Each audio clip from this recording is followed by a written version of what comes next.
We're live, but no, rat, no.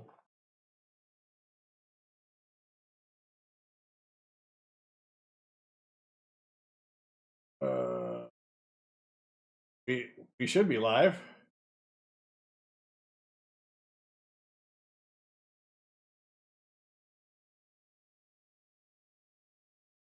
Okay, I think there was a little bit of echoing because I accidentally had the video up, but I took care of that.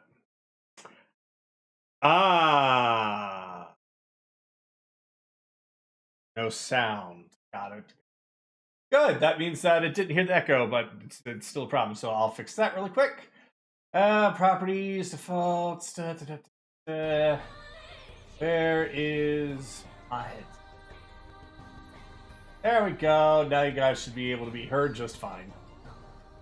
It's like riding a bike. Hey, at least the talking heads are working this time.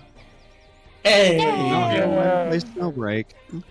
Oh, and I should probably get the chat over there. And copy this. Apply. And go chat. Yep. This. Okay. And there's the chat. Alright, I like when everything's actually working fairly easily. Oh, Okay. just started. Okay. Alright. So we begin.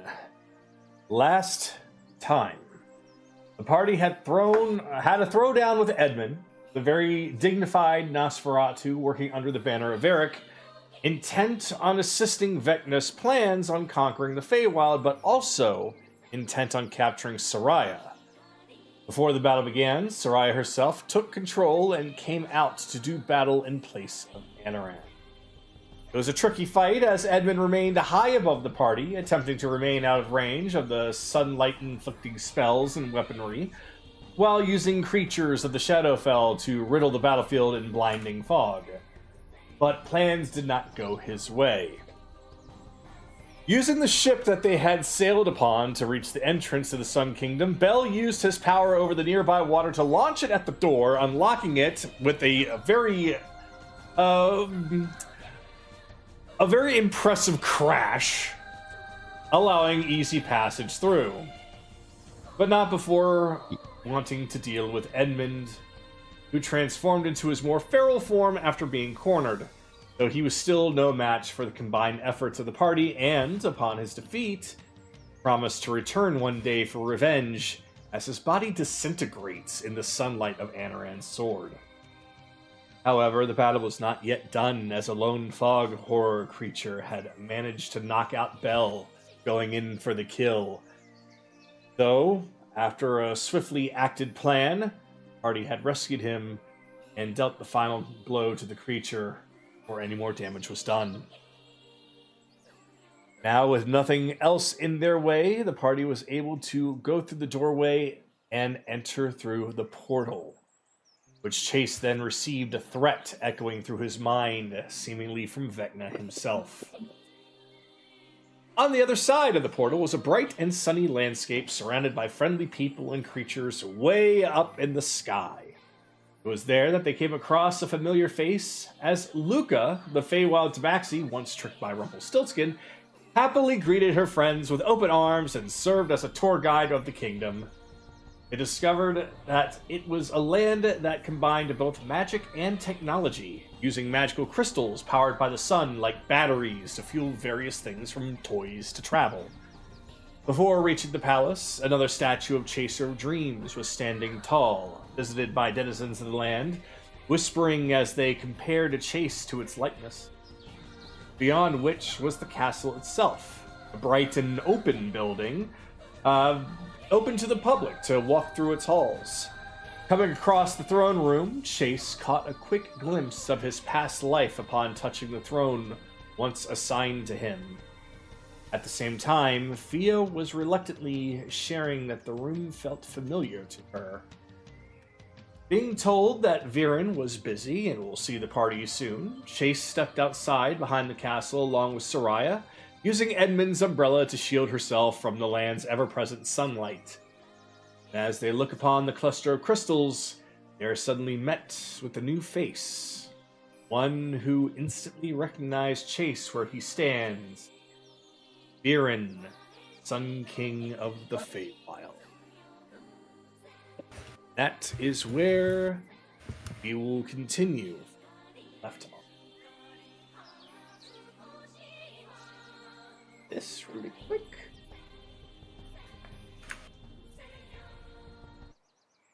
Oh. Grabbing.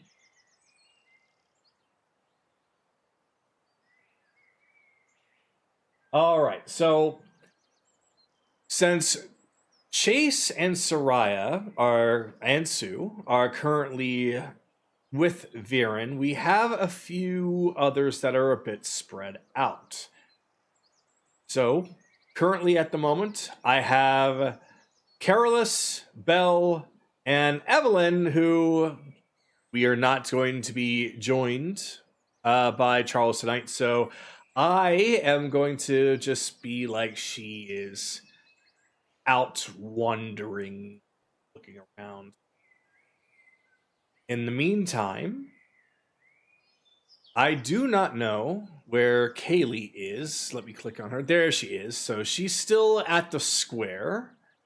And let me also summon... Okay.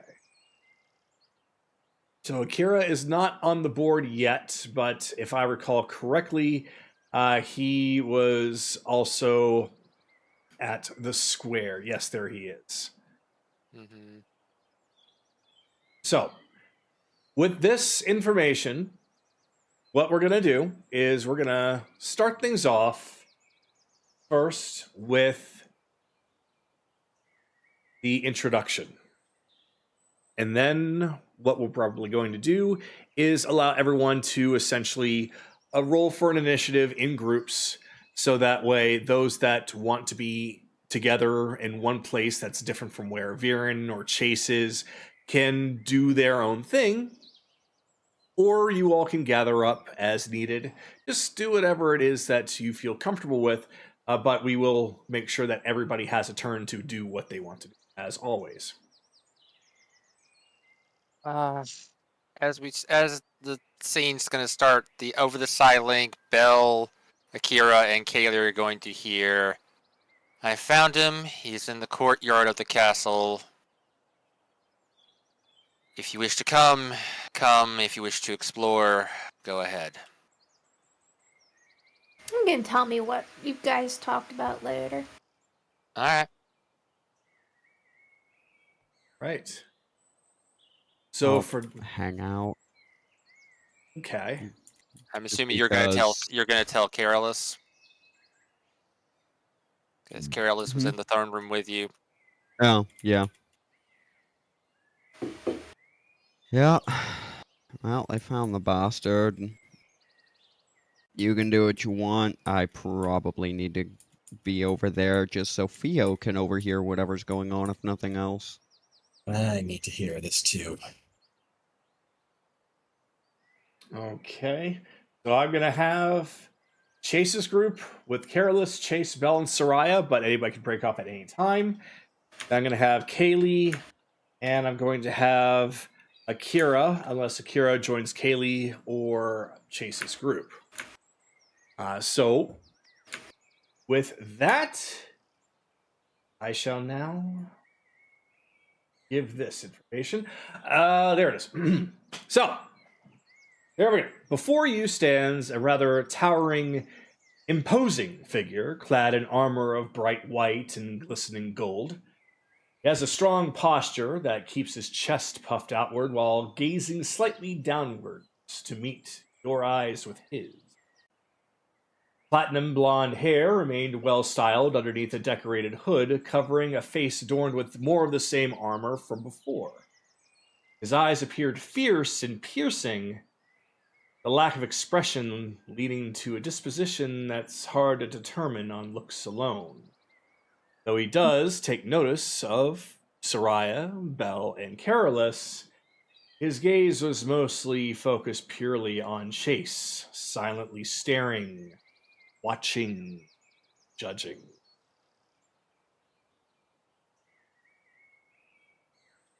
Hi.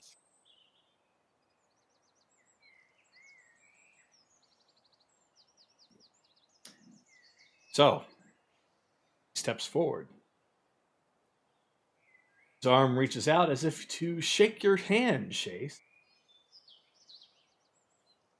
Only for it to rise up higher and get placed on your face, followed by quick, rapid movements and changes of positions as he quickly examines you in various ways. Moving so fast for positions that's almost in keyframes. He's poking here, prodding there, stretching your face and your cheeks back and forth, give you a good slap on the ass and a ruffle of your hair, and he's measuring the length of your tail and lifting your legs to determine the shape of your feet, and ending with outstretched arms that grip you into a squeezing vice, lifting you off the ground, accompanied by chiropractic sounds of popping bones. Some of those were places only a certain goblin's supposed to touch. What the hell? Oh, it's so good to see you again, my friend. He's like dancing around and he's hurling you around in circles. He is ecstatic. I thought my father was the only one like this. Oh my God, how long has it been? Oh, jeez, how many? Oh, too long. I gotta keep count. Oh, you're still as fluffy as I remember. Okay. Alright, we need to get a little bit of information out. I have died once. So, unfortunately, coming back, I didn't get to keep memories. So, really, this is my first time meeting you for the second time. So, sorry, but hi. Ow. Oh. And he just plops you back down. Oh. Well, then, We meet my again, apologies. Lone Star, for the first time, for the last time. I can understand. I've heard plenty of information so far that, my previous incarnation and you were very close. Incarnation. Oh, this is so much to Incarnation, take. previous life. Yeah, yeah. He just Look. he shows a bit of flamboyancy as he takes his hand in the back of it and places it against his forehead. He's like, oh, how long I've yearned to see you again, my friend, only to find out you've died. All your hair now, but not you, but you. Yeah, I'm still coming to grips with that myself. Look. Hey, everyone, guess who's back? Oh, He just God. starts. He essentially just dashes around, just screaming at the top of his lungs. I'm sorry. Forgive me. I understand. Look. I'm here probably because of some troubles you're currently having. An old enemy's decided to rear his ugly head again. Oh, yes, that whole nonsense. We'll get to that later. But first, since you're here, who's your friends? You know what? I've got too much time. Right now hey, Lana, can you set up the table, please? Yes, sir. One moment. Oh, this is going to be so much fun. I've been planning for this. I have been planning eons for this return. How quick is it going to be? Oh, about 3, 2, 1. She just waves her hand a little bit, and suddenly there is a lavish table full of drink and food and decorations and flowers, and it is just a very nice display. Come, bring your friends, come on. We sit, we eat, we drink, we have fun. Right. Booze? How did I come up here? Probably, Booze, Soraya. yes. Oh yes, we got lots of booze. I don't want to like this. Oh god. Oh, fucking finally, I've been dry for too long.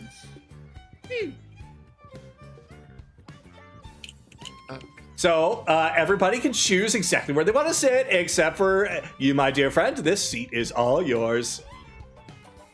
Oh, okay.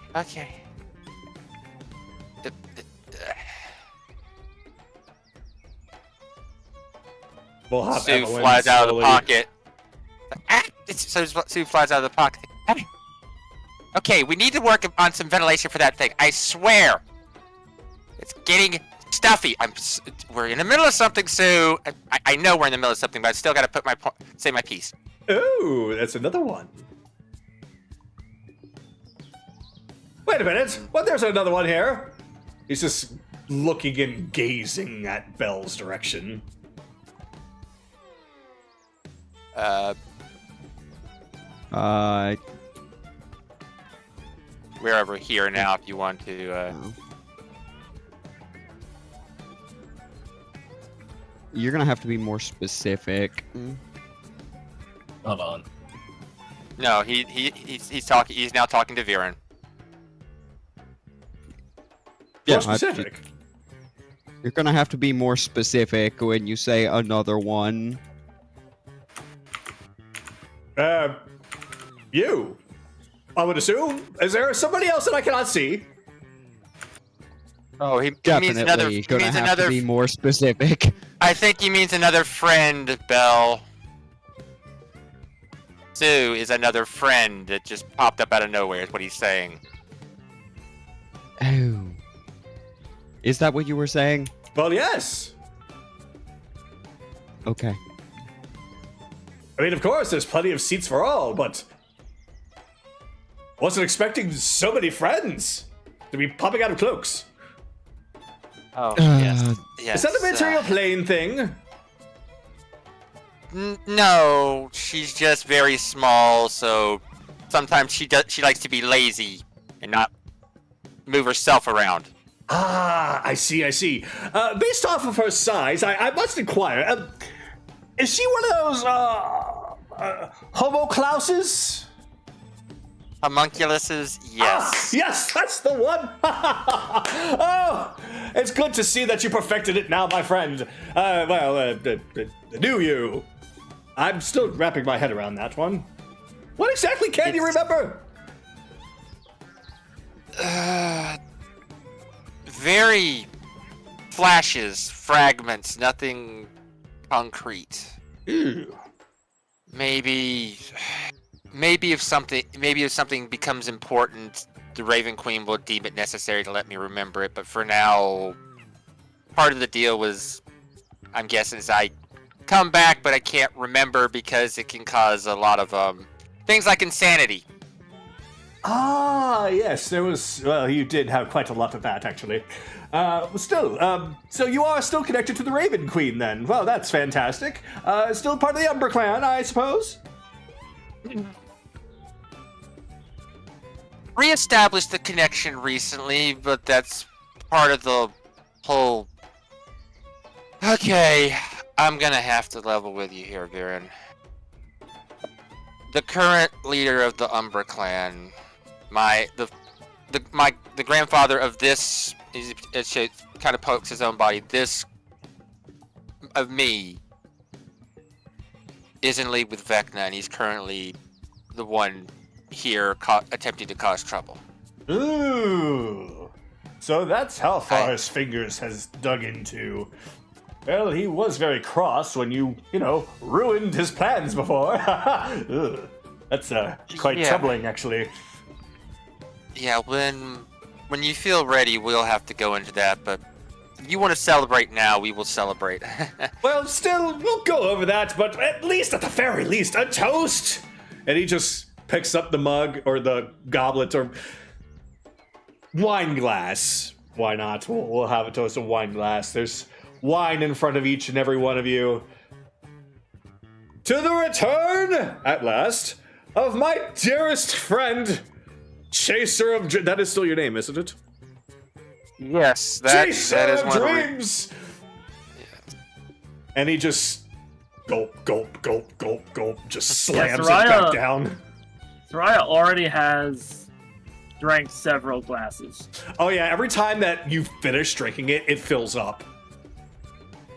Yeah, she just keeps going. Yeah. Okay. So there's Sundrop still wine.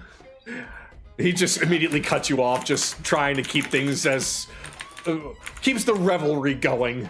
Some drop wine, my dear, is absolutely delightful. Feel free to enjoy it to your fill. It is quite literally endless. Okay. I was about to say there are a couple of more friends walking around your city, kind of taking a tour, and the lady to my left here. She's kind of actually a passenger in somebody else's body, kind of borrowing it for right now. You'll get to meet him probably after we take a long nap. But oh, I know what that is. You're a parasite. So she stops. She has like what would count as like a turkey leg, and like already most of it's gone. There's like several bones of already eaten turkey leg. She just looks up. That is what it's called, right? Parasite? This one would be more close to a symbiote. Those are not harmful there, Vyran. It's a long story, and I'll explain that a little bit later. No, Soraya is a friend. Ah, still, You that's want to fantastic. fight? I'll fight. Oh no, we don't really endorse too much fighting here. This is a very peaceful country. Unless we have no choice. It's not gonna be for much longer. No, But, no, no, no, no, no, no. yes. Now then, I suppose the revelry will need to be put on hold. I guess we need to get down to brass tacks then. So, he finally settles himself, kind of sits down, leans forward, elbows on the table, kind of has his fingers crossed in that curious kind of finger fold. Oh, so I do believe that there's a lot that needs to be discussed here. I'm more than willing to answer any questions that you might have, but I have lots for you too. Where should we even begin?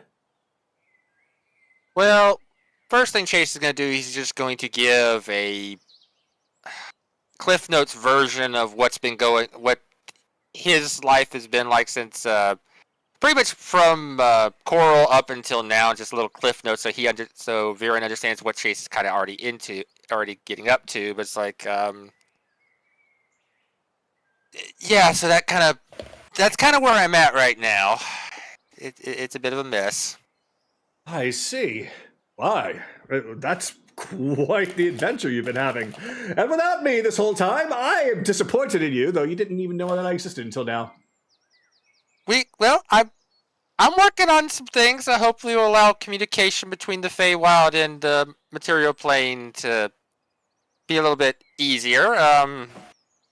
Still, that time differential thing is going to be a bit of a problem, but we'll see what we can work out. Yes, that is always a problem. That's why we've basically stopped even communicating with our material plane counterparts. Mine, of course, I don't know if you know him. His name is Sol. He typically doesn't answer the phone that often, and when he does, well, it's either 1 second or 100,000 years. No, that sounds a lot like Soul. No, that's the time differential. But yes, like the not picking up thing. Yes, I can understand, Carlos. Yeah, Sol, we've met. He's nice once you get past the attitude. Well, good on him. So,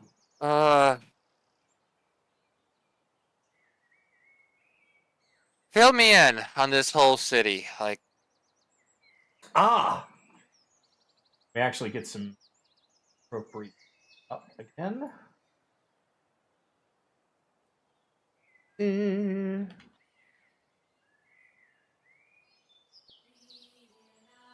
All right. Well, as you can see, this place is completely above the clouds. We have perpetual sunlight all the time. It is a bit of a drawback for some of those that do live here that do need a bit of night, but we have accommodated for those as well. Have you seen much of the town? Feywild Tabaxi by the name of Luca gave us a tour of the city. General tour. Luca. I do believe I've seen her around before. I'm surprised she's not with you now. Oh, actually, she was in the throne room. Belle, did you not tell her where we were going? Thama, did you not tell her where we were going? She should have heard us. He did tell me. Yeah, I mean, she would have overheard if I'd because I had to physically tell Carolus.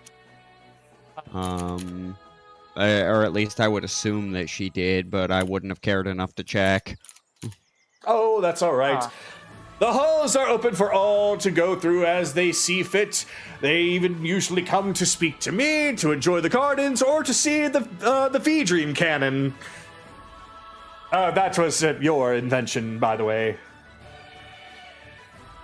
I'm assuming that's how we dealt with Vecna the last time. It is indeed a bit of a long story, that one. We'll get to that first. But let me absolutely welcome you all to Auralith, the Sun Kingdom of the Feywild. I do hope that you enjoy your stay here. Right, and she has like several plates that are now emptied. Alright. You find that the food is, much like the drink, is pretty much infinite at this point. The more you eat, it just keeps popping back in. Apparently you haven't been communicating with Titania or Oberon or anybody at the Sealy Court. Right, I have needed to actually get in touch with them. I've been a little bit busy, actually. See, part of what I do, let me explain for everyone here.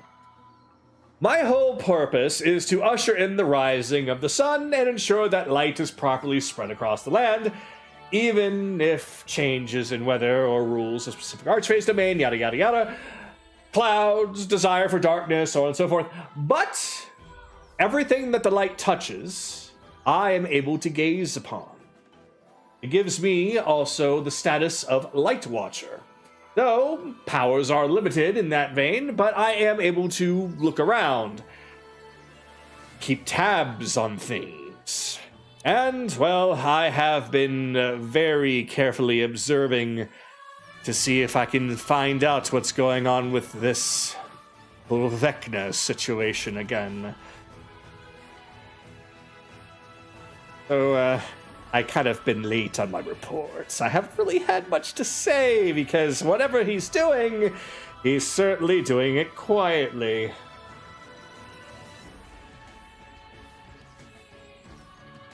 What was Vecna's plan the first time around?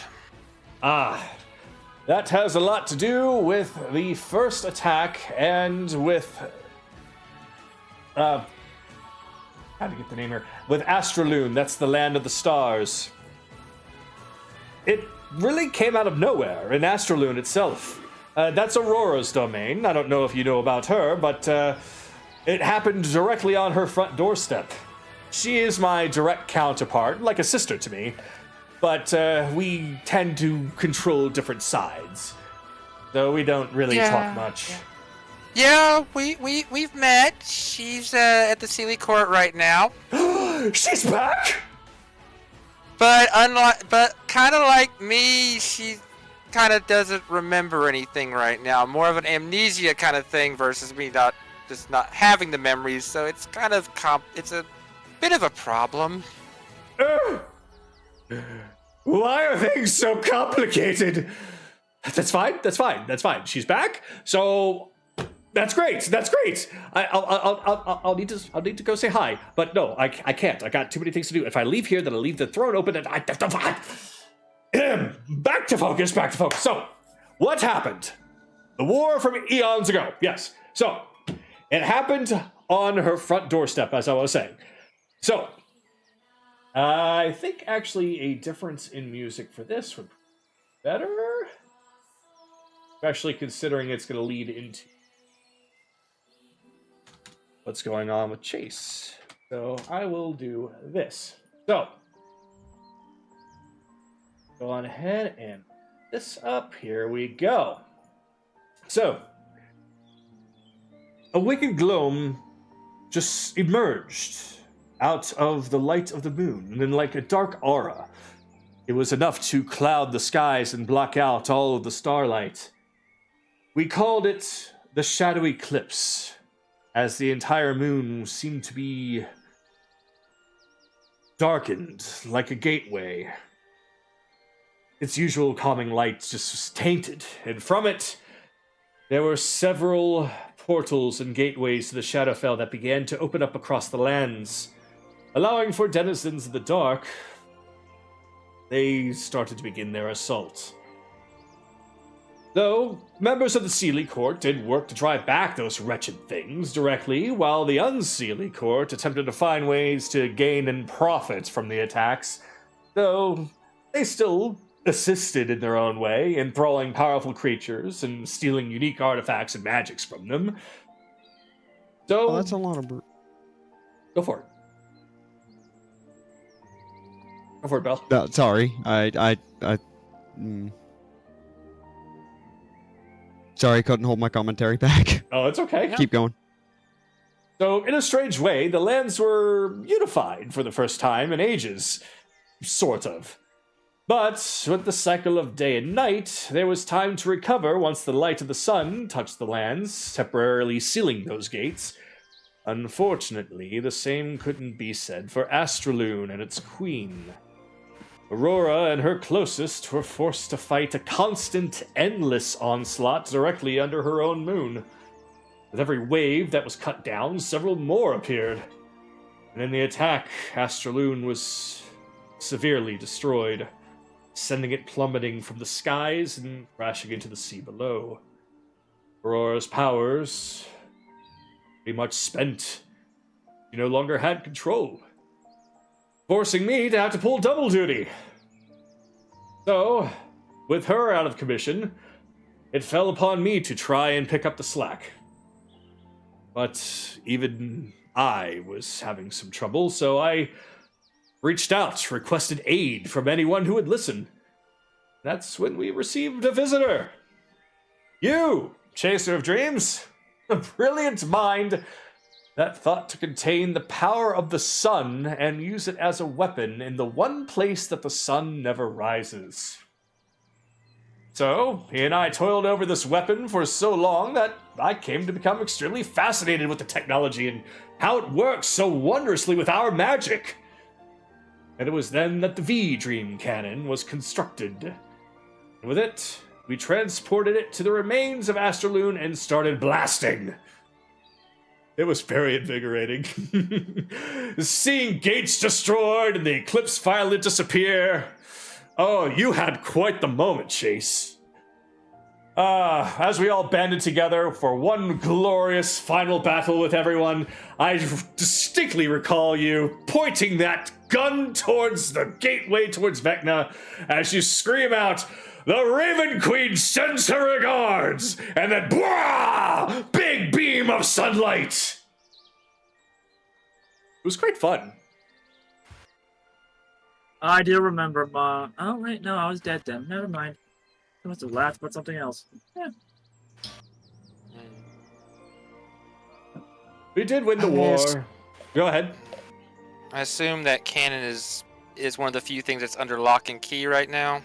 Well, it's not under lock and key. It's no longer useful. It's a husk. It's drained all of its energy, and we just have it on display, kind of like a statue. People are able to come and gaze upon it, take a look at it, and remember back when we had a stranger come and assist us in our darkest hour. Yeah, I'm gonna have to look at that again. I'm gonna have to get a chance to look at that soon, because it may be getting a repeat performance soon enough. That would be wonderful, because I have no idea how the thing works. Yes, Thama? Dean, if I have learned anything from observing you artificers, it is the following. You know what's better than a nemesis? What? A really big fucking gun. Yeah. Yeah. Oh, if you're concerned about my safety from that thing, don't. It's powered with sunlight. It would, in fact, do nothing to me. My nemesis but is Not under you. lock and key, and I refuse to Yeah. talk more about it. No, No, what would happen if the Shadowfell was powering it? Oh. I see what you're going with there. You believe that they might be interested in it only to convert it to darkness power? Or at the very least, sabotage it so I can't use it to fucking do a repeat performance. Ah, that's... Yes, I believe that would definitely be a major concern. I would definitely have... You can still have it displayed, but I would definitely put your best guards located around it for safety reasons. At least till I can get a chance to look at it. You believe that there's a possibility that there could be some danger coming here? Directly here on my front doorstep. I don't know.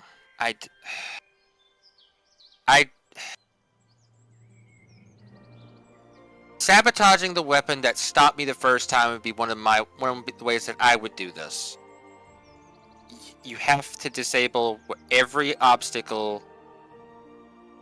If his plan is going after Aurora's realm for a second time, then he wants to take out every obstacle possible. Oh, that is indeed what we believe his plan is. Because when it comes to... Go ahead. When it comes to that fucker, I think he'd want to put a foothold somewhere. Possible. Outpost. It's what he did back in the Shadowfell. He tried to claim land.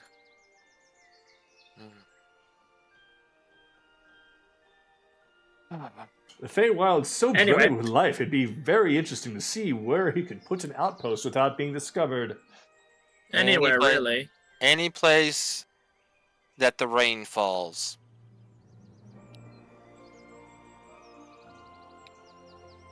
I see. The drowned king. He's taking advantage of the drowned king. Very intriguing indeed.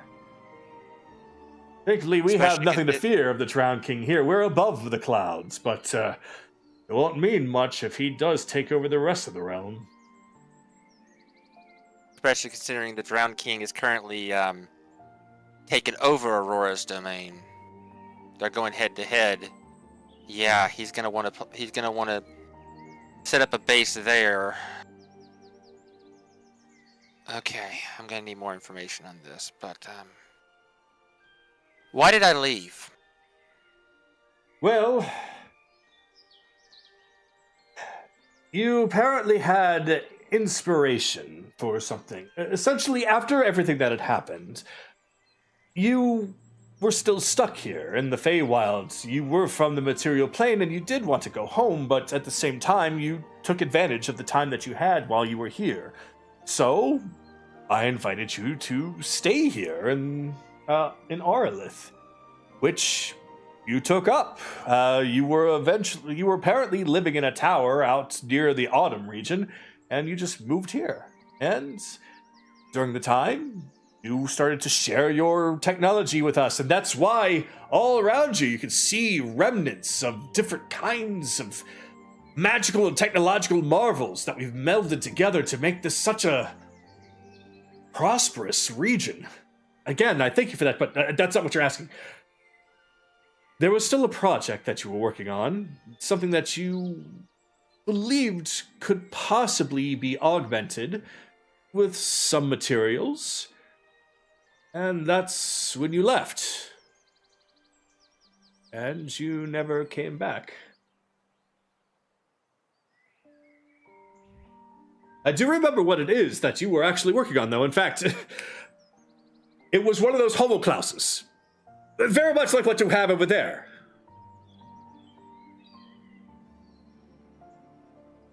See.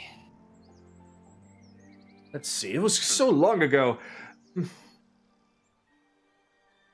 Yes, that's exactly what happened. You had come up with something. You had left, and then you just never returned.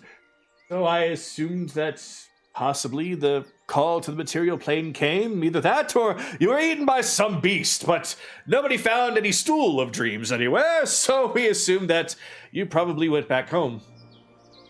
So we just did our best to try and keep you in our memory by erecting some statues of you. One where you came from that tower, and one right here. And I set some of my brightest to try and work on what you were working on. I don't really know what came of it, but I'm told that it was a success. Though as soon as she woke up, she flew away. You created one. Yes. I assume so. I wasn't there at the time, but I was told that it went well. Let's see. What do they call her? Theo, I think? What was that? I think that explains where Frio came from. Beat me to it.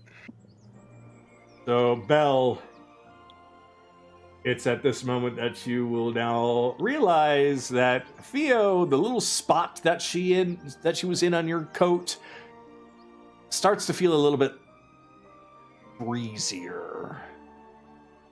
As where she was, she no longer is.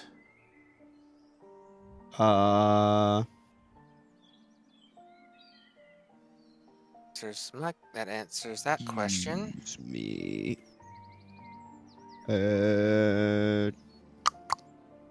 Okay. Vyran, where Where is was- she then? 20 perception. 20 perception, you see a light that just seems to dart away at a very rapid speed, going back inside of the palace, but not exactly at a speed that looks like she's planning on stopping. Looks like that she's flying Excuse through me. it. Alright, keep me posted. Vyran, where was she created? Well, just right over there, actually. Let me actually, Okay, it's this building here. I completely forgot the... This one here. Okay, that one over there. Okay. Yes. Okay. I'll go look at that later. Yes, well, apparently, we found her. In the Oh! material plane. Oh. Ah. Maybe she saw it fit to go and find her actual creator. Though... She has the same problem that Aurora did, because Aurora went to the material plane as well. That's where we found her. Ah! Makes sense. Ah, Feywild to material plane problems. Yeah. As much as I would like to go, please stop me. I don't want to forget who I am and what I do. Well, you could probably talk to Tiberius and Bob. Their carnival can kind of go between the material plane and here in the Feywild with no problems. Ah, that's right. They have a movable domain. Ah, that's a wonderful idea. By the way, if they want to stop by, would they be allowed to? Well, we are a bit busy, but I suppose that I can possibly open up a spot of land for them to park their carnival. Good. They're currently being hunted by Malloran. Oh.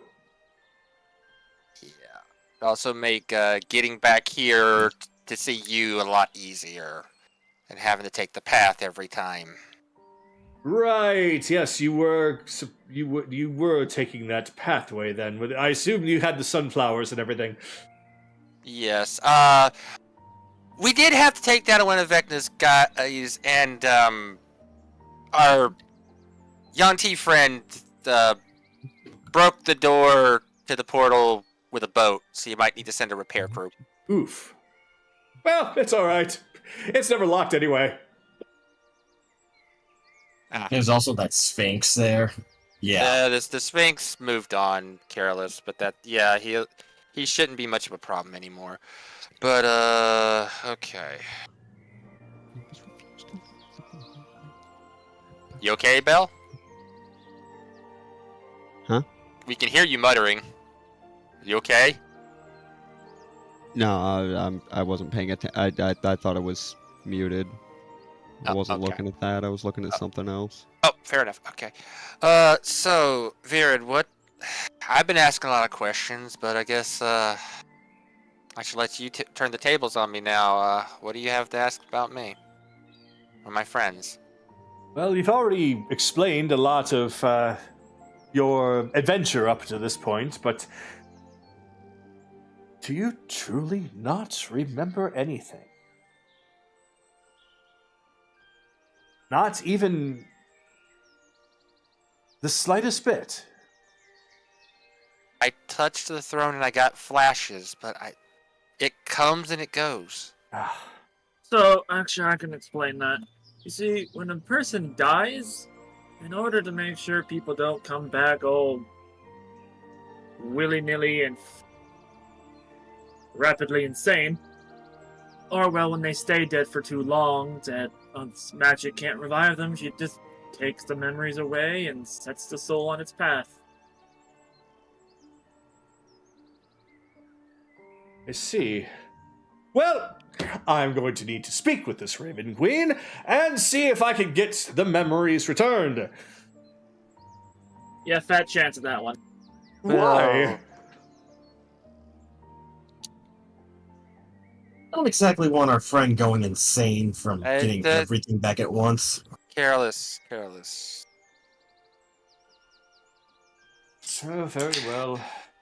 So, I understand you want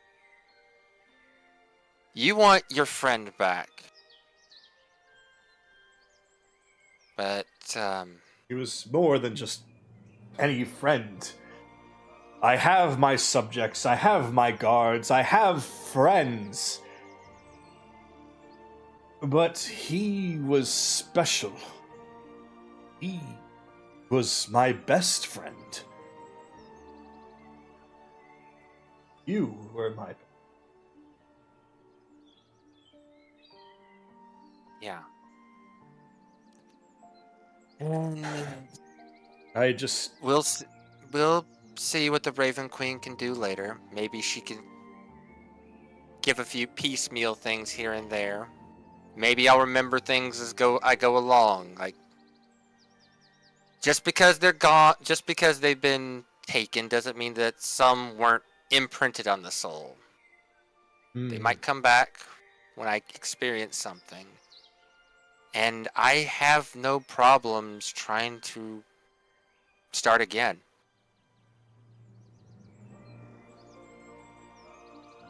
Very well. It's honestly a miracle that you're even here. I truly thought you were gone forever anyway. So, I'll take what I can get. Though, that also begs another question that I have about, well, Aurora. How is she? Well, as I said, she's without her memories, but she's been doing well. She was found by a pirate captain. They had a good friendship. She kind of has now ended a romantic relationship with both that pirate captain and the rabbit folk friend that I brought with us brought here. Rabbit folk? Could they possibly be Like, We're- the Heron gone? We're under the assumption that they are Harengon, that race developed from Harengon that escaped the Feywild with the assistance of Luna and was changed to better suit the material plane. That actually makes a good point. During the attack, the Harengon were Aurora's people. They frequented the entire Star Kingdom. I wouldn't be surprised if Aurora found a way to protect them, though by doing so, essentially... That's interesting. Though, not all Harengon, of course. There were still some left. For a time. Yeah, we know. Owl bitch. We're gonna be killing her sometime soon. So you've heard of her already. Well, not surprising. I'm sure that the Sealy Court's already given you a full rundown. Yeah, we have a laundry list of issues to deal with to help out to make things a lot smoother, so you all can go back to your normal level of Feywild crazy instead of the crazy you don't like. I like all kinds of crazy, but what's crazy to you is normal for us. Still? Yes. I think I might be able to get you on the right track at the very least. If you believe that Vecna is trying to use this rainfall for his base of operations in various different places, that means that the frog people, well, they're the ones that are leading the charge. Yep, first on our list. If you give me some time, I might be able to track them down for you. That would be a great help, actually. Yeah, well, we probably were gonna do a little looky-loo around here, make sure there's no Vecna spies. So while that's going on, you can look into that. Absolutely. I'm the Light Watcher for a reason. Well, it's more work that I have been doing, so least I can do. Tell you what, I'm sure that time is of the essence for you. Take your time as long as you want here, not just here, but in this entire land. There's lots of places to see, things to do, people to talk to, things to enjoy. And I will do my part here.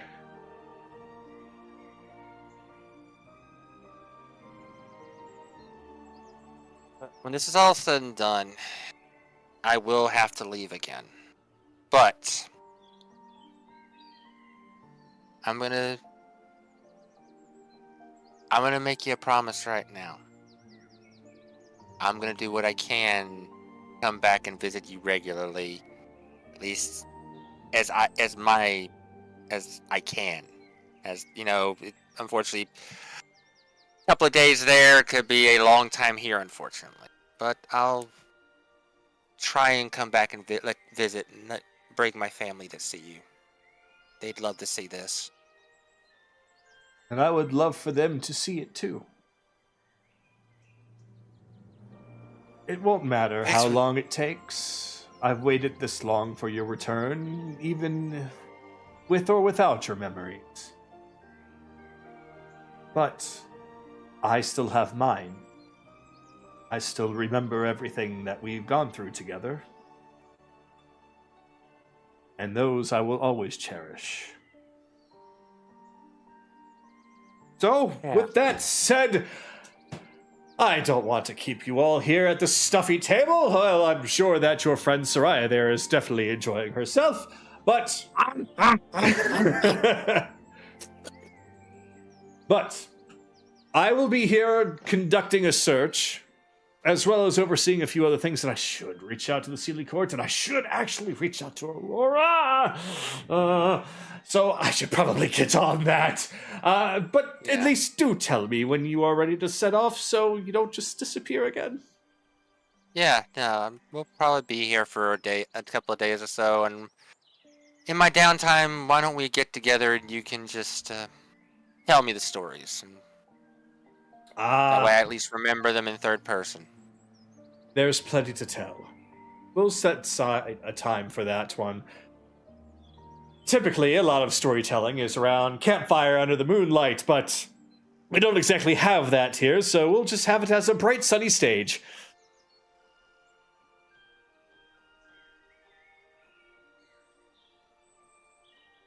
So, on that,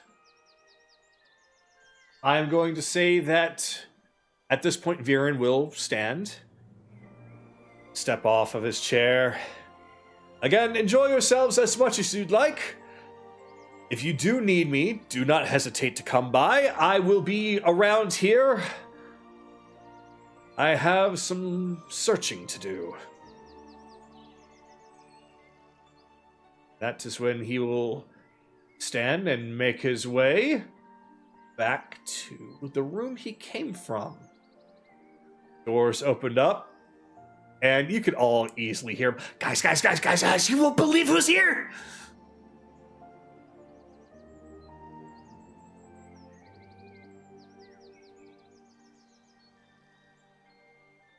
And on that, go ahead.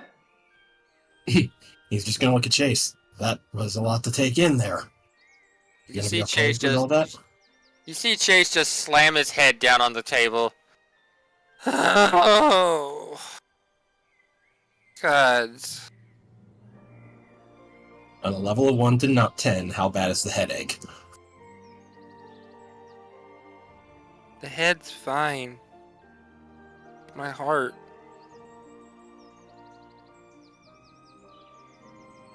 It hurts so bad. I want to remember for him. I really do. He's just gonna come over, gently put a hand on his shoulder. You will. Due time, bits and pieces. You will. I'd have loved to just... All of this could have been so much better, so much... Shadow hadn't just screwed up so badly. A lot of things could have been better if people didn't screw things over. I know the feeling, and I know the frustration, but... I probably would have just come here on my own. I would have been inclined to just come here with them, with my family, and just not have to deal with all this. But he just had to... Why?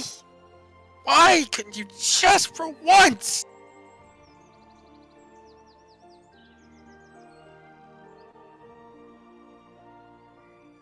Tired of cleaning up other people's messes.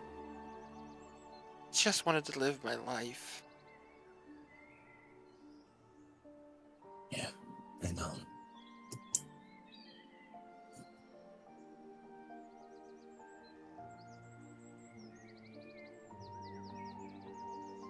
Sorry, I don't have anything else to add now. No, I'm like, yeah, no, it's like we should probably get, since there are multiple groups now, we should probably get to the initiative. Yeah, I'm giving you all a moment since it's the three of you, technically Belle as well at the time, so plenty of time for all of you, while also getting all this out. But if you all are allowing anyone else to go, just say that you're passing it on, and we'll move on to next.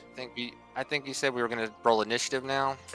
Well, the initiative now is, since your group is kind of all together, we started with you, we'll roll for initiative for the rest of them, but you guys are going to end up like last, since you already had a turn. So, Understandable.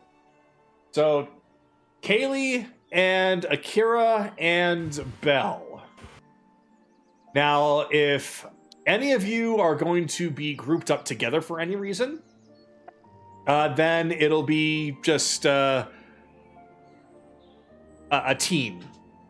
So one of you can roll for the team. But otherwise... Is it, Ren, is Akira going to be coming with Kaylee?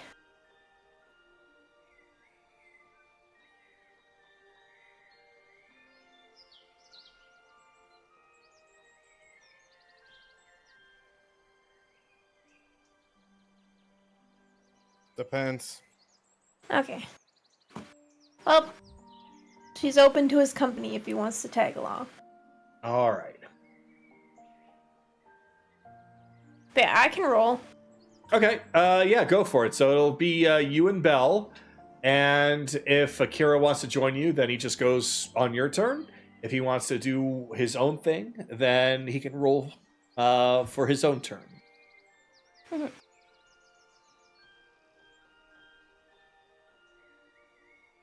Okay, well,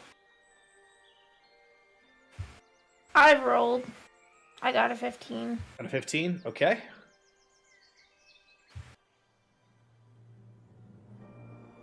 How about you, Bill? I got a 13. 13. Um, Also, this may be the fever talking, but with the whole way the end of that went, I'm just sitting here like, is this a good or bad time to mention that all I'm thinking is this is that time the fucking Avatar got reincarnated as a gunslinger? What? Kagato doesn't know the Kate. reference to Avatar. Avatar, this kid runs away from his family, gets trapped into ice for 100 years? 100 years. Yeah, 100. Yeah, and then Kagato's never seen the it? ice melts. Wait a minute. So he goes back to his village and finds out that his entire village is completely destroyed. Oh, I understand the reference now. Wait, You've hold never on, time seen out. Avatar: The Last Airbender? Yeah, I was about to ask that same question. Hey, not everybody's seen everything. Bun, you have to attach him to you have to staple him to a chair and make him watch it. On Netflix. You It's on realize Netflix. that, right? Okay. I don't need a Clockwork Orange, thank you. That's Yes, you do. Oh, yeah. All right. So, since Kaylee is first, since Akira is wanting to kind of feel it out and feel if he's going to tag along with Kaylee or not, I'll let that be his choice.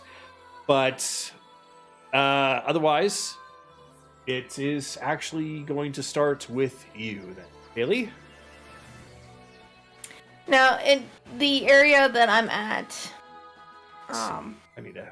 There you are. Okay. is this was it a university or a college? An academy. That's Luca called it the Magic Academy to help those that don't have too much inherent magical power that are living here to pick up on it, because since it is a land of both magic and technology, people typically go into one of two categories. They learn the magic or they learn the technology. Okay. Well, this is kind of where Kaylee's gonna be going to, so. All right. So, Kaylee, let me actually first adjust the music because I think I have it a little bit loud. So, chat, let me know if the music is still too loud, all right? So, Kaylee, you approach the doors. It appears that Akira has chosen to come along with you, so this will now be directed towards the both of you. So, as Kaylee, you approach the doors, you find that they are absolutely unlocked. You can push or pull. They seem to open both ways. Tail Spiral will contest with that. Surprise! It's a sliding door. Kaylee will open the doors. All right. Give a good tug, and the doors open, and inside you find a very, very large room. In the center, there appears to be some sort of a receptionist. There's all kinds of wizards' hats sitting there on the table, along with bottles of potions and like. She's just minding her own business, writing a couple of things. Place is rather empty for the most part. You do hear a little bit of magical spells happening in the far distant corner, and there's also plenty of books and stations to your left. and a nice little fireplace to sit by and enjoy a nice book if you happen to want to do so. Just passively listening. What is everyone like talking? Like, what are they discussing? So, the woman here is not discussing anything. She is pretty much, we're going to have her sitting right here. She's got a book open. She is writing a couple things, reading a couple things. These two that are nearer to the fireplace, they are currently in the midst of discussing progress of some of their pupils. Some are showing promise, some are not so much, some are determining whether or not they should be here and maybe look at the technology side of things. Though they don't really appear to be really talking about anything of true importance outside of just their students, appearing to be teachers or trainers. Beyond that, though, there is a lot of ha, hoo, ha, how about you, ha, fireball, blah. What's going on back here in this corner? Seems to be a training area of sorts. Then there is one individual over here who is muttering slightly under his breath. You can't really tell what he's talking about. It appears to be some kind of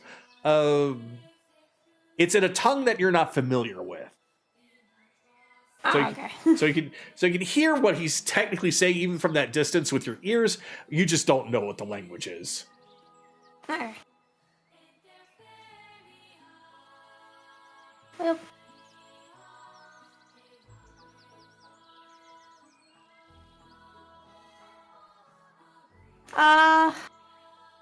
Hi.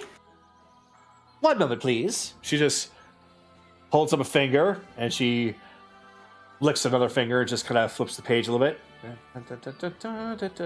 And there. All right. Sorry about that. I just had to finish that little passage. Hi. Oh my, a heron gone. Sort of. It's a long story. I see. Well, welcome to the Magic Academy here in Arlith. What can I do for you? I was actually wondering, I heard that this place helps people who aren't magically gifted. You've come to the right place, indeed. Yes, this is exactly the place. If you are not magically gifted, you want to become so, we are able to assist with that. We have several classes, several books, several things to do here in order to help craft you in whatever ways that you desire. Well, I unfortunately don't have time to be, studying.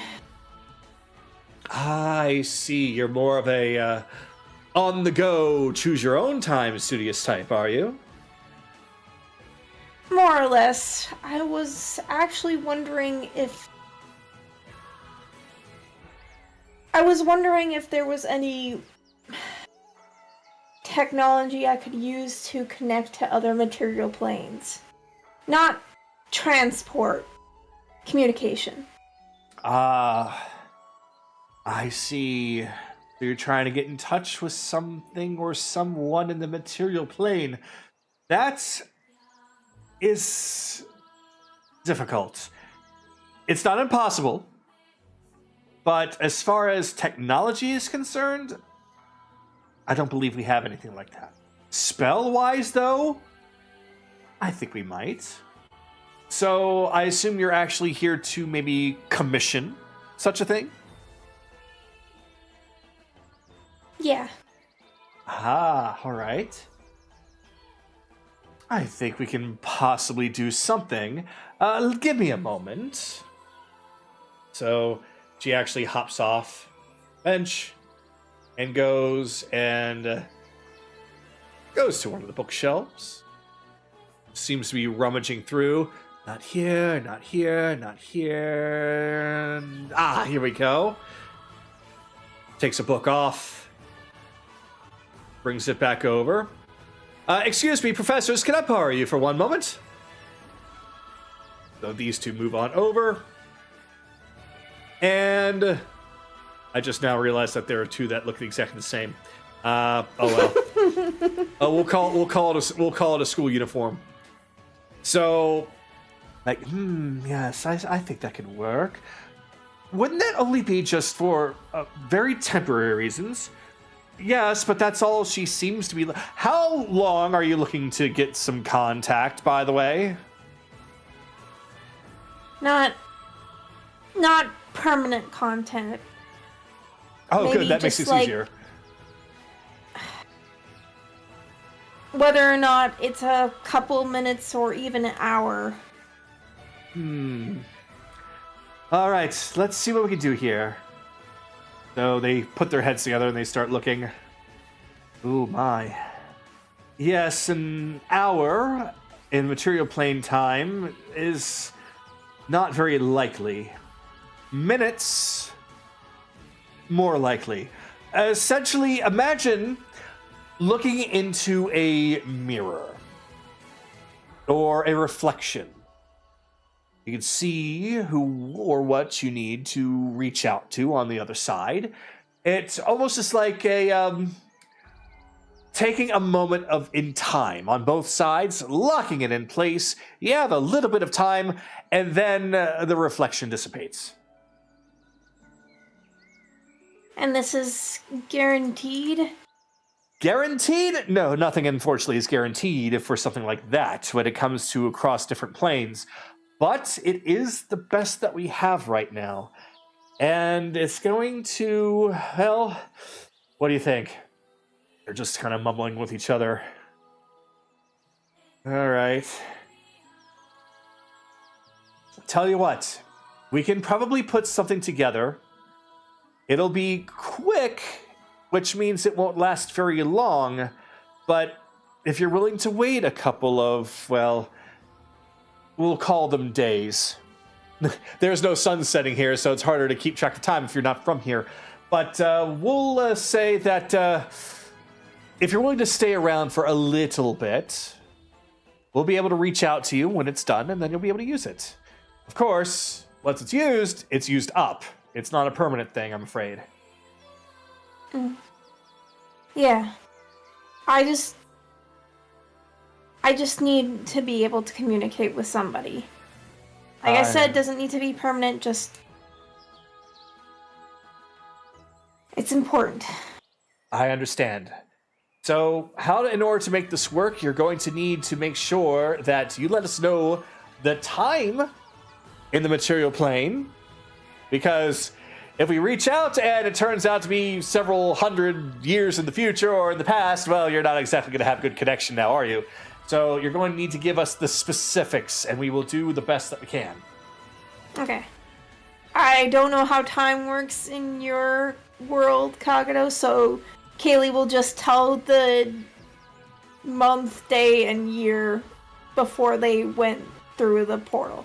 Okay, so material plane time. So they're writing it down. All right, I have no idea what any of these words are. We're going to need to take this to the technology department. Can you take care of that? Yep, I'm on it. So he just takes off. All right, well, I think at this point the best thing to do is, well, let's talk about payment with this. You seem to be a little unfamiliar, so I'm going to ask, since you are reaching out to the material plane, are you from there? Yes, but I know the currency of this place. Ah, you are aware of crystallized dreams.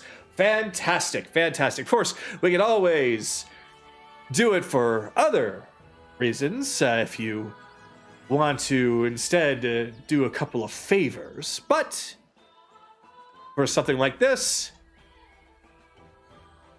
I'm feeling generous. I would say about maybe 25 crystallized wishes.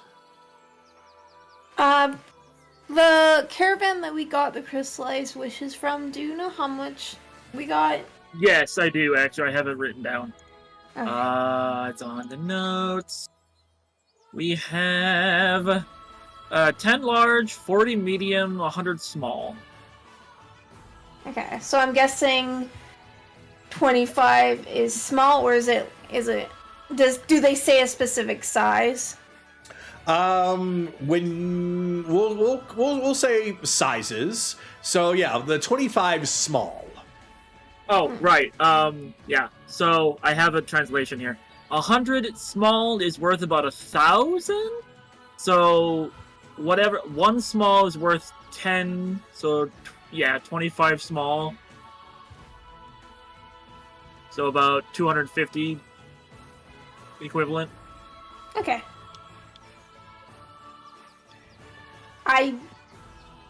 Wait, did we give it to anyone specific, or did we just split it between everyone? And just say that we were going to keep track of it on the notes? I think it's best if we just keep track of it as a whole instead of try to whole separation thing. That's a good idea. Because they're not And, actual gold pieces. Unfortunately, I don't have time to do any favors, especially, can't give any up any limbs or such, so... Oh, goodness, no, we wouldn't ask you like that. We would just... Other things, such as have you be a guinea pig or a target practice for some of our students here or something like that. But that's why we give the option for a more standard currency. I'd be a horrible target. Why? You make such a lovely figure to be a target. No one would be able to hit me. Oh. That swift, are you? Well, I'm sorry. Those similar of your species are rather quick on their feet. What do you think? Do you think that they're ready yet for such a fast target? No, not even close. All right, I think that you're probably right there. They're going to be a little too fast for them if your claims are true. So, that just means that you can be target practice for some of our more advanced students, though they'll hit you a lot harder. She hands over the crystallized wishes. I thought so. But no thanks. I thought so. Again, if we were able to do this a little bit more of a strong method, something that lasts a little bit longer, we would, but based off the time and the funds, it has to be brief. We will try and get you at least enough time to get across whatever you need to.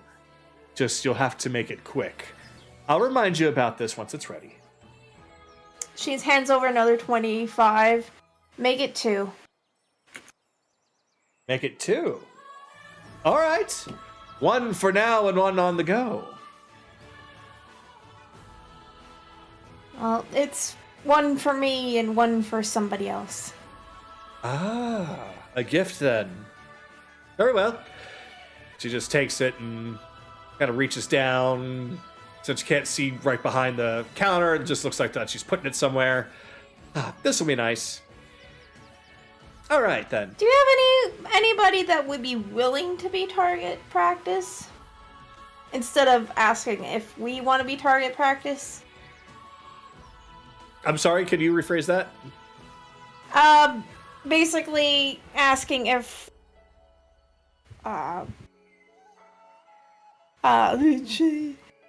brain. It's okay.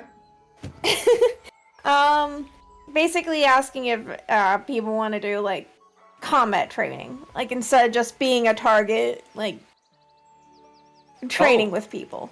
Oh, well, we always are welcoming substitute teachers here because we don't have very many. Many of them have gone over to the technology side because that's fascinating. And I don't blame them. I wish I was there myself. But it is what it is. And so if anyone that you know of is willing to train some of our up-and-comings. What do you say? Wanna kick some fey ass?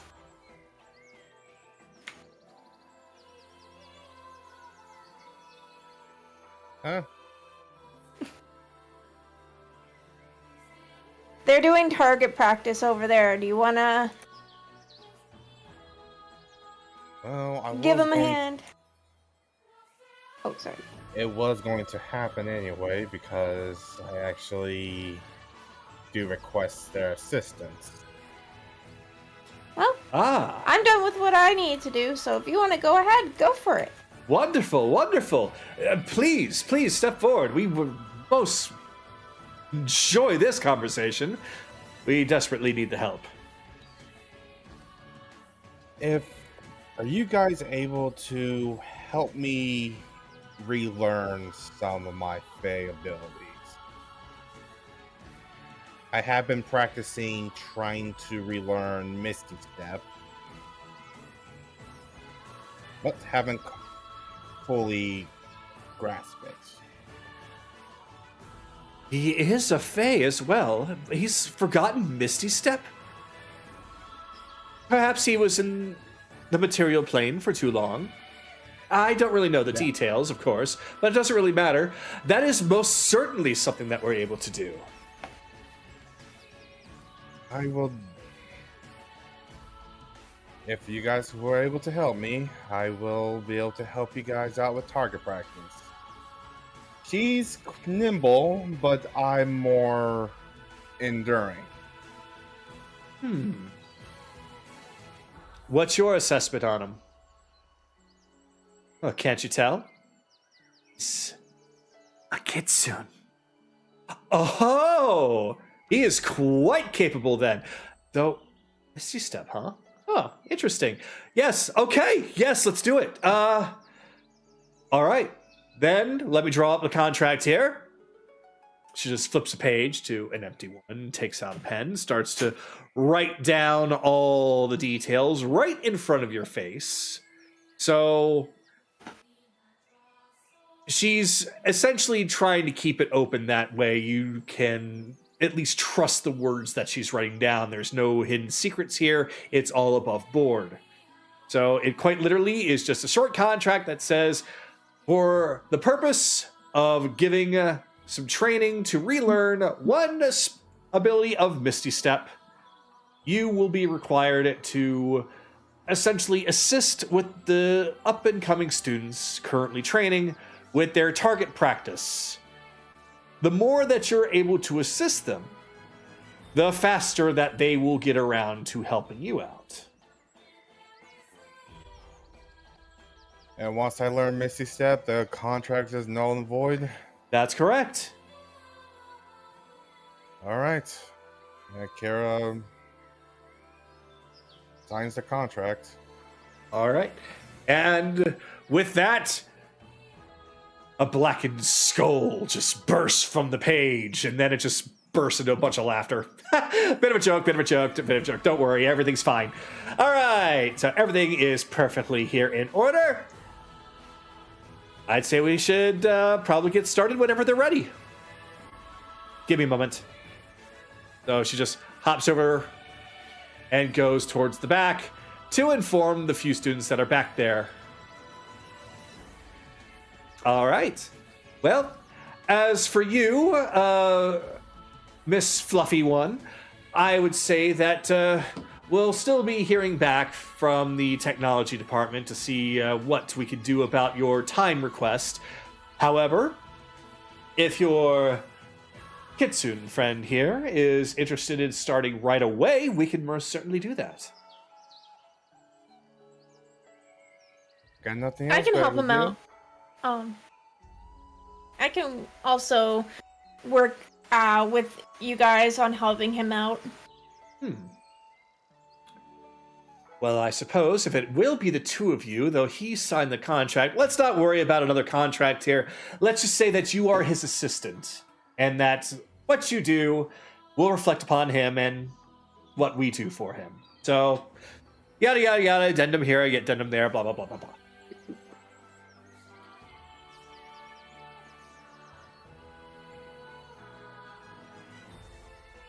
I guess I'll head over to the room.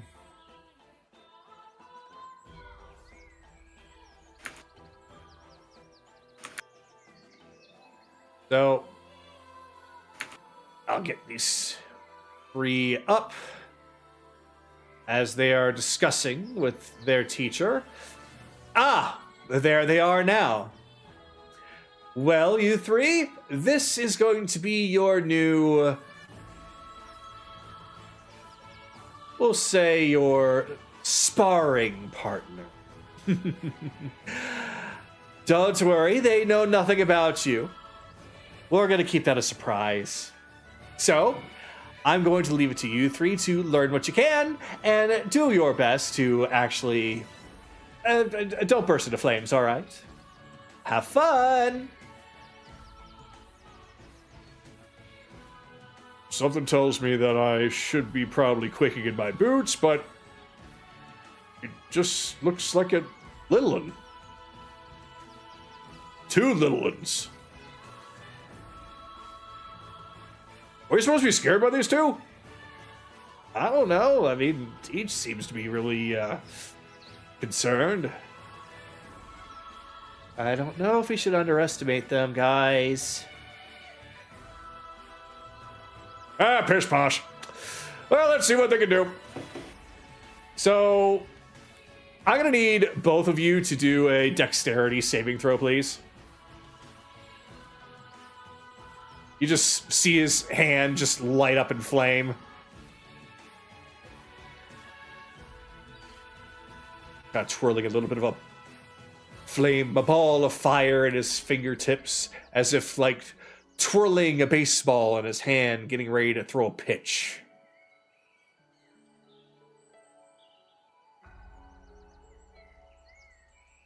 If 17 doesn't work, 25. Oh, a 17 will work just fine.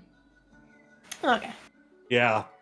So he just tosses a very weak fireball.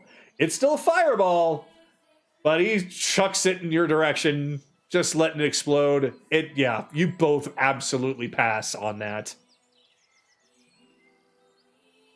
Kaylee, I would assume that you probably take no damage from this because of your skills.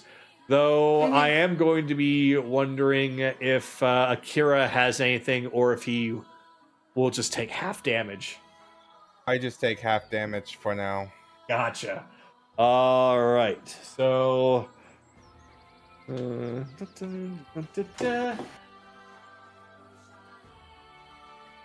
just take 15 fire damage from that. Just enough to kind of any temp HP you might have at the moment. Might go through a little bit of that. Might give a little speck of ash on you here or there. As fireball goes off. Kaylee, you have nothing. He's just... Akira's just standing there. I kind of put everything that I had in that one just to test it. They didn't move.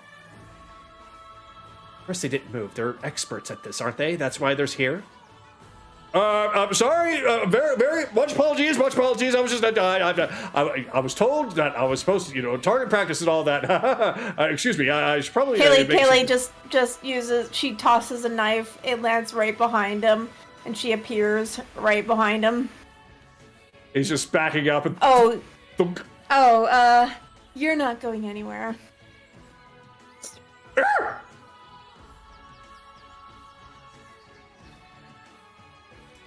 Let me guess. First day? First year. First year? Oh, boy. Oh, I got a lot of work to do. Just kind of rubbing the back of his head, nervous like, just trying to play off what he did as, all is cool, all is cool, all is cool, all is fine. I tell you what, I'll take this corner, far away from everybody. You two can take the other corner, is it right? Right, yes. Fine, I'll take this one, and I'll take this one. All right. So, we were told that we are supposed to try and hone our abilities by attacking those that are very, very skilled. So we are going to be sending some spells your way. Please do your best to make it as difficult for us as possible. We won't learn unless, of course, we actually learn. So, please be gentle with us. Well, since you guys are mostly casters... Let's see if you can, 1, hit a nibble target, and 2, bring down an enduring target. She brought in one of each. Oh my goodness. Well, all right. Everyone, let's give it our best, shall we? So, there's no way these three are going to do anything to the two of you. Even if you three manage to fail all of your rolls, the amount of damage output that they're going to have is going to be very, very low. So, as far as like an actual combat thing, we're not going to do that. Instead, it's going to be mostly just kind of a role played out thing. Much like how we've done it before. So, as far as the three of them are concerned, you can tell their dispositions already. The one that threw the fireball originally was quite arrogant at first, but now he's a little bit nervous and shaking in his boots a little bit. So the both of you can just notice that he is completely inexperienced because of his own ego. The one in the corner, he seems a little bit more level-headed, so he's probably the more capable of the three, though still not all that strong. Well, the girl in this corner, she's still a little bit more aggressive with her spells, but not exactly egotistical about it. So based off of that knowledge, you can deal with them as you please. So they're already in the midst of hurling different things at you. We got fireballs, lightning bolts, lots of level 3 and lower spells. Mostly things that do damage. Go ahead. I'll just say Akira's basically changing his damage resistance to endure all their spells with these. Just for role playing wise. Yeah, and Kaylee's basically just dodging everything. So it's so frantic that with the two of you essentially just doing your thing, with Akira just taking the brunt of it but shrugging it off, and you, Kaylee, just dodging and dipping everything, the three of them are essentially like, nothing's working! Why is nothing working? Kagato, do you remember Kingdom Hearts 2? With Xemnas and all the lasers. Oh my fucking god! Yep. So and yeah, Sora and Riku just dodging and dipping all over the place with all the lasers. I actually imagined that with you. I just imagined Akira just sitting there, just arms crossed, and it just the lasers start just bouncing off of him instead. So he's reflecting it with his body while you're reflecting it with your blades. I was about to say it was more like a combination with, I guess, 2 and 1 when you actually face the final boss and he keeps using Come Guardian. And that's Come Guardian! Nothing's working. Why is Just nothing working? I have an idea. There's 2 of them, right? Well, we're just throwing our spells all willy-nilly. Focus! Which one should we focus on? Bring out my cards.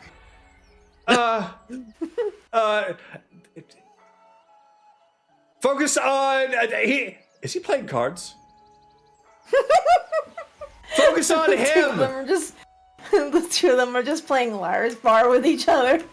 Random card generator. Let's see what the card says. What's the King of Hearts? Kingdom Hearts? Kingdom Hearts? King of Hearts. King of Hearts.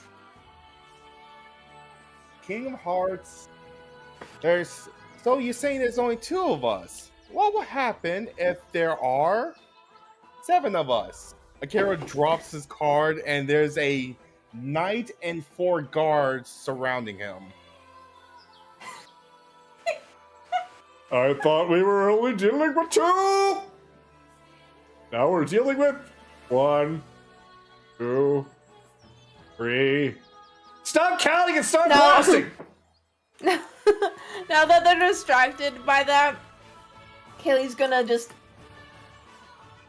pop up in front of him and slash at him with her axe. She's not aiming to actually hurt him, just to like spook him.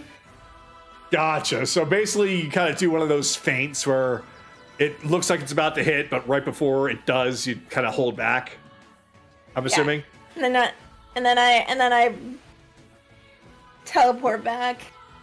So you got so close, you could basically see the beads of sweat on his face as his eyeballs shoot open, as pupils become little dots right when your axe is about to hit him. And then he blinks, and you're back in front of Akira, and he's just like, huh? Huh?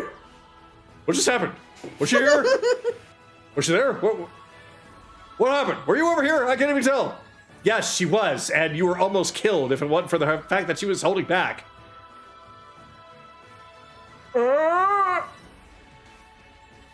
Yeah, even I can smell that. Focus fire! Against powerful opponents, we need to focus fire. And then he just looks over at the spellcaster, saying, "I suggest you focus fire on him."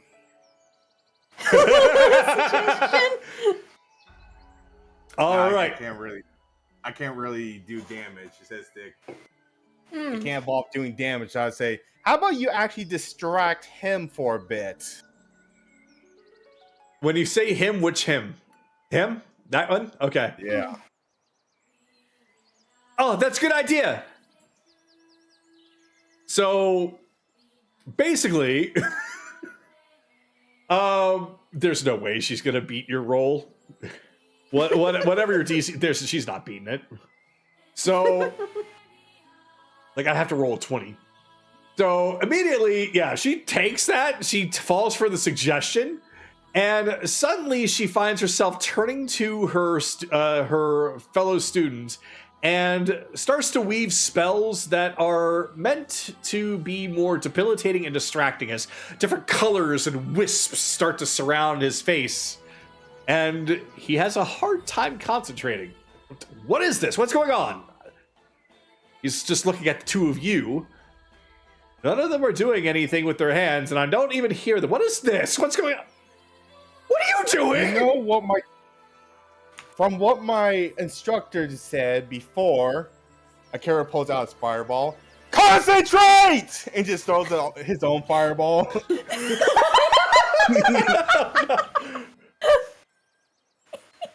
But I don't drink. Oh no. All right. I don't think he's gonna beat you with the freaking 4. So what's the damage? It kind of Oh god. And it's fine. It's only 31. He's not dead, but that fireball goes off. And once the dust settles, you just see him just laid out right on, well, I guess his figurine has him on his back, but we're going to say he's on his face, his ass just pointed up in the air, just very unflattering, as he's just charred and smoldering as smoke is coming off of him.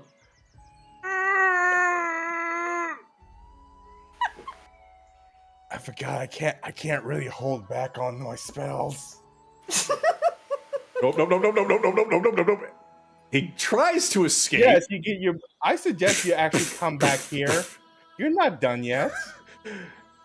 We have a long day ahead of us. A nice full 8 hours of fun and activity. I thought this was always supposed to be a warlock. He's a warlock. All he needs to do is take a 30-minute nap, and he's good to go. I thought that this was supposed to be a 30-minute exercise. Oh no, I have a lot of endurance. We're going to make sure you guys know what to do. I was told to help you guys. So, we'll do this my way. pain and fun and adventure. I'm gonna make your brain strong.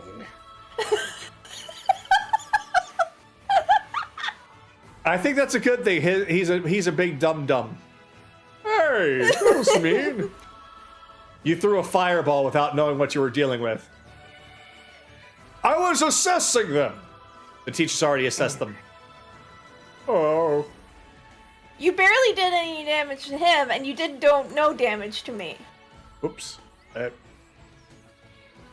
Lost my place. There we go. Well, I was holding back, you see, because this right here, as he just kind of rubs his hands together, getting all that static built up. See, this is something I've been working on. It's a lightning bolt. How about you? And he just blasts in your direction, Kaylee, with a lightning bolt. I'm pretty sure you're gonna dodge this just fine. Well, isn't that a cantrip? Nope, that is a level 3 spell. Oh. Lightning bolt. Yep, lightning bolt. It's fireball, but line instead of circle. So go on ahead and give me a dex saving throw if you could, please.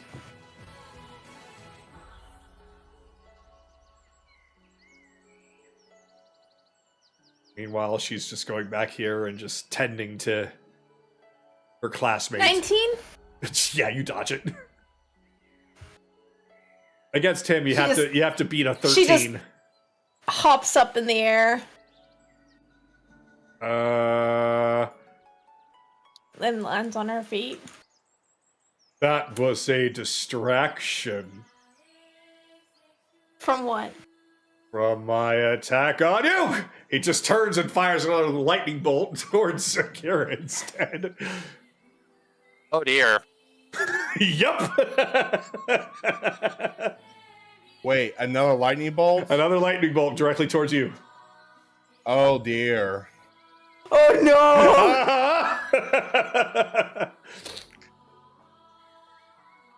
I mean, Akira's fine. He's probably just gonna tank it with no problem. Probably. I don't even care about the deck save. Yeah, he's just gonna tank it. All right. So, oh no. What's that flashing light? So, Akira just tanks it, and that's going to be... Oh, another 15 damage, and I need to swap out my headphone battery. Hold on. Yeah.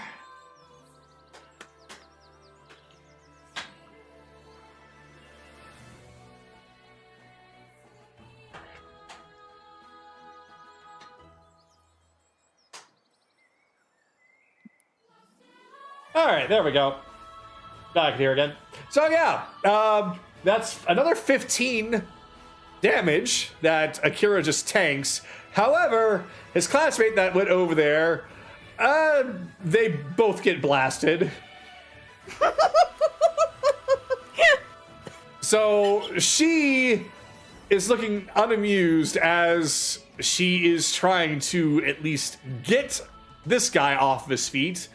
Because now he's fighting against death saves because he was already KO'd before and he get blasted by lightning. But she gets a cure spell off. He stands up. You want to know the secret 5th safety rule is when you're actually firing down a range? Know your target and knows what lies beyond it. I thought it would just hit you and that would be it. Yeah, it doesn't stop with one target. Why are you covered in soot? I got blasted by lightning. Oh. You're also who did covered it? in soot. She did it!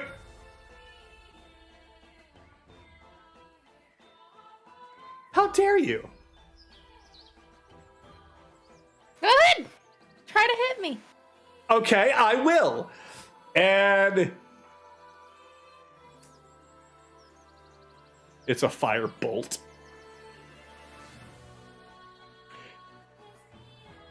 And a 13 doesn't hit. Nope. It's like one of those things from, I imagine one of those things from like Dragon Ball where you just tilt your head slightly over to the side and the fire just goes right past and hits the wall. But you can just do whatever you want. No. That's definitely what she does. Aha! Distracted! So he's gonna go up and attempt to grapple you. He's not. You're seriously trying to strong arm me? Uh-huh. He's not gonna win. But he's gonna try. Okay, what do I need to roll? It's gonna be a strength off. Okay. Typically it's athletics versus acrobatics in those cases. Oh, that's right, because acrobatics is a part of getting out of it. So yeah, he's gonna attempt his He's strength. definitely not gonna win this. Nope, he's not. So go ahead and roll your acrobatics. It's a 32. Oh my god, there's nothing. He can roll a nat 20 and not beat that. So he just goes to grab you. I gotcha! I have a plus, and she basically just disappears. And reappears right behind him. Where'd she go? I should see where she went. Guys? Boo. Kaylee? I need you to roll for perception for smell.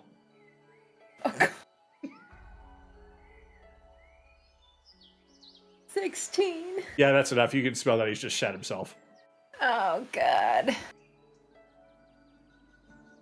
Well, she just steps over him. Well, I think that he's done. All right, focus fire. They're going to just turn to Akira and just launch a couple of spells his way. Not before Kaylee gets an attack off. All right. And this time she's actually attacking them. Oh, okay. This might end up... Yeah, I'm steady aiming. Oh, no. 27. Yeah!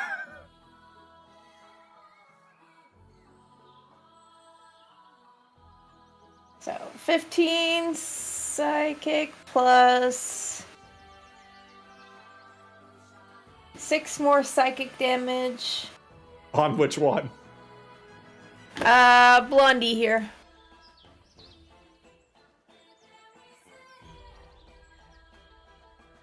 Uh-oh. She just walks up to him. She blows on his forehead. Oh no, my total HP has dropped to 0. I guess I need to faint.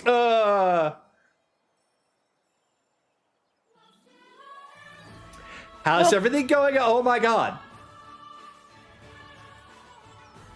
Well, we can't have this now, shall we? Curtiful, curtiful, curtiful. All right, have fun! Why?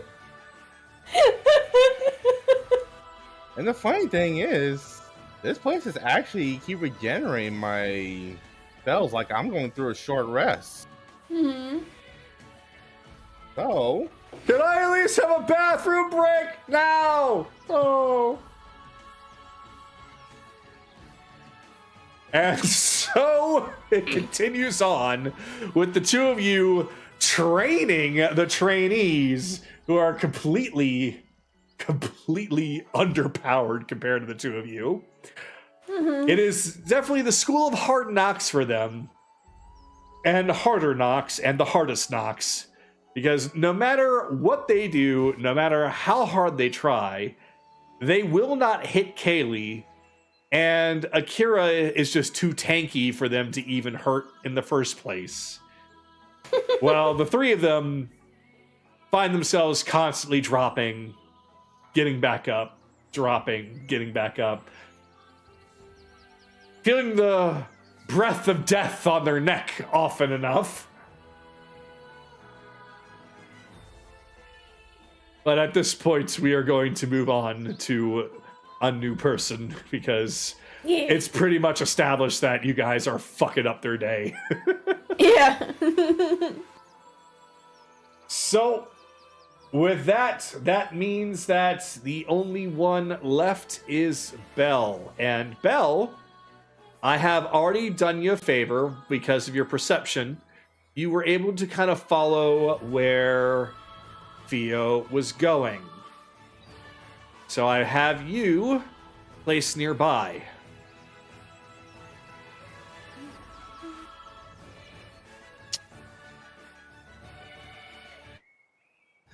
Okay. So as you're just walking on past through here, you just hear a lot of people mentioning that they saw something really quick just zip on by. Not sure what it was, but it leads you to a small isolated part of the commercial area where there is a large cluster of crystals currently not being used by anyone at the moment. But it is a nice little scenic area within inside of a cave that looks out onto the clouds beyond. I mean, cluster of crystals. Crustal sounds correct to me. Yay! Well, it's a crustal.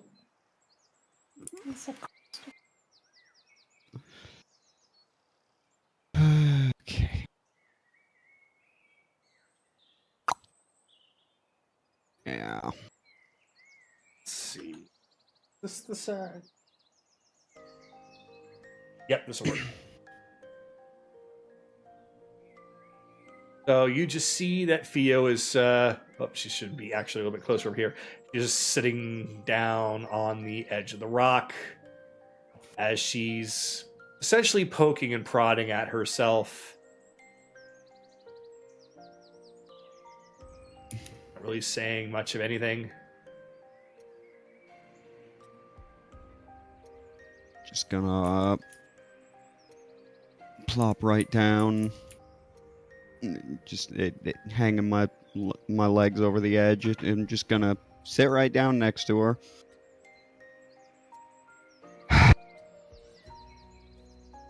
So that was a lot. Uh-huh.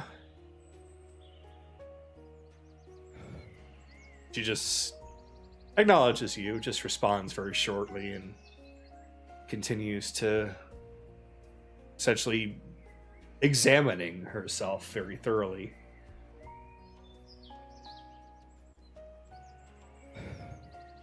Any questions you would like to air out? No questions. No questions anymore. In fact, I got the answer I've been looking for. I just don't know how to feel about it. It would explain why they didn't exactly know what I was, despite what I appear to be.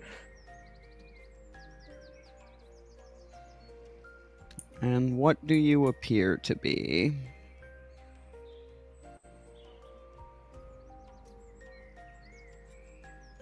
No, I don't even know anymore. Well, that's unhelpful. If you can't identify yourself, how can anyone else?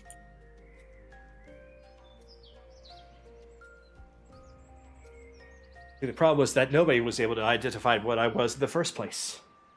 So now. Well, duh. That's your job. I'm not sure how I can relate to you or anyone else in the group other than Sue now. You don't? I'm a creation. I'm not real. Never was real. Yeah, well.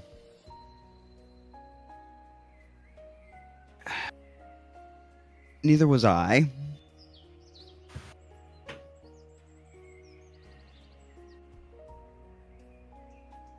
What do you mean? Yet.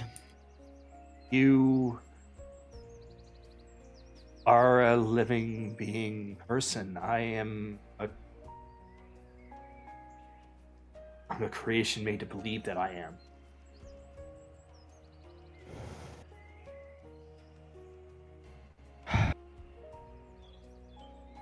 No.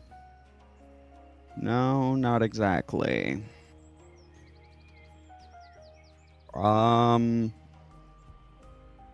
Yeah, okay, so this is simple to explain, difficult to explain why, because I don't know either, but I was created to hold to this face was crafted to put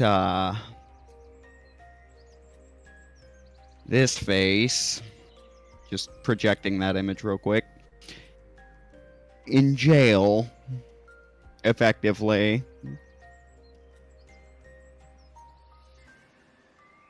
You were at least created to be a companion to someone. If nothing else, I was created to be a killer.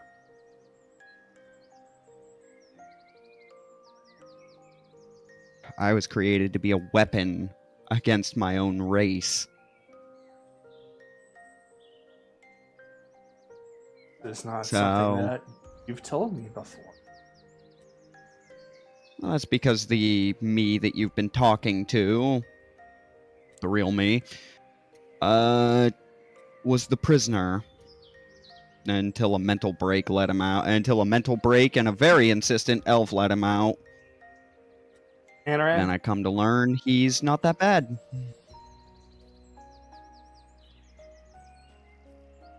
well, that's good that you're able to accept both sides of yourself, then. Or do you? I wouldn't go that far. I would not go that far at all. It's more like, in a way, I'm still going to be performing my function before the end. It's just now, instead of physically killing my people, I'm just, well, his people. I'm gonna be killing what they are. But I'm still a murderer. Just waiting to be unleashed. Is that how everyone sees you, or is that how you see yourself? Because I don't see you as a murderer. I see you as a little I'm sorry, unhinged, but you know. Well, they all definitely see me as unhinged. I think that goes for both of us at this point, but Oh, absolutely. no, That's I don't think they do, and I'm not going to tell them. What? I'm not going to tell them the plan, the purpose behind my existence. It would only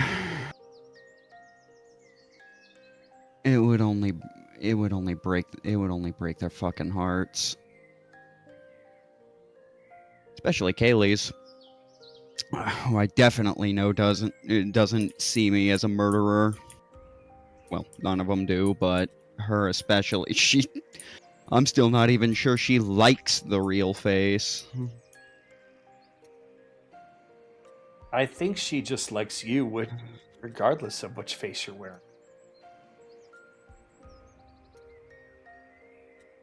Still two separate people.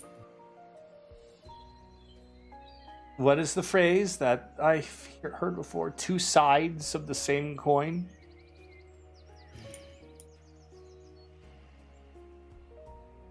Perhaps in a sense, but I'm mostly appearing to you right now to tell you I too. It looks like we're both coping with the reason of our existence, but this place is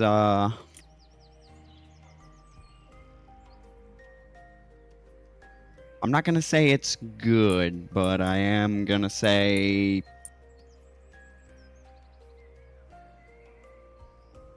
you play the hand you're dealt as best you can. Up until now, I didn't feel like I was any different. I woke up one day and I just felt like I just woke up from a dream and I flew off.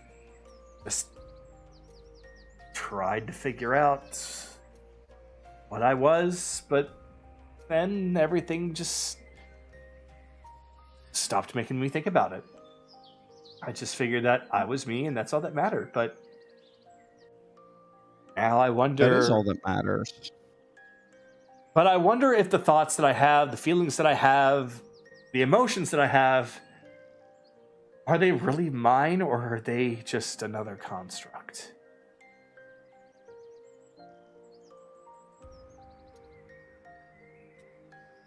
I feel like Sue is as real as everybody else, but at the same time, I wonder how she feels. If she does feel. Well, she's a similar case to mine. She's a being, an artificial being that grew a soul. Enough experience in the world can apparently do that. Is it really growing a soul, or is it just adapting? If I were to die right here, would I go back? Would I just be a lifeless doll without a soul, or would I actually return to life itself, like most do in the Feywild? Am I just a toy that needs a new set of batteries? Well, between myself, Sue, and the werewolf, I think we've put that matter to bed. I think you're quite alive.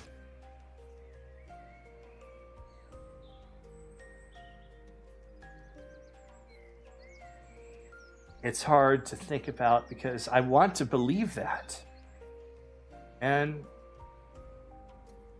I appreciate your words, but at the same time, it's just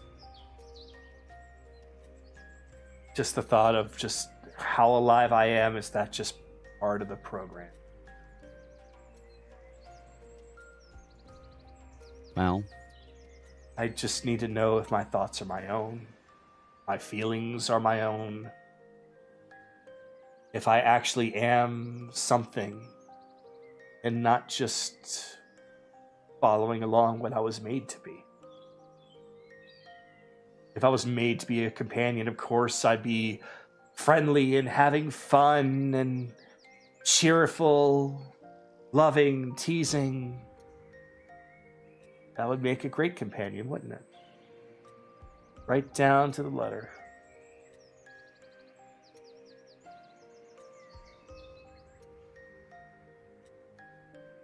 do you want to be that way? Of course I do. I just want it to be my choice and not something that was placed in me. Guess I just can't tell if anything that I'm saying is really from me. Anything that I'm feeling is really from me. Do you feel like your thoughts are your own? That you have full control over yourself? Despite there being two of you. One was a glorified jailer for over 20 years, and I never had a choice until very, very recently. Just cages upon cages. Everything was predetermined. That has altered in a way that should not be possible, and yet here we are. So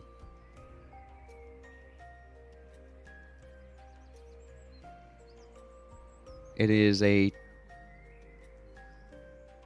See, I have the unique perspective of the on this of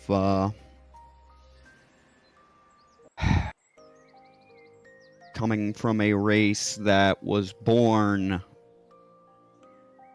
with the ability to truly think but not free will. And I have not broken that, but I'm a chink in the armor. I'm a chance to break it, and a fool's chance at that. I don't understand enough to know if this is yet another cage, yet another illusion, but duty compels me to try, and martyrdom compels him to help me. But the way I see it in your situation,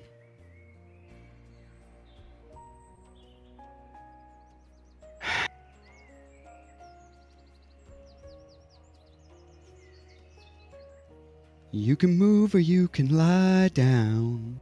That is your choice.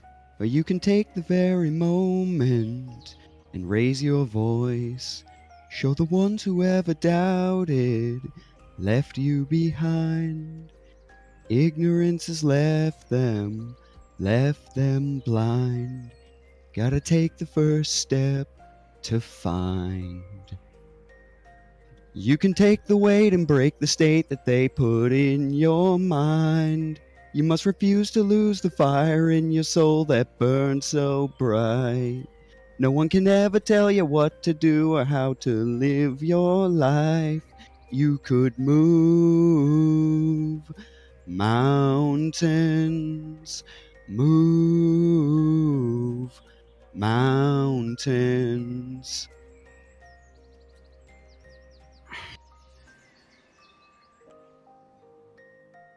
Just a snippet, but They say that song was the original magic. I can understand why people still sing to this day.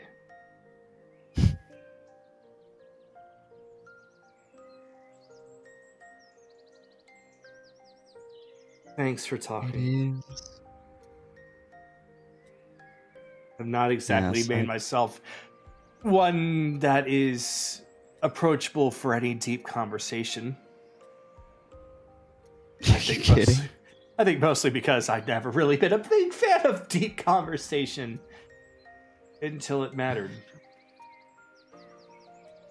And yet I, who love such things, have found you impossible to ignore. And quite frankly, I'm starting to understand why. You are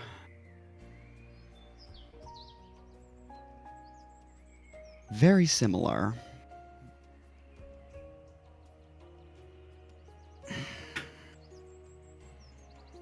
Then I'm happy that I at least have something in common. Yes, but I'm not some past you seem to be you seem to have at the very least developed become close with me, if nothing else. Not many have done that. Not this face anyways. Oh, I don't care about which face that you wear. Yes, you've made that quite clear. So why do you think... So real, fake, why do you think any of that would really make a difference? Like, it's what you make of it. That was the point that I was trying to get at. No, I understand. You gonna lay down?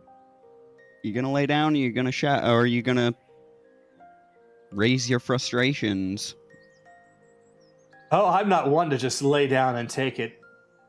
Oh, I guess me running off like that is Understandable. Human, even. Ever since I've been traveling along with you all, I've been trying to figure out ways on not just how I could be useful to all of you, but also how to thank you all for bringing me along, for treating me as one of the group. If anything, despite what I just found out, it is nice to know that all this time I've at least been treated like an individual. I now understand how Sue feels. If she does feel, I certainly hope that's true. I think she's disobeyed Chase enough times and bothered people she probably shouldn't have enough times that she might not know. She might not be the best at expressing it yet, but she definitely has opinions that go beyond her presumed station of an automaton. Oh, you're both made by the same person. Maybe it has something to do with him. Maybe it has something to do with the meaning behind his creations. I mean, like, at this point, making a tool, your origin, maybe, but at this point, that's not who you are. I don't think that's who you are now, unless you decide that's who you. Unless you decide that. No, I am not a tool. In all sense of the word. I hope. Yeah, everyone's allowed to be. Everyone's allowed to be something of a tool, personality-wise, every now and again. Once again, it's part of being alive. But in the sense that you mean it, certainly. Certainly not. I mean, despite your best efforts to become my toothbrush. I think I was a little bit too far down your throat, unless you have teeth growing down there, too. Yes, that's exactly the rumor that needs to be spread now. Local snake takes fairy 6 inches down his throat. Are you saying he's a toothless snake? No. No. Because that's the only that's the only way that he would have teeth in his throat. If he would basically consume eggs and crack them in his throat. I'm not a fucking I don't know the fucking term, animal biologist thing. I don't fucking know how that works. I have no idea either. Oh, Lord above. But no, I know I very much have fangs. I appreciate you not piercing me, by the way. Hurts. Egg-eating snakes, that's what they're called. Eggies. Mm. Actually, pain. I never thought of it that way before. I actually do feel pain. Of course you feel pain. Here, flick me. Can't appreciate... Flick me. Forehead. 3, 2, 1, flick. Okay. Ow. You didn't have to flick that hard. Of course you feel pain. Like, how the hell would you even be capable of comprehending pleasure if you couldn't? Now, see, that's a lewd conversation that I don't think I'm wanting to participate in. How?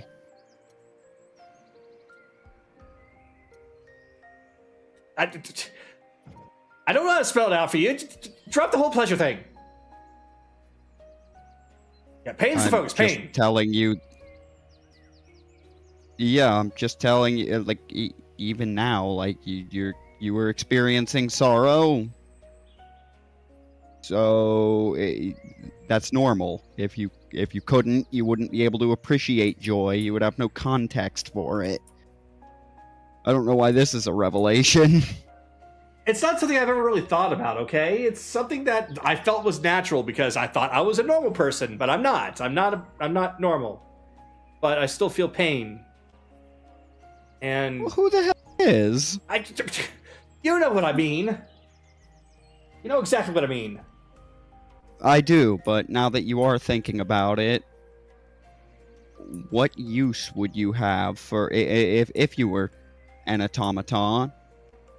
Even if you were at one point, what use would there be for a what use would there be for an artificial being meant to make someone else feel better, to experience pain and sorrow? That you can, and it only serves to contextualize your joy and thus amplify it. That puts it to bed, I would think.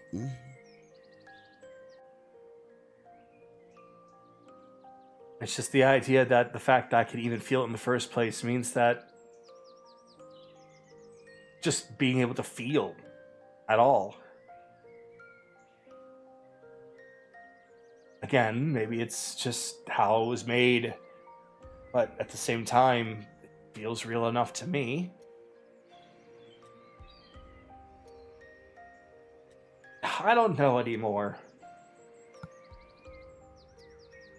I'm conflicted, but at the very least, it's better than feeling like I was a little bit ago. Well, try running this one through your head. When I was born, I had to. I could only feel emotion when in close proximity to my sister. I was born without emotion. She was born with an overabundance of them.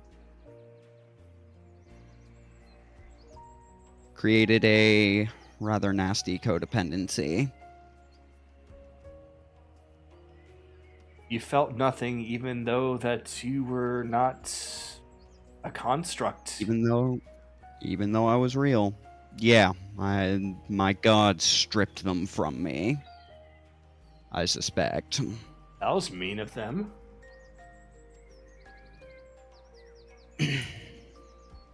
Well,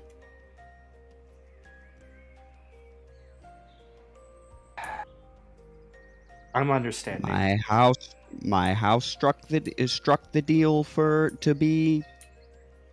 my house struck the deal for power. They were not clear on how they'd get it.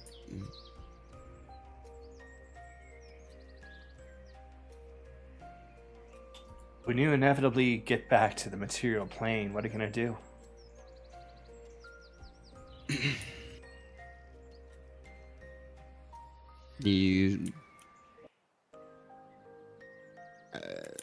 Your people... we already know that they're seeking after those ziggurats, right? What are you going to do? Yeah. Half of you wants to stop them. Other half wants to save them from what it seems.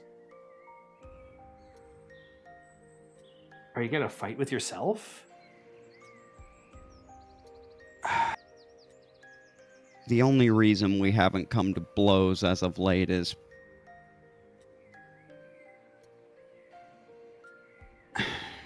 because we have found a tense and uneasy peace with an uneasy unity of purpose, and that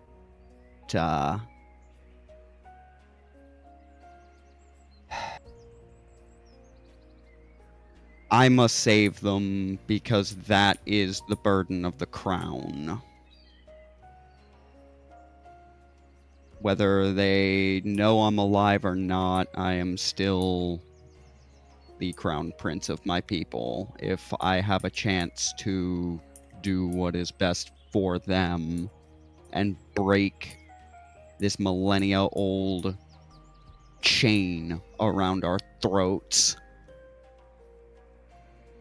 then I will do so by any means necessary. Duty demands no less. That being said,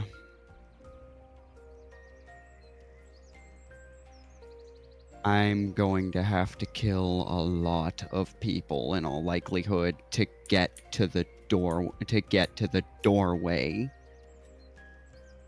to come face to face with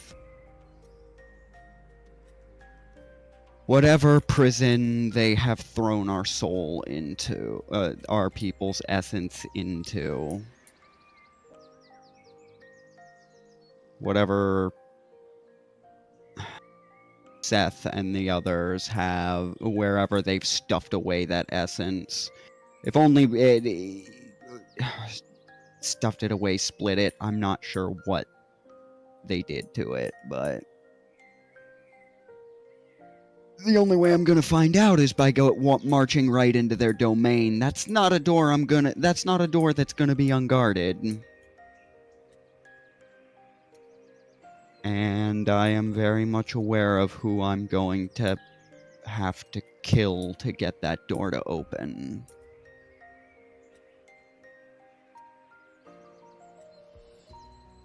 Well then,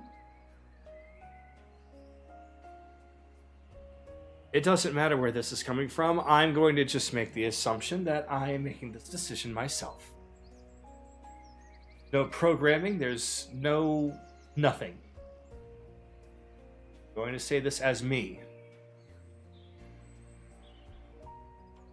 When the time comes and you have to do that, then I'm going to come with you, okay?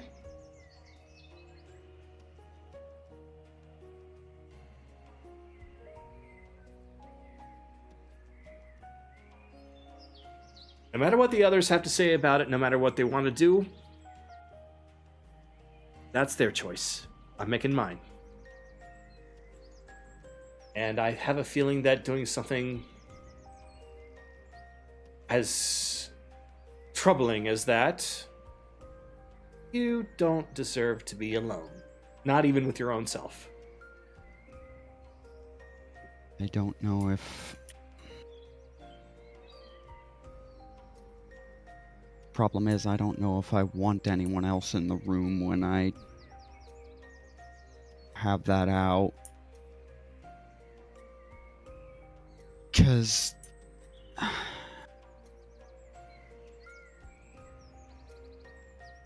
I don't want to know what look I don't want to know what look I am going to have on my face when the moment comes where I have to kill the head of House Sasayan.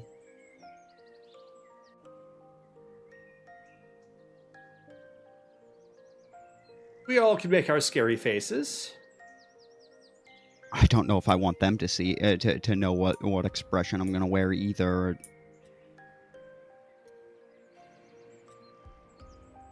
Cause that's my father. Oh. Boy, you and Chase definitely have a bit of a problem, don't you? Mm-hmm. Well, the duty's even heavier on my account. They,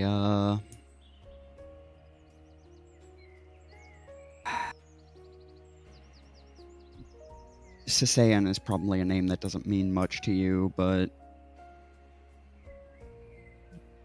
there is a reason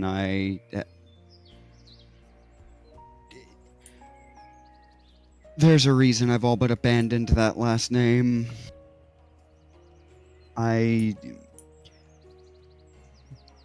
My house is responsible for the for our people's predicament, almost an exclusivity.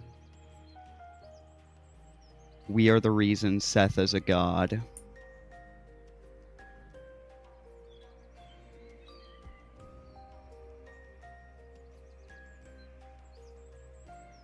Sorry to hear that. But that doesn't change my mind. Yeah, I'm trying to talk you out of it because it would be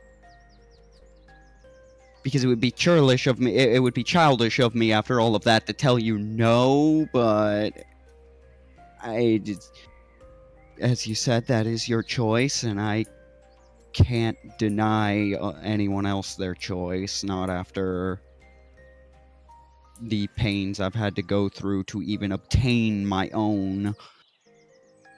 But Here's what we're gonna do. We're gonna finish that up here. is We're gonna help out. okay. We're gonna help out here. Do what needs to be done to help save the Feywild. And I thought that perhaps I had a home to come back to here, but it looks like that. Oops, I hit a button that caused a strange thing to happen to my tail spire. There it is. Okay, fix it. All right, fix it. I thought by coming back here that I would have a home to come back to, but I don't. It turns out you guys are my home. So, I have no reason to stay here. When we go back, and we will go back, I'm choosing to do my best to help you. As family.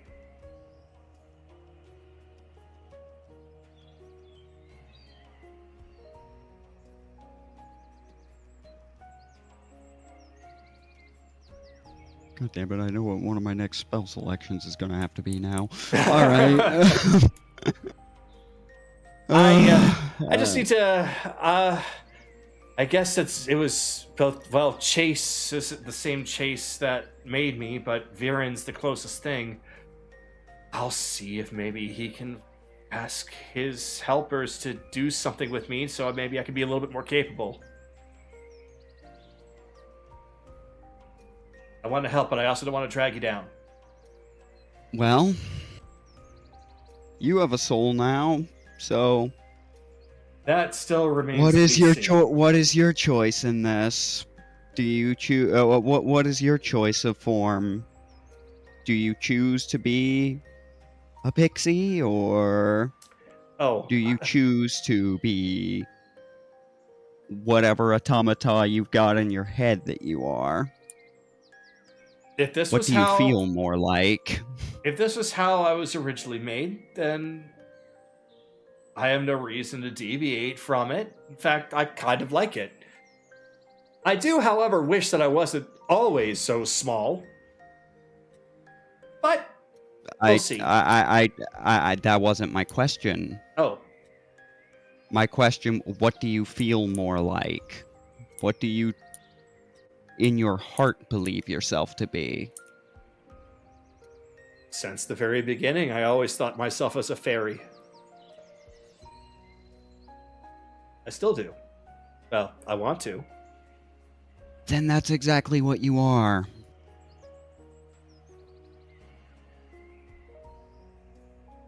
That is your first choice. Might be different, but your kind do tend to come in all shapes and sizes. And as for growing, you do realize that we have another fairy that can do that and can probably teach you how to do that. Hers are innate with runes, and they're like, I would need a spell. Or be a high fae, like the pix or the sugar plums.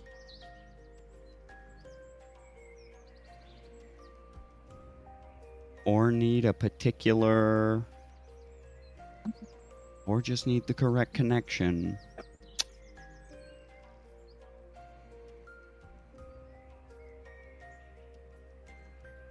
I was going to ask Vyran, but if you've got an idea.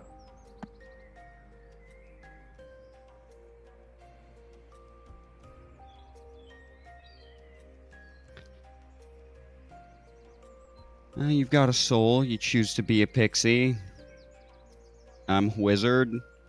Who knows? Time comes. Lots of wizards have familiars. See, fairy, actually. There is a difference between the pixies and the fairies. There's also sprites and brownies. There's all kinds of different... I'm aware of... I'm aware of the... I'm well aware. Forgive me for pulling the actuallys, okay? No, you're absolutely fine. You're absolutely fine. It is an idea, as I said, the right connection, the right power source. For example, it's an option that may be worth exploring. Given that those contracts, regardless of what they're made with, do tend to be consensual. I would just need to actually look into. I would just have to look into actually obtaining that spell.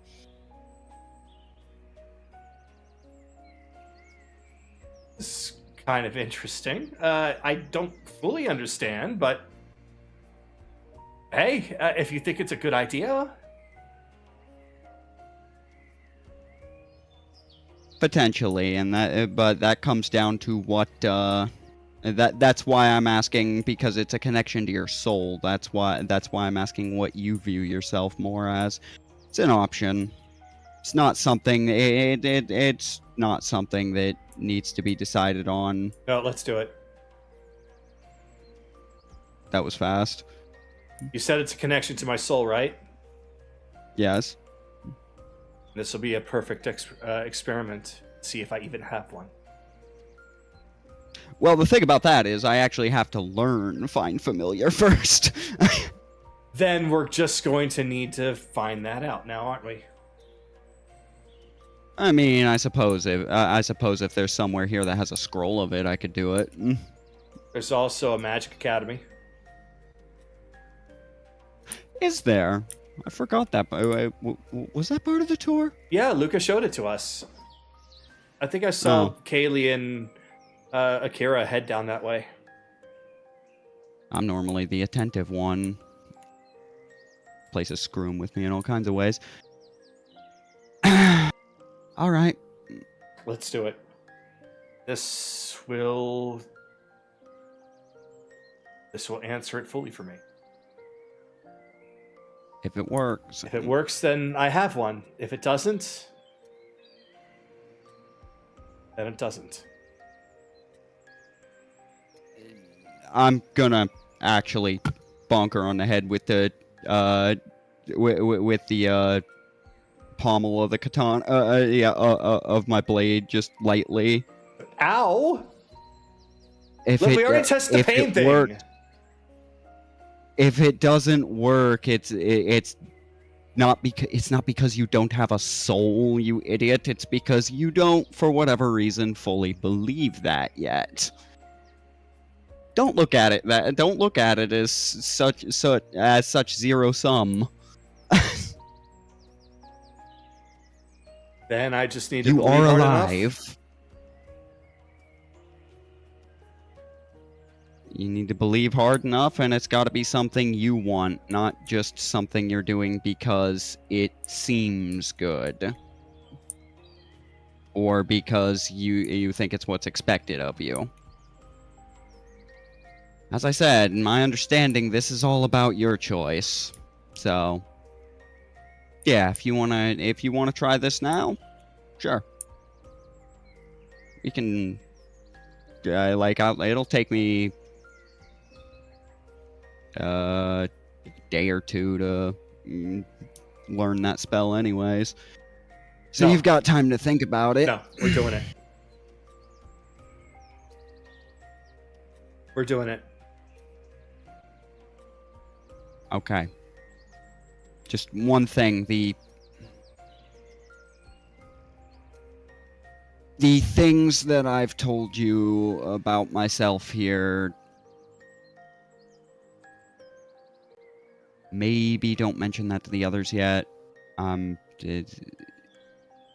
working. I'm still working out what I'm even gonna, how I'm even gonna have that conversation with them. Well, And I still if they're consider. gonna hear it, if they're gonna hear it from anyone, if they're gonna hear my full story from anyone, it's gotta be me. Well, deep down, I want to consider myself as a They'll kill fae. me if they hear it from someone else. Deep down, I still want to consider myself a fae, which means that we work off of deals. You do this for me, this fine familiar thing, make me understand that I actually do have a soul, and then in return, I won't tell the soul. We have a deal?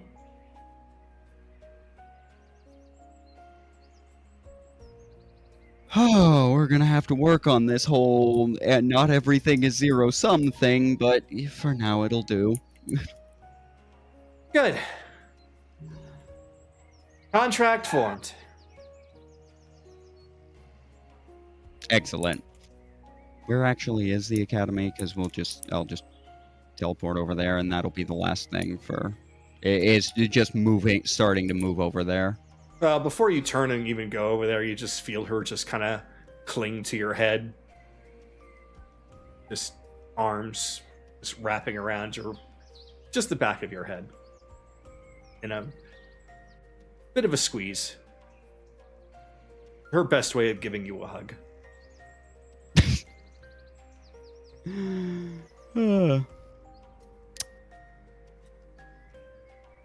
Make that 2 that I'm gonna need to learn.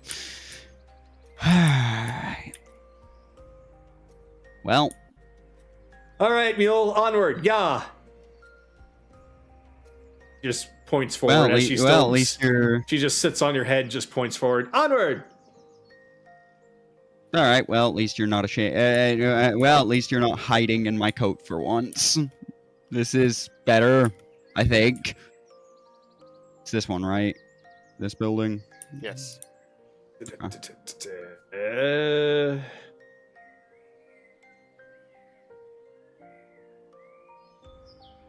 Boom. There. Yep. All right. So right now, that is where we are going to take a moment to take a break. And then after the break, we'll come back and we'll start back up at the top. Alrighty.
Okay.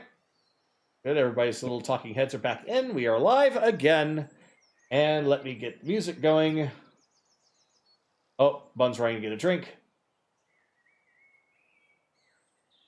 It's fine. She's not first up. Yeah, I'm just getting the music going.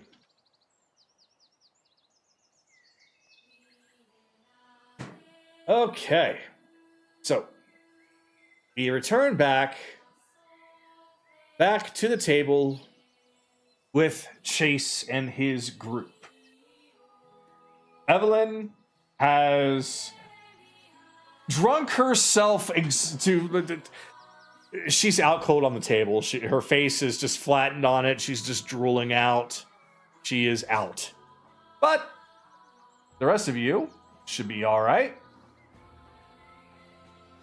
So, as far as how you guys are going right now, I know that Chase has some things that he wants to do. If you two, Soraya and Carolus, want to follow along with him, then we'll keep your group together. If you want to do things separately, then let me know, and I will set you up separately on the initiative list.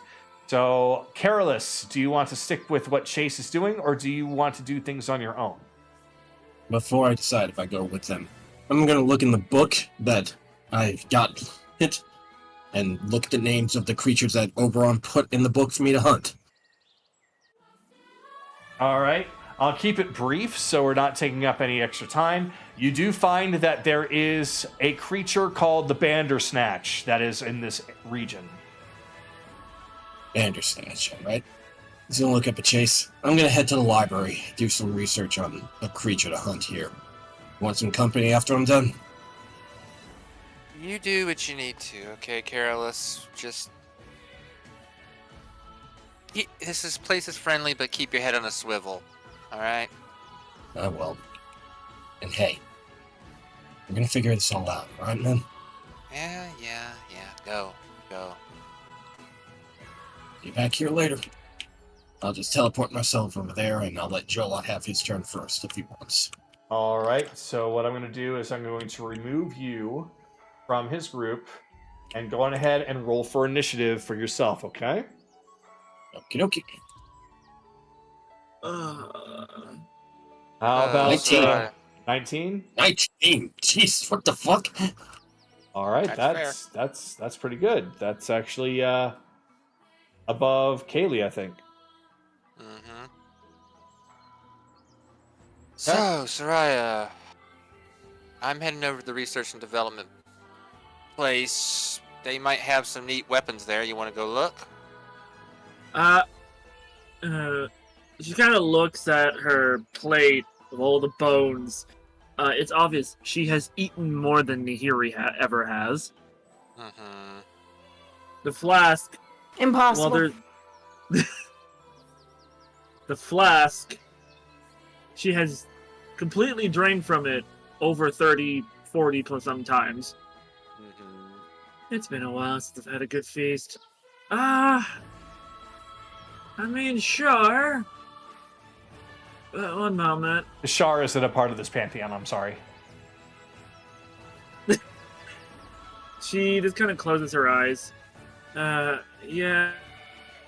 Okay, it looks like Anaran does want a few things from this place if he can find it here, but yeah, I'm all for weaponry. Well, we're going to be here probably for at least another night, so when Anaran can come out, he can come find it himself. Yeah, he says go fuck yourself.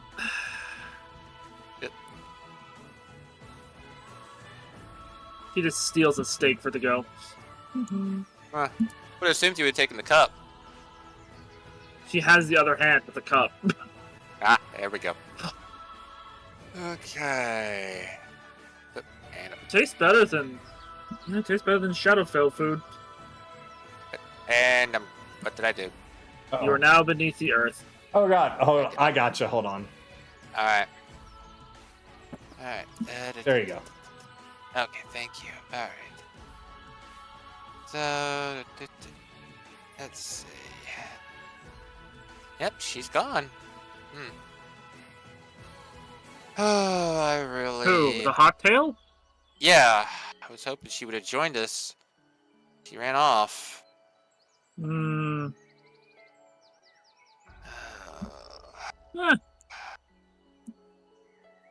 I put the paranoia away for once, Chase. File it for later, but put it away. Yeah, just the elevators, and then as we get to about here. From there, what is your passive perception? And Soraya, what is your passive perception as Soraya instead of entering? Rise is 16. Okay. Mine is 15, Sue's is 18. Considering the distance and the amount of commotion that's going on down there, I'm going to say a 15 is enough. From where you two are, you can definitely see down in here that you'll see Kaylee and Akira down there are doing some business and training something going on with combat and magic with some other Feywild folks. We can go down there later, Soraya. I don't really give a shit about that place. There's not a place here that can actually keep up with me. Fair enough. Would an 18 be enough for Sue to have seen Belle walking up towards the academy? Hmm. Say if he had been standing like right here as he's walking up. Oh, going across the bridge? Since that's a little bit further away. Yeah, I'll say an 18's enough for that. She would. I mean, she could have seen it at any point when we were walking. It's not like I actually flash teleported there. Yeah, that's what I was talking about. It's like That's what I was Sue's thinking. gonna be like, yeah, Sue's gonna be like, can't. You don't even need to ask. Go, be with your sister. Well, you're taking this intelligence very well.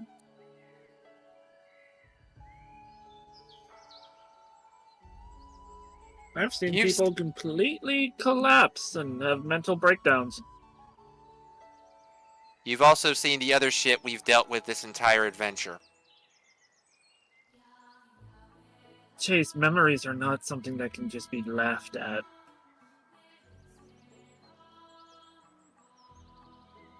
You also forget I'm already insane. No, you really aren't.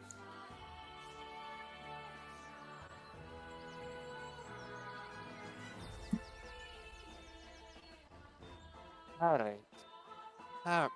No, you can't come. You can't come out, Dreamer. Not right now.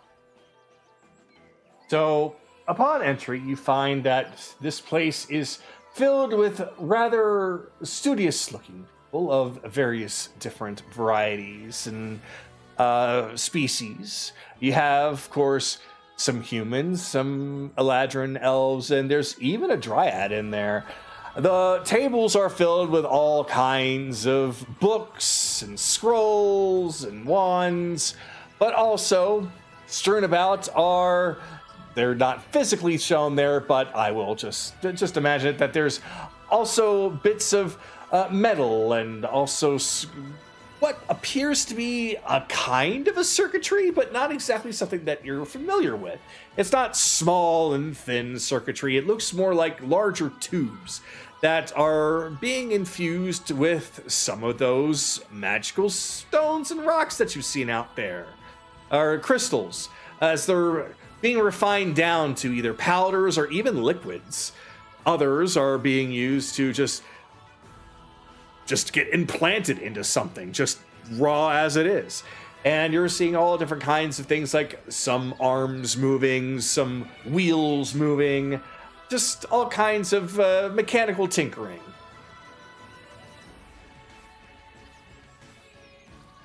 It's definitely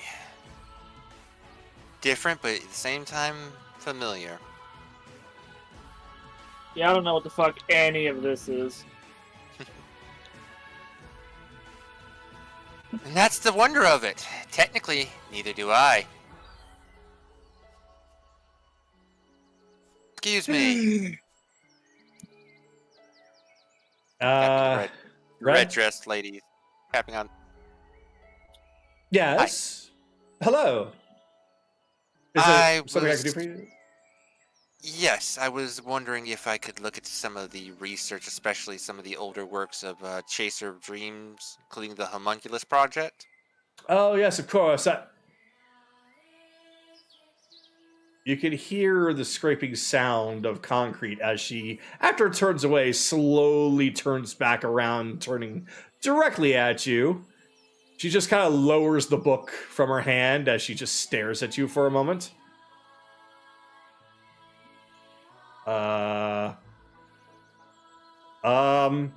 Everyone. We have a visitor.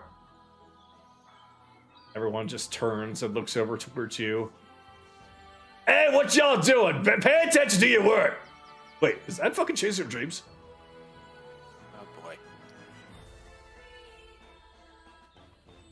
Suddenly you are surrounded by basically everyone that's in there as you are bombarded with all different kinds of questions about... Chase, I'm not seeing any weapons. Give me a minute. God. So, yeah, basically like a celebrity, you are just hounded by everyone inside. And there's little of, oh, it's great to see you. Oh, welcome back, Mr. Chaser of Dreams. Oh, it's so good to finally meet you.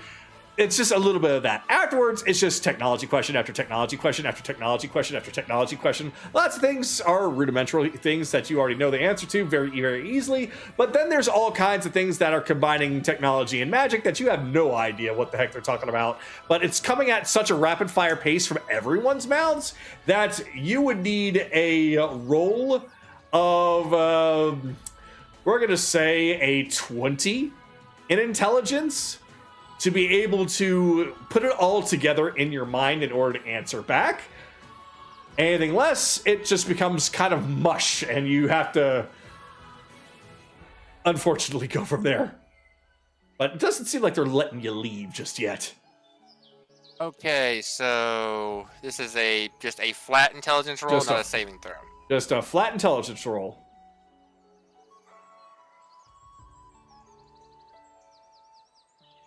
So it's 13 plus 5 for an 18, so a flash of genius to a 23. 23, all right. So, despite everything with all this rapid fire questioning, you're able to keep it together and trying to answer the questions that they have while also trying your best to excuse yourself to focus on what you need to, because they aren't letting you go until you answer the questions. So you do the best that you can, even if you don't really know what the answer truly is. You give them the most accurate answer that you can think of, even if it comes right out of your ass. But it seems to work for the most part, as they all are incredibly thankful to you. And my mouse has just died, so I'm gonna have to put it on the charger for a second. So yeah, they all, damn it. Well, I was gonna physically move them away, but I can't. So, oh well. So with that, we'll just say that they all seem satisfied and they bow to you. Oh, thank you so much, Mr. Chaser of Dreams. Welcome back, by the way. We've got to get back to work, though. This is such fantastic news. Okay, so we got to do this, and this. So they go right back to the table. They start implementing a lot of these things that you have given them help towards. Okay, good. Oh boy, goodness gracious. All right. And, of course, the one right afterwards is like, oh, geez, yes, by the way, go ahead, go through anything that you need. I know it's been a long time since you were here, but, yeah, this place, this was yours, by the way. So, yeah, have at it. Yeah. Soraya, look, I was going off of the research and development back at the consortium, not here. That was... So, but hopefully there might be a few things, because, I mean, they did make a big old cannon, so... I'm not interested in your boom boom. I'm interested in slash. We can make some of those too. Okay, just let me look at my books here for just a minute. Reading. All right, I got the right angle here so I can let my freaking battery charge. So, all right. So you come across a lot of books. Many of these are indeed from the Feywild, but there are some that are mixed in from the material plane. And some of them are written in a penmanship that you recognize, and it is yours.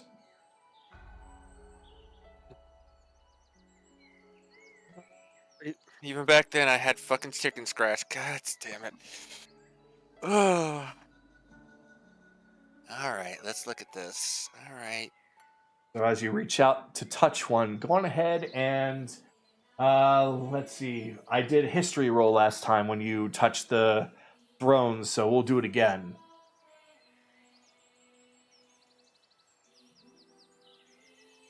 15? 15's good enough. Like, basically right at the minimum there for you. As you reach over and touch one, you feel once again, it's as quick as a flash, but at the same time, you feel like you've lived through several days and nights sitting there at this desk, just writing out theories and testing various different ideas that you've had. To your left, all sorts of little trinkets and treasures that you put together in order to work on what appears to be some sort of a homunculus. One that's based off of the very basics that you have there, does resemble a fairy of some sort. On the right-hand side, all different kinds of books, those that you've written yourself, that you're looking at the notes. Others are books that you've not written. Some based off the Feywild, mannerisms, personalities, different kinds of Fey-like things to implement as best as you can. And there's a big smile on your face as you're very excited to have a bit of something that nobody else has made in your lifetime before suddenly you find yourself flashing back to the present.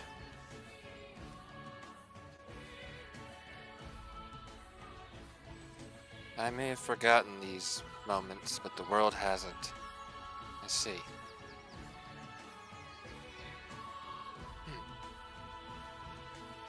All right, so Chase is gonna read over some of the things, starting with the things about Theo. So, in regards to Theo, she isn't based off of anyone specifically.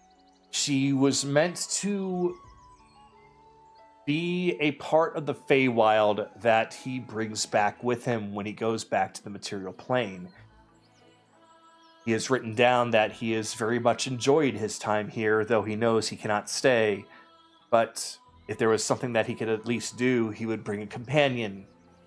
He didn't want to take anyone away from their families or their lives, so he felt that it would be a good idea to create a homunculus. One with all the thoughts and feelings and memories of the Feywild that he had, what he read, implemented as best as he could. Somebody that is kind-hearted and supportive, but also a little playful and maybe a bit mischievous, just like a fairy. Though there was still quite a lot of work to be done, plenty of things are written down as far as different attempts, different failures, day by day, things that have tried, things that were adjusted. And that's where he found, or you will find, the last bits of entries that deal with some sort of, we'll call it a kind of a magical water from a pond that you felt would be a great source of life for her. Almost like an artificial bloodstream. And that is what you went to go out and find. But it's after that that there's nothing else written.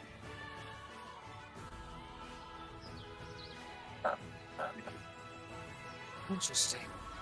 Okay.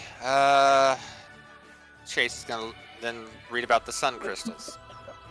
So, with the sun crystals, you find that this is something that you have once again written for yourself. That there is some information about them in a regular book, that they are just an energy source that are made from the sun.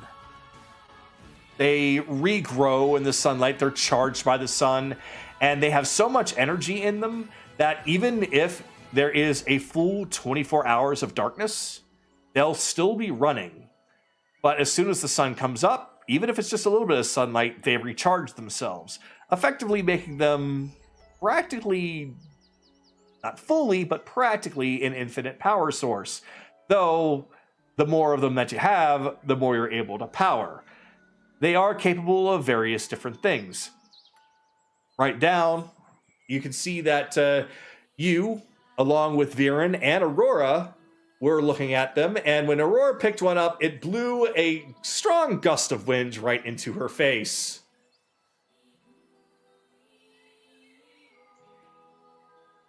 Is there anything saying about how it can only exist in the Feywild, or can it be potentially be used in the material plane? There's nothing written about that, but it is powered by sunlight, so you can assume that it's likely able to be powered by the sun, regardless if it's the Feywild sun or the material plane sun, especially since you now know that Sol is the material plane counterpart for Vyran. These things are easy to grow in the material plane suit. Vix is gonna fucking blow a gasket with this shit. This is what she's been needing for the goblin tech. A constant power source. Okay. Gonna look for any information about the cannon. All right. So you do see the schematics for the cannon, and it uses a lot of those crystals. Not only refined down, but essentially liquefied and pumped through the cannon itself. So taking those crystals and refining them down so much that they essentially become liquefied means that there is a lot of them powering it.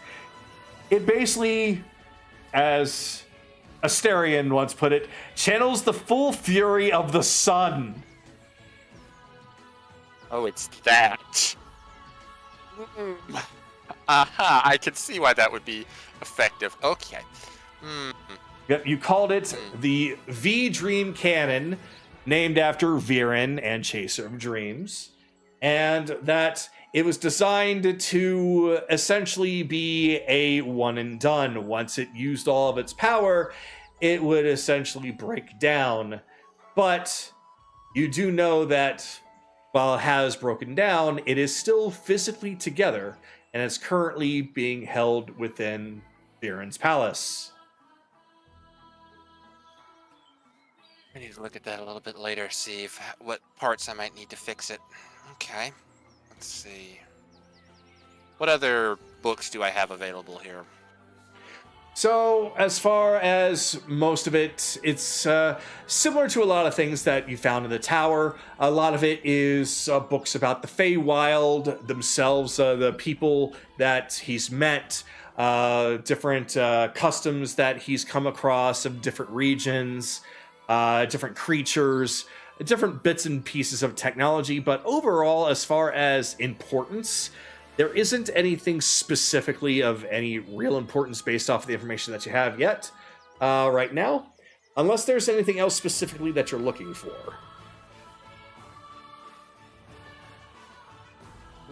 Not that I can think of. Chase will then turn to the lady in red. The homunculus project, they said that you were able to complete it, but then it ran away. Do you remember what happened? Or does anybody here know what happened in that event? Oh, yes, that was before our time, unfortunately. It was quite a bit ago. But we do know the story, as that was the last thing that was left behind from you, or... yes, you. Though, once it was completed, she seemed to have a bit of a meltdown as soon as she opened her eyes, and she flew away. We have no idea where she went. And that was that. We hope that she went to go and find you. Maybe that was why she acted so quickly, but I don't really know. Maybe. Okay. Alright, Soraya, let's look upstairs. Maybe we can find something that'll pique your interest. Oh, finally! I'm so done with all this nerd shit. Look, we'll find something. Hopefully, if not, I'll spar with you. Chase, sweetie, that's a good joke. Ah, this is the room I needed. But he's not up here yet. So you find yourself in a small room with a few chairs, but an enormous telescope. This appears to be something that allows Vyran or others to look across the Feywild and spy or gaze upon whatever they feel like.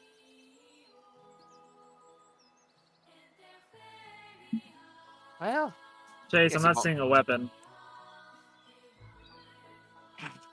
I apologize. Okay, we'll go find something soon.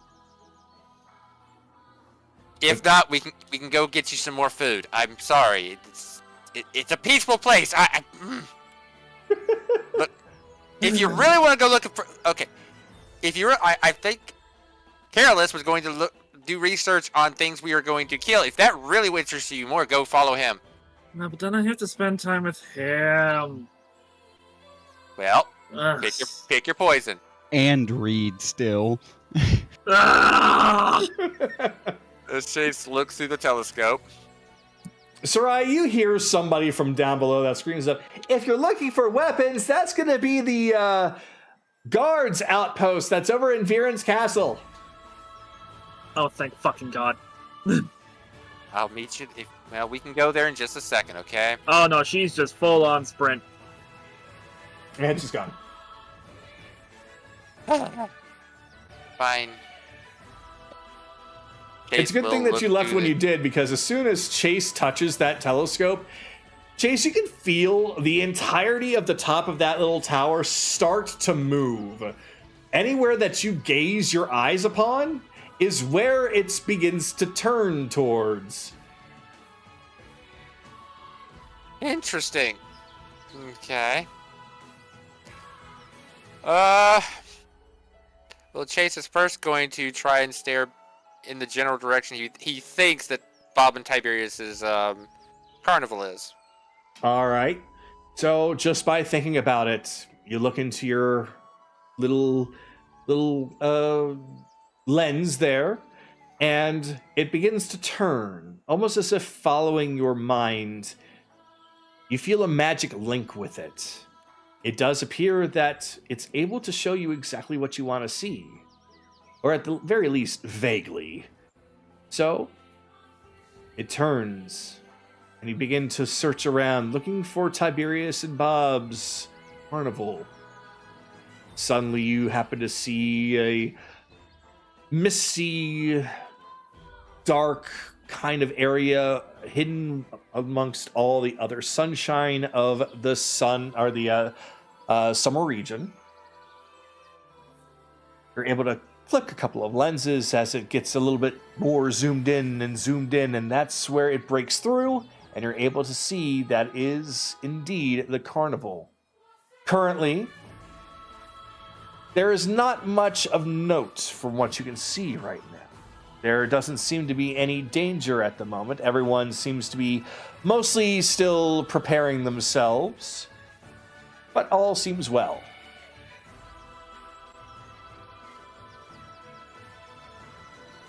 Chase is now going to be a little experimental. It's like, okay. He's going to see, instead of focusing on a place, he's going to focus on a person. He's going to focus on Luca and see if he can find her. All right. So, you think about Luca, and you start to turn this around and around, but you're not able to find her, suggesting that she might still be here on this, or within the kingdom. So it can't show me her location in the kingdom? No, it does not do that. It's made to look beyond the clouds. Okay.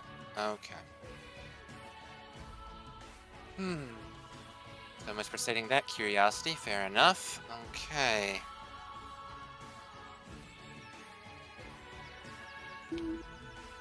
Chase is going to attempt to look at the bullywogs. The king and prince. All right. So, you think about them in your mind, and then it is cast down. You just think of the bullywugs and what you remember seeing based off the reflection pool. You find a barren land that is covered in swamp. Then it continues on to what I could best describe as, it is still a swamp, but it's a little bit more, it's a bit nicer. It's got some floating pillars and islands all strewn about. It almost looks like a royal kingdom, but not like anything you've seen before. But you do see what appears to be some bullywug-like creatures walking about. Yeah, well, there's them, but I don't see the actual leaders. But, well, okay, I don't know where this is. I'll have to get Vyran to confirm this with me. One last thing, Chase is going to attempt to see if he can locate Shadow. All right. So, as you look through and you keep Shadow in your mind, it seems to search and search. And yet, you're unable to get a good look because right where it seems to hone in on a spot, it is covered in such a thick cloud of darkness that it cannot penetrate.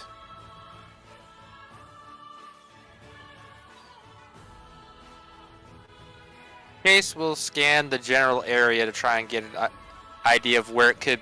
So if you could describe it to Vyran, he could probably at least get an idea of Shadow's general location then. All right. So, you start to look a little bit to the left, a little bit to the right, a little up, a little down, trying to see what kinds of areas are even remotely close to it. And you find that it is, at the very least, you can surmise based off of the trees and the colors that it is closer to the autumn region. Autumn region.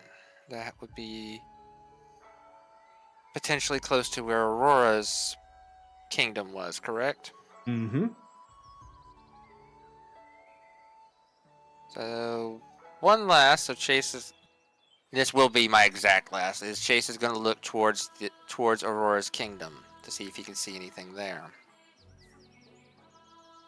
It's enough for you to be able to take a look, but it is covered in thunderstorms. It's hard to really piece together, though. The more you look right through the rain, you can see bits and pieces. You see a few islands that are strewn about on top of the sea, but that's about it. Don't want to reveal yourself, bastard. Fair enough. We'll meet eventually. And I will end there. All right. Give my mouse enough time to charge up a bit. So, Carolus, we are going to come to you as you go into the library. Oh shit! I never actually rolled for Soraya. Yeah, you should probably do that. But since I already said it was Carolus's turn, we'll it's go already with him. careless. So whatever you get, we'll start after him. I got a 13. Okay. That is going to be after Kaylee then. Yes.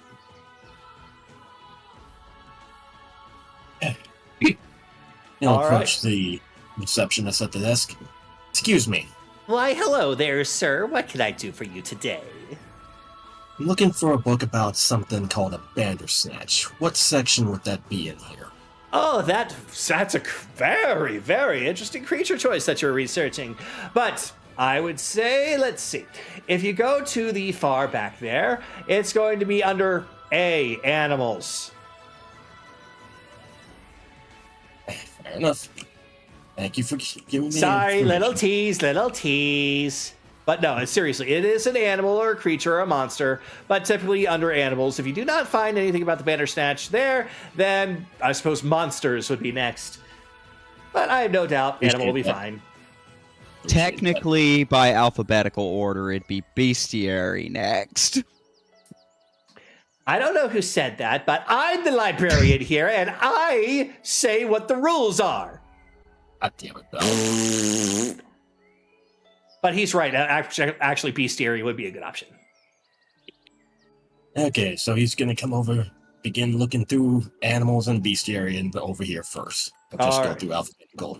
So under animals, it's basically just you flip through it. It's a bunch of small furry creatures, just friendly animals of the Feywild. It actually is under bestiary where you will find the more dangerous creatures and monsters, much to the frustration of the librarian who thinks she knows what she's talking about, but she doesn't know what a bestiary is.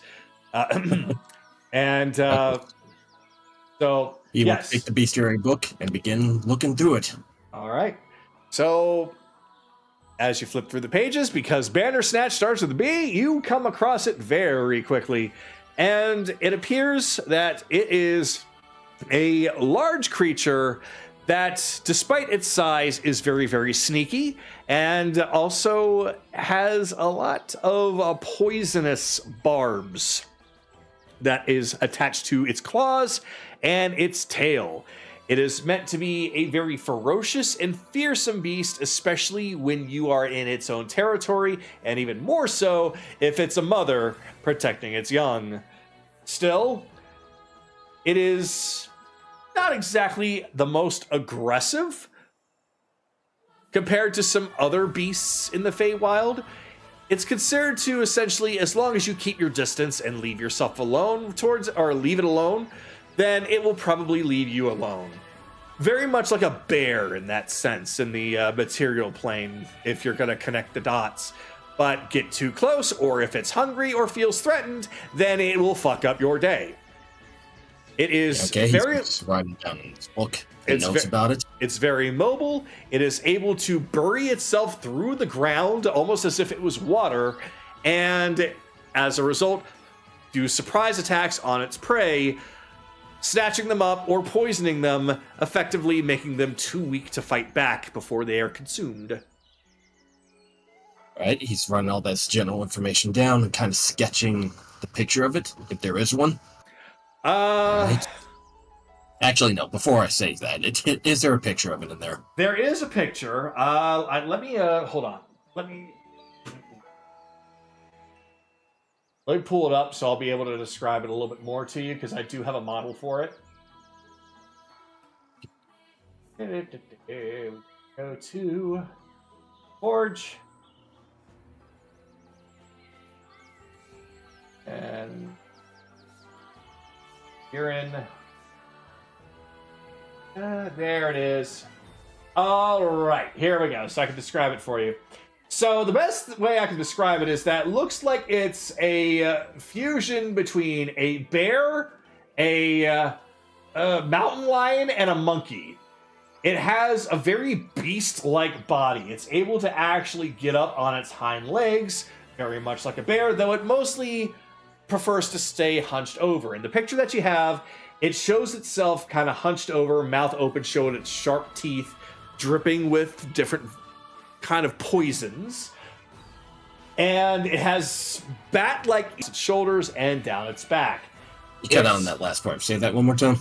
It's got a huge tuft of fur that goes over its shoulders and down its back. All right, he's making some other notes about that. It almost looks like a large mane, or almost like a cape made out of fur. So it's a mix of like a mountain lion and a bear, essentially. Kind of, yeah.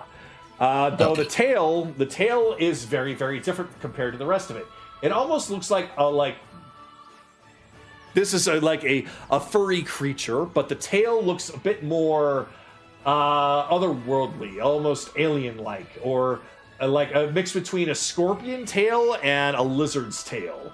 And it's got a lot of barbs on it that are all coated in poison, and it's got a sharp tip that's also poisonous. Right. He's making mental note. Okay, so this thing is using poison. Or poisonous, venomous. Probably venomous is the other way I can say. And it has... at that point, it's got him. And it has claws that are essentially each of them about a foot long. Foot-long claws, okay. He's making mental notes. Well, Bell would be completely safe from all the poison, at least. He's going to start looking to see if there's any kind of weaknesses that this thing could probably have, or what it could be strong against as well. From what you read, it doesn't appear to have any known weaknesses, but it also doesn't have much in the way of other strengths. It's still just a basic ferocious beast that happens to be venomous. The thing that you need to watch out for is the fact that not only is it swift and knows how to burrow through the ground, but it's got some stretchy limbs. It's able to actually attack from far further than you would even imagine, especially its tail. Its tail can actually reach out a good 60 feet. Tough son of a bitch, okay. Yep, its claws, its arms, they are long, but they can also stretch out and attack from a decent distance as well. Sometimes up to as much as 20 feet. Is there anything in the book about how to lure one out to hunt? Or is there just basic information about it in the bestiary? That's just that. There's nothing about it as far as trying to hunt it, so unfortunately there's no information on that. But they are native to the spring and summer regions, though they have been found in the autumn, though, but they tend to stick to the spring and summer because that is the temperament that they prefer, and they actually have a favorite as far as food is concerned, which are fairies and pixies. Oh joy, fairy and pixies. I don't even imagine wanting to use Fio as bait, so that is a last option. As he's writing all this down. No known weaknesses. I guess we're just gonna have to figure that out once we probably fight this damn thing. He'll put the book back and close his own notebook. Alright, good enough. For the time being, I'll bring this to the guys later. Passed by the library. Appreciate that. Thanks for letting me read. Did you find it under A? Was it under A? No, it was under B. It was under B. You have a good day now, alright?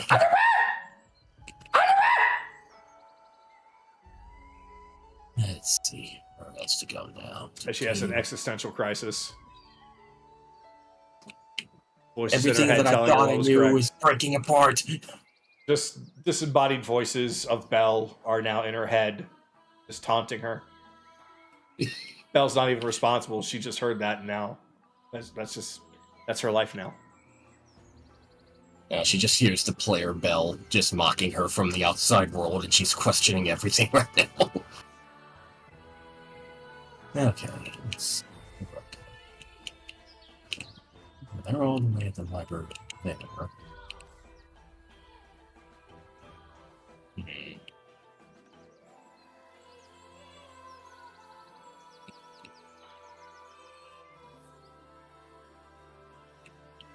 Where'd be the martial training ground again, real fast?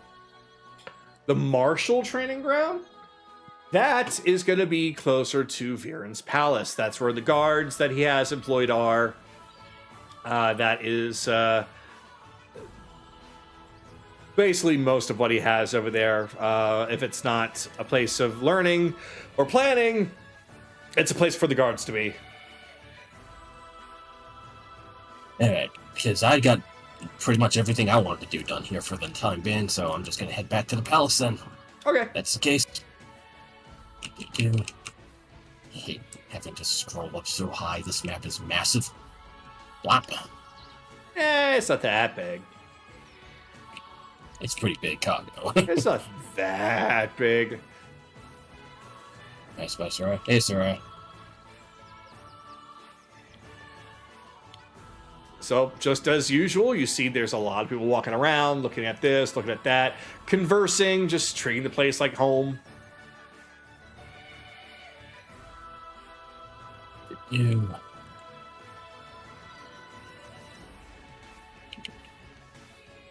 Now I want to make sure that nobody just left Evelyn by herself and probably take her to her bed to be put to sleep normally, and then in my turn there.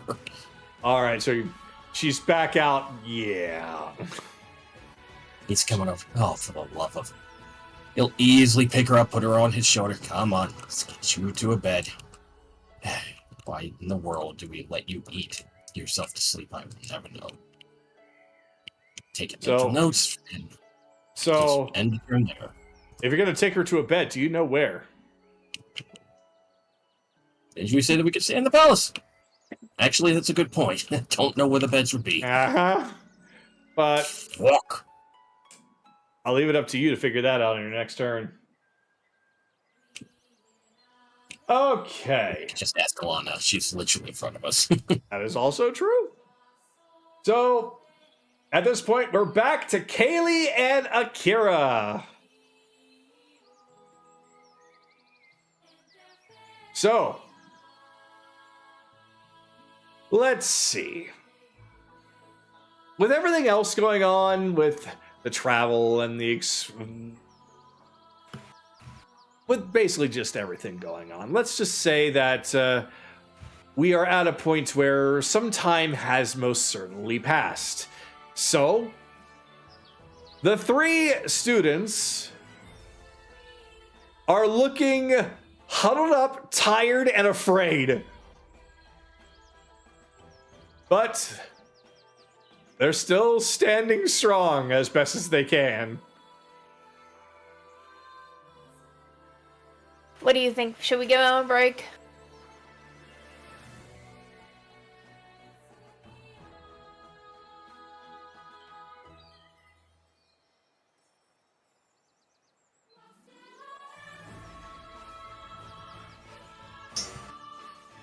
As Kaylee addresses Akira with the original main teacher stepping in to look at what's going on. Hulk.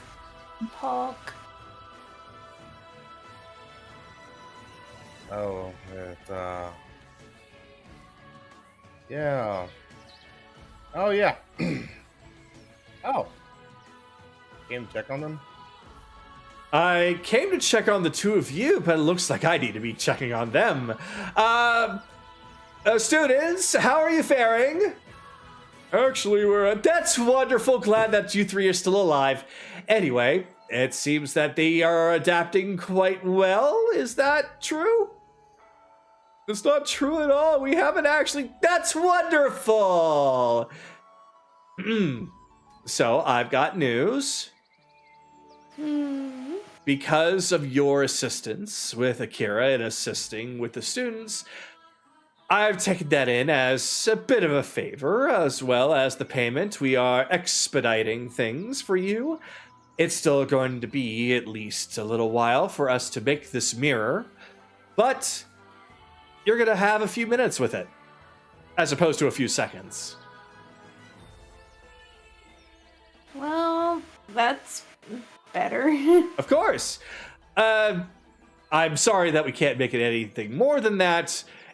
We could, but I don't know if you have enough time on your hands, unless you're willing to stay here for, assuming that there was a sunset to sunrise, about 14 of those? I don't know if they're willing to wait 2 weeks. Well, still, that's what we're able to do. And as for you, I've got good news for you as well. We have found a way to get you your Misty Step back relatively quickly. We just need to do a bit of an experiment. You won't mind. Think of it as a magic infusion. Experiment?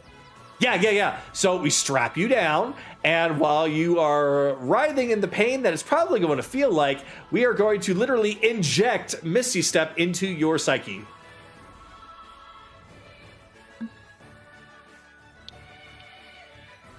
You're joking. Don't. not experiment? I mean, it won't hurt, except it will hurt, but you'll be fine. Is there any other way? Oh. Injections off the table? Afraid of needles? Okay, well, there is one. Let's say he has not the best experiences with experimentation. Well, there is one way. You can take it in the form of a pill. That would work. She holds up a pill the size of an ostrich egg. Does he look like a snake to you? No, Or he's just good have to. to absorb it? Yes. I mean, you probably can't unhinge your jaw, but As long as I had to absorb it, that will be fine. well, then good news! It's a suppository.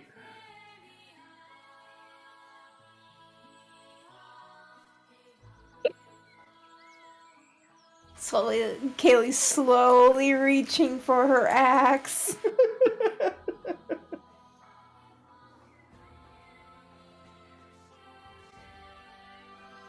Would you like to repeat that? I said good news. It's a suppository.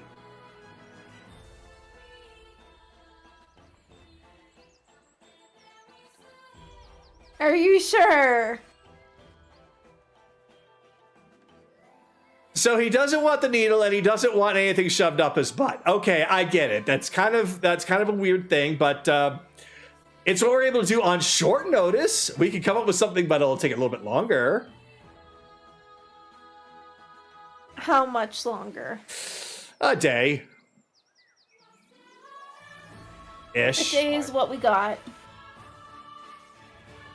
Well, if you're Okay, able to we're gonna hold be off leaving on right away. if you're able to hold off on learning Misty Step right away, then we can have something that is a little bit more user friendly for you. I will take that. Excellent.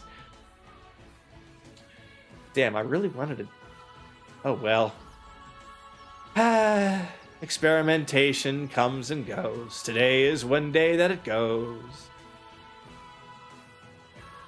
Do you want me to shoot her? I can hit her from here. Trying to be nice, at least. No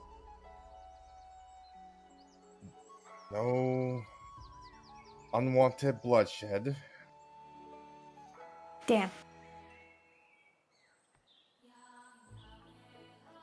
Well, At least you can get a mirror, so you'll be able to talk to Ryu though, so you'll be fine. I hope so.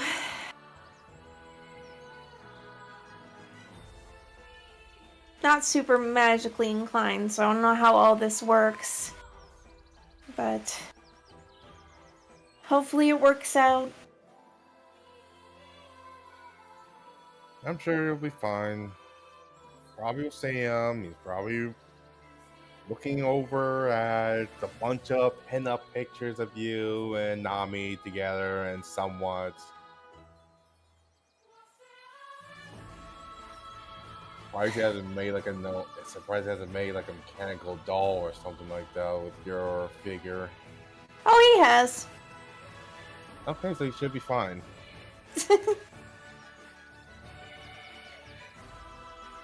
Somewhere Ryudo's just thinking, why haven't I commissioned an artist yet? I should get one for the ship. Get some fan art of those two, yeah. Anyways, those three aren't fun anymore. They're all Wanna just go check on the others? They're all just sitting there. They're having their lunch break. Like cowering in the corner. Yep.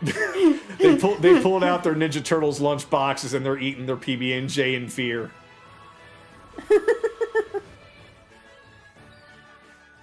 Let's see if we can find the others.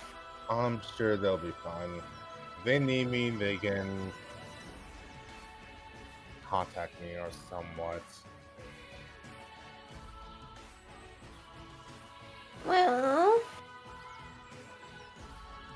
But something tells train me on- you want me to drag. Something tells me you want to drag me along. I don't really care. It can tell us whatever the sun dude, king, whatever of this place said. I'm just here to find out if I can get in contact with Ryudo. But the faster we get out of this place, the better. Feeling No. uneasy? I don't like bright, sunny, open spaces.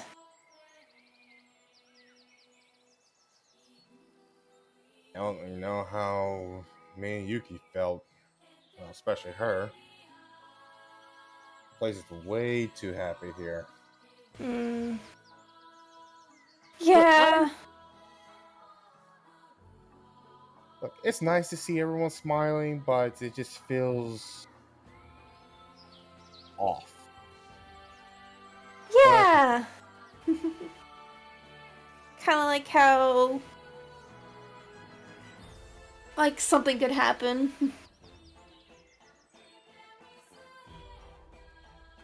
Can't Or look it's upon just that. too much. It's too much. At least from my taste. Same. Kaylee, you can pick up with your ears, with your passive perception, that the three of them are apparently listening in on your conversation a little bit, and you can hear them whispering, "That's why they're so vicious. They don't like the sun. They must be unseelie."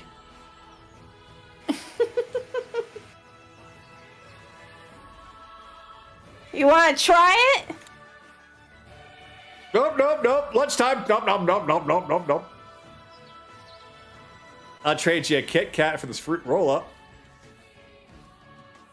Bitchin'. Christ, that's a lot of military days for me. Oh, no. Fucking traded for jalapeno cheese bread with peanut butter.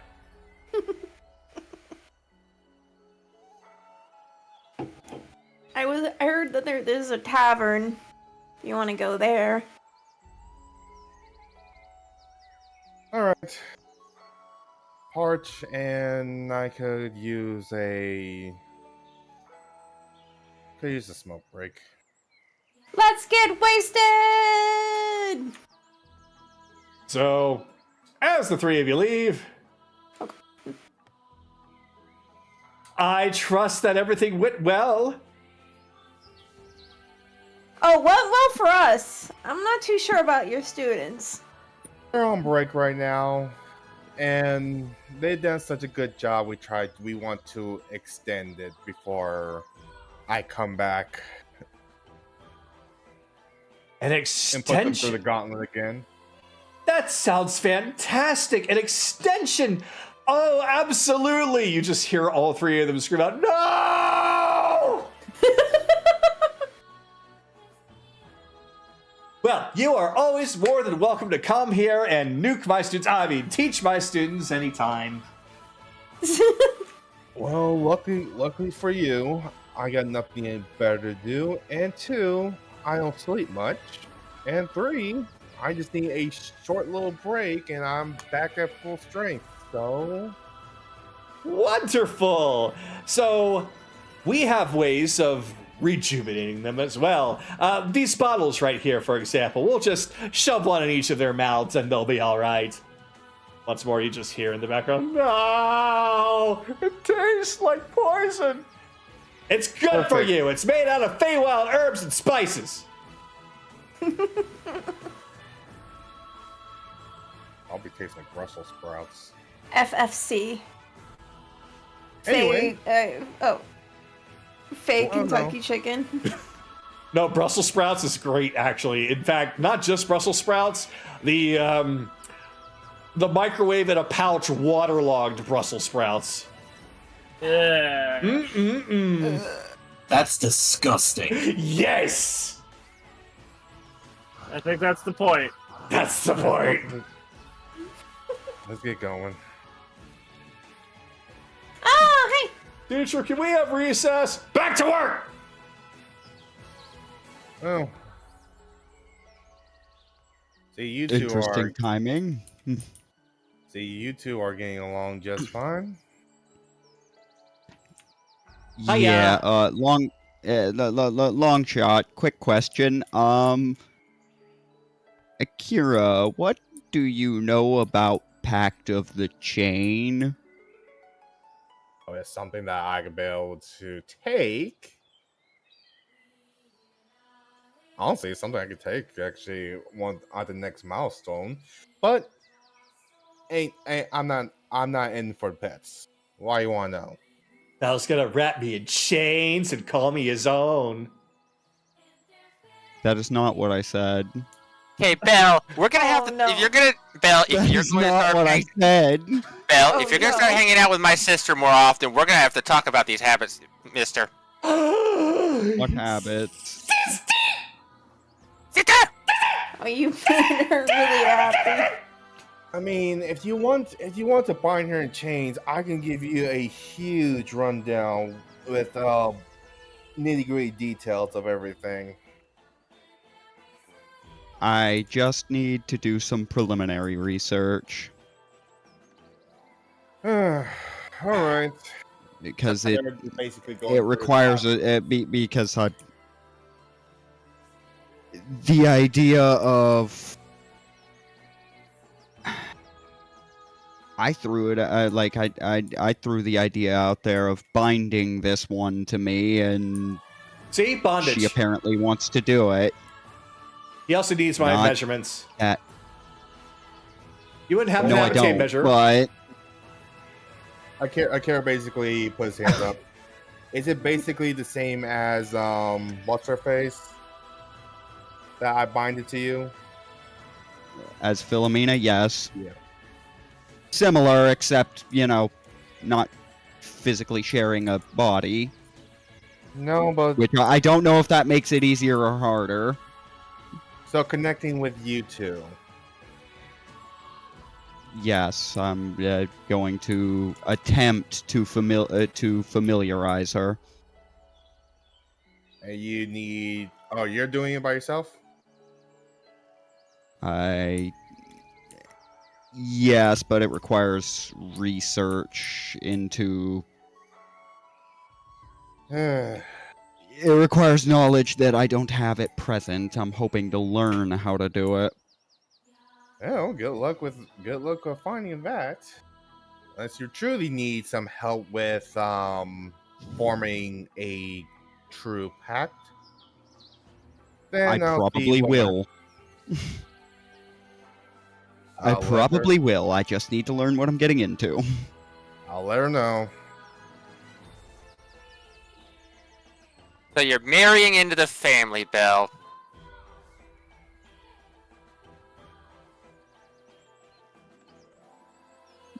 So, Oh God, Belle married.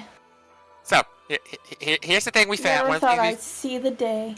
so here's one of Oh. the things we found. We found. If we're talking yeah, about marriage, I'll get going. Yeah. So apparently Theo here. Well, oh, okay. Well, we'll tell him later. Fucking say anything. It's fine. We'll tell him later. Never mind. What the fuck are they? What the hell is she talking about? Oh, I think that'll be it for that's something. What the fuck even was that? I don't know.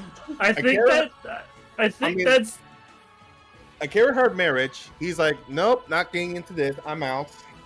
And that was it. Kaylee was It's just not like, even remotely what this Kaylee is. was like, Belle getting married. Never thought I'd see the day.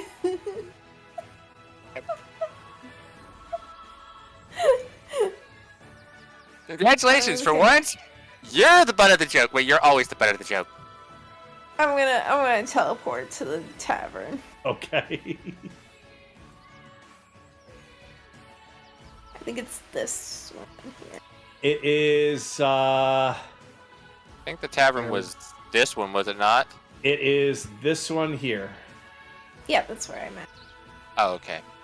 That one. Oh, yeah, that was right. I think the one I pointed to was the inn. Okay. It looks like a tavern. Fair. Okay. Yeah, we'll end our turn there. There's technically another one that can technically be used, but I figured that this one is a little bit bigger and a little bit nicer to use as a tavern because it's got a bar and everything. So anyway, so with them ending their turn, Soraya.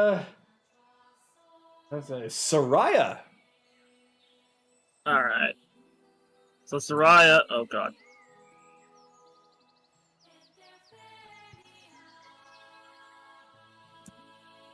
Where's the guard? Where's the guard? Where's the guard? You're a guard? Yeah.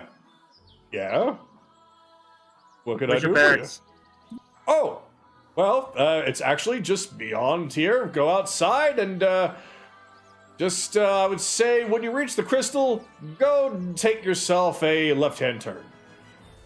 There's also one that's underneath the room of Vyran, but I think that one probably would just be, the sleeping quarters. Yeah, Soraya's already gone. And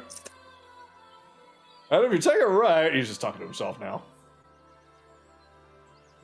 Is this the right building? It is this one here. Yes. Yes. Alright. So she is going to search high and low for any and all weaponry. All right.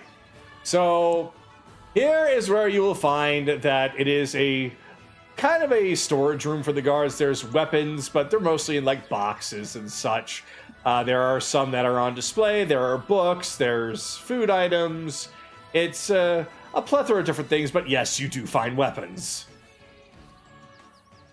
Alright, guard, tell me about your weapons.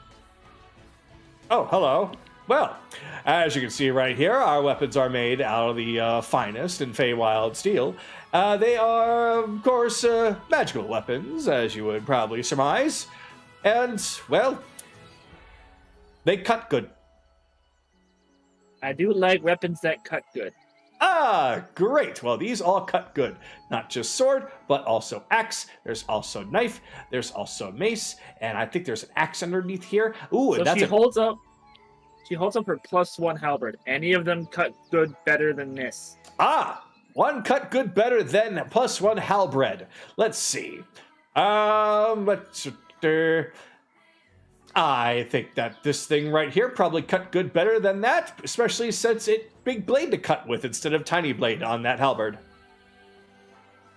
You look like a person that like big blade. I do like big blade. Well, what does she see? Well, he just picks up the greatsword that's up top there that's got that little curvature going on for it. See, this one's deceptive. It's curvy, but it doesn't matter when it's going through the blood and flesh of your enemy because the curves, when together, make a bigger wound. Yeah, see, here's the thing. I need better halberd. Halberd that cut better than this halberd. Oh. Or glaive. I'll take glaive. Glaive. Let's see. Glaive. So not great sword, but halberd or glove. Let's see. Just rummaging through things. Let's see. Here. Big box. Big box hold big weapon. Let's see. Big box as big as me. This one gets attached. And take this and put this on here. And we have glaive. That big glaive. He just pulls better out. Than this? Well, let's see. He just holds it up to your halberd, and it proves to be taller than it. When it comes to glaive, size matter. Size do matter with glaive. But no, Kagato, is this like a +2? It's a +2. Okay. We trade. I trade you this halberd, you give me that glaive. Ha! Weak halberd for strong glaive. You need do better than that. She grabs him by the throat. This halberd for that glaive. Roll intimidation.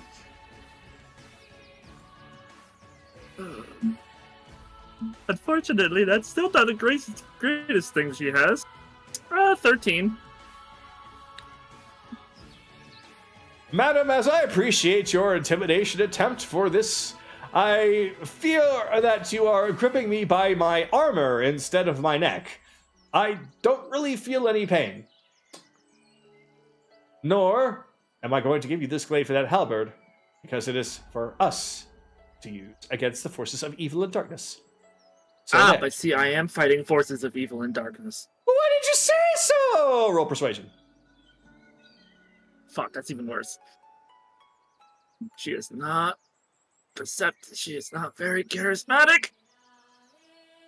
5.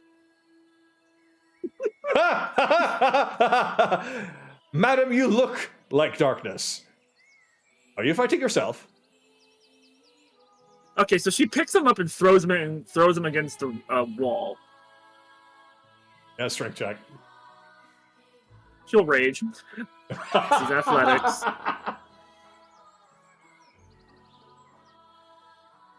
Uh, 19.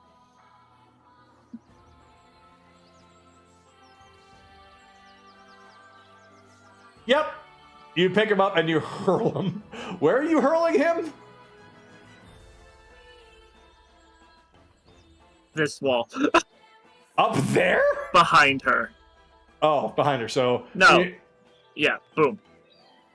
So he smacks into the wall, falls down. You see, the Takes great up thing the about glaive. armor is that didn't hurt, but that was a fun throw. She picks up the glaive and drops the halberd. Please don't steal. I'm fighting Vecna. You shut the fuck up. Alright, bye now. What? You're fighting Vecna.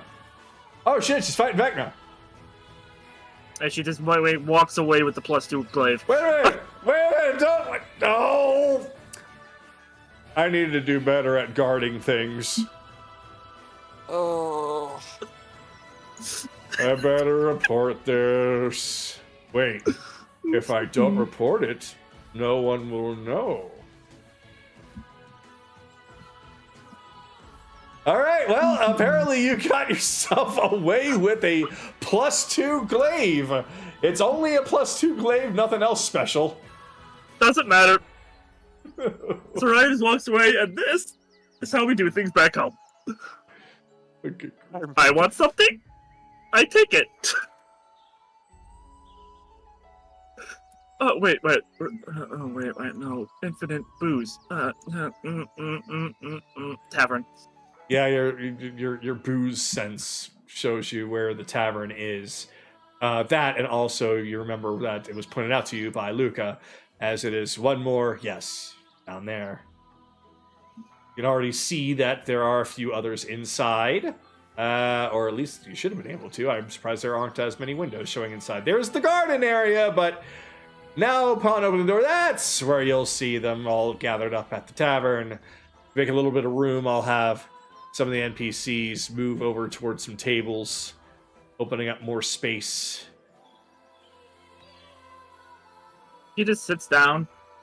They all Morgan. flee at Soraya's presence. Yeah, She just Soraya stomps in and doesn't they all... have a halberd anymore. She has a glaive. You're gonna kill good. I do like this. I get a weapon from Oberon too, but that... Options. Oh, hi Sardi. Hi Fluffy.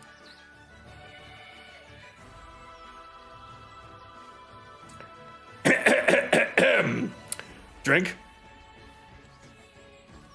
Yes. Drink. Drink for you two. So she puts this Drink. glaive away. And just starts hammering down more drinks. So, good news for the three of you. Today is roulette day, which means you don't choose the drinks, we choose the drinks for you. Let's see if you can hold your liquor. The one who passes out first, of course, is the loser. We don't want to be a loser now, do we? No, we want to be winners. Every single one of you, please roll a Constitution saving throw if you are partaking in drink. Constitution save? Sure. Not one. Wait, what? Oh no! Yep, She rolled a nat rolls- one. That's karma for Soraya, okay. stealing. In logic, she's already pounded down a lot of wine. So this only makes sense. This is true. All right. So, okay. I'm a 10. You're fine. No. What about Kira?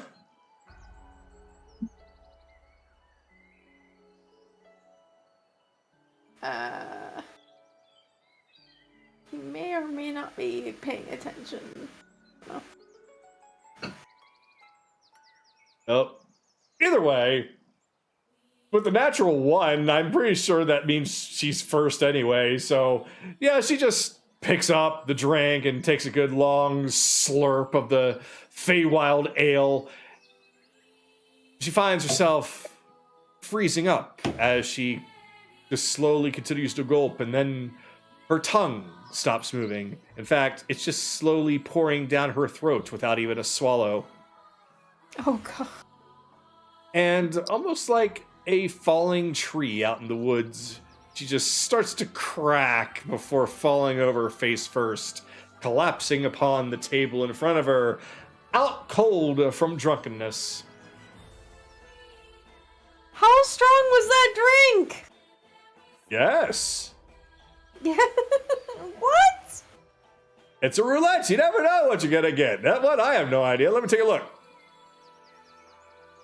Oh, that's just water. Oh,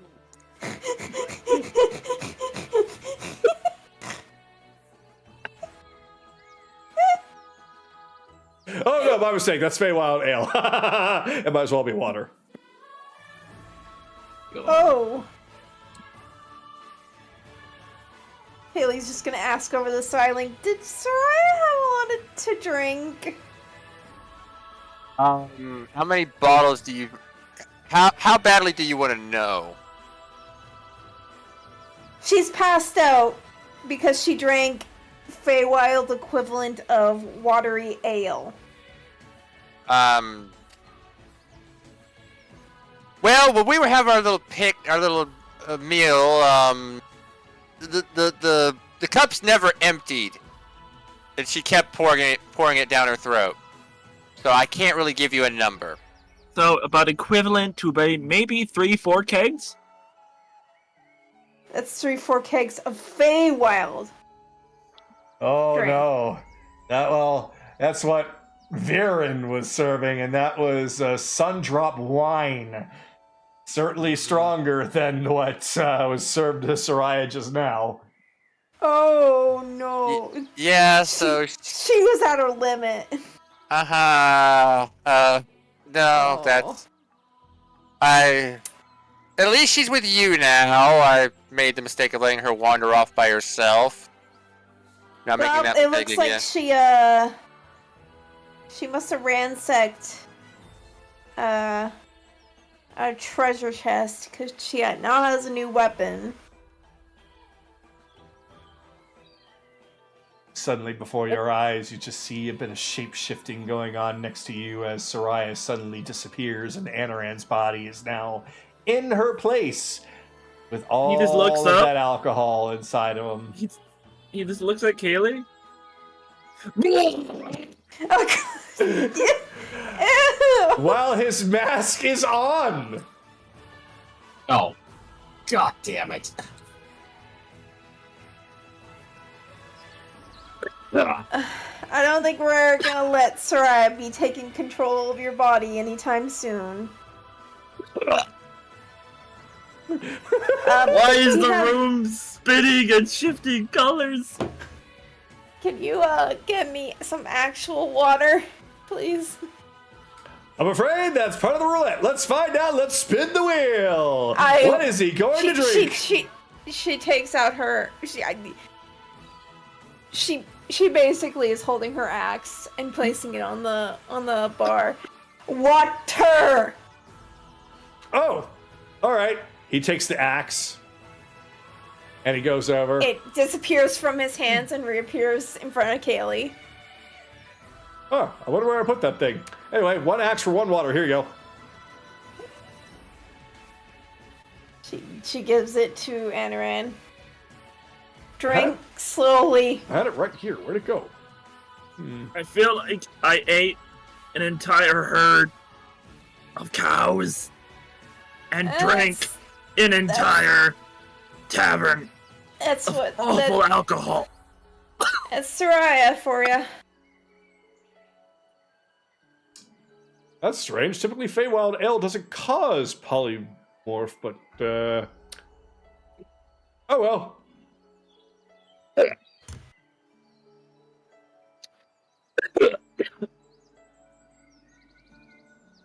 I'm gonna go get a mop.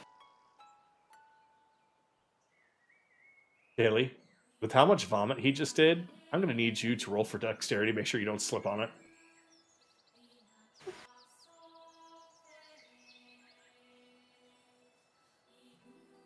$18. You're fine. I have a dex save of +9. I figured you'd be fine, but you could have rolled a 1. You could have rolled a 1, then it would have been comical, but nope, you're fine.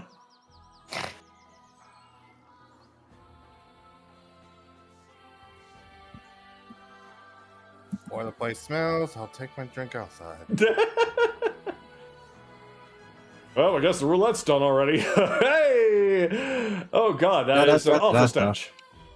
He just takes the water.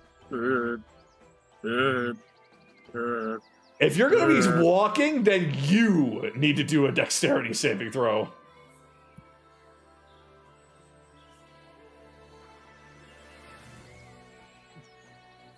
Nine. Yeah, the second you step off, you fall flat on your face. Oh god. Get back up. He hasn't drank the water, so he just splashes the water on him to get everything else off. It's enough to clean you off. If you at least use like the stools and the tables to help you, like handrails, then you'll be able to make your way out. I won't have you roll with every step. But That's what he's doing. You fell with at least 1.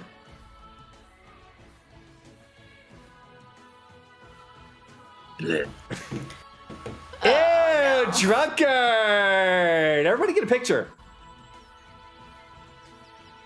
These two just come up. She just stands next to Anna.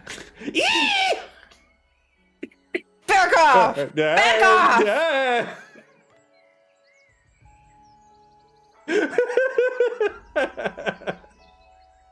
This is why I don't drink alcohol. I know. I'm sorry. I didn't realize they were going to let Soraya drink. I don't think they could have stopped her if they tried. You want me to get you some tea? Yeah. Oh, I'm pretty sure she also stole from somebody. Somebody Yeah, mentioned tea roulettes. looks- We've got fancy Feywild teas that we can spin the wheel. Are any of them alcoholic?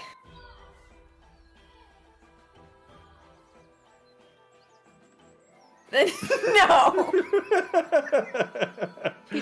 Kaylee's just Actually, gonna take. just gotta get the chase. Don't have lesser restoration prepped today. Jason's has second level spell slots. You're fucked. Because the only other person that has lesser restoration is Evelyn, and she's out cold. You have it prepped. I don't Yes, have it yes, right yeah. now, but I do have it fluid. You have what? He Lesser has lay on restoration. hands. Yeah. Oh, lay on hands, yeah. And that too. Aren't you aren't you tapped out? I think I might be. It's been 2 weeks. Look at your character sheet. Yeah, you're tapped out. Yeah, I'm tapped. Yep. Nope, you're fucked. So Anaran just finds a nice shady tree, looks at the umbrella. She must have stolen this from that vampire, too. Fuck it, whatever. And just takes a seat. Stick the cube of colding on his head. I don't have a cube. Oh, wait, the actually. bag. He takes out one of those, like, frost crystals that he still has. And just holds it. Yep, that drops the temperature down around you quite a bit.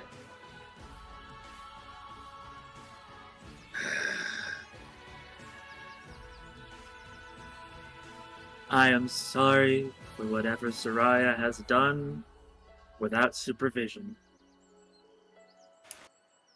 We'll get it sorted out. I'm sure it's not abhorrent. I'm just sorry you're not feeling well. And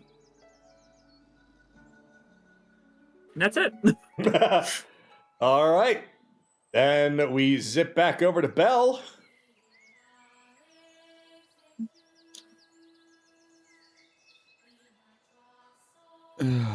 Okay. Chains. I don't recall that being anywhere in the fucking process.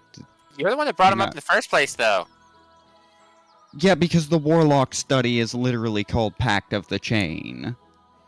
Yeah, see, you brought it up. A little bit more powerful variation of familiar. The basic, we're gonna need the basic. I figured at least knowing the basics of how that actually works couldn't hurt for what we're attempting. My, we are busy with new visitors today. Hello.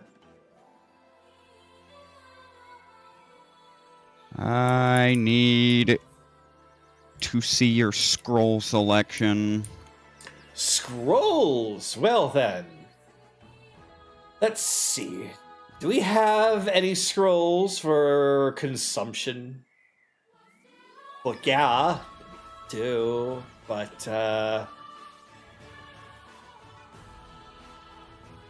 there's a matter of payment for that, you know. So we can do this the easy way, and that's going to be if you happen to have crystallized shards, or you can do me a favor. We have crystallized shards. Oh, boo. That's always the boring one. Fine. What scroll are you looking for? Well, I need to learn the basic variant. I need to learn a basic find familiar. And then once I know that step, I can figure out how to soup it up for my purposes. Oh, just a level 1?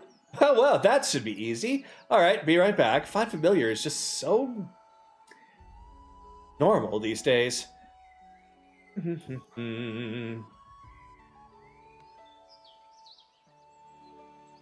I've got an entire book of them. So, before I give this to you, you say you have crystallized shards? Well, for something like this, it's only a level 1 spell, so 5. Either that or you could beat up my students. Well, that's what I was asking Sue. Do we actually have those? Because I don't know. The crystallized wish things? Yeah, remember the big plant, the thing that was trying to eat us all? That there was those boxes and whatnot? We picked up a whole bunch out of there when we were running for our lives. How many? Let's see. Let's see. How many did I pocket? Says we need 5. How many did Kaylee pay? 50. 50 small? Yes. Okay, so we'll say Sue pocketed about 10 in the bag of whole she carries around. So I got about 10 here with me. Okay. And I'm probably gonna have to merge it with probably gonna have to merge it with a slightly higher variation of it. With a slightly higher variation of it. What about create homunculus? Ooh, now that one. Isn't that one that was actually shared with us because of Chaser of Dreams not too long ago? I think there was a spell variant of that, yes. That one's far more expensive, though. We need to see if we even have one. Right, Chase would have worked off with it. We'll probably come here to work with this for on you, Theo. Hold on, take a look, and that is a 6th level. Okay. Mm-hmm. We might have something that we have based off the information that was left for us. She goes back, goes take a look. She's standing on top of it for some reason. There we go.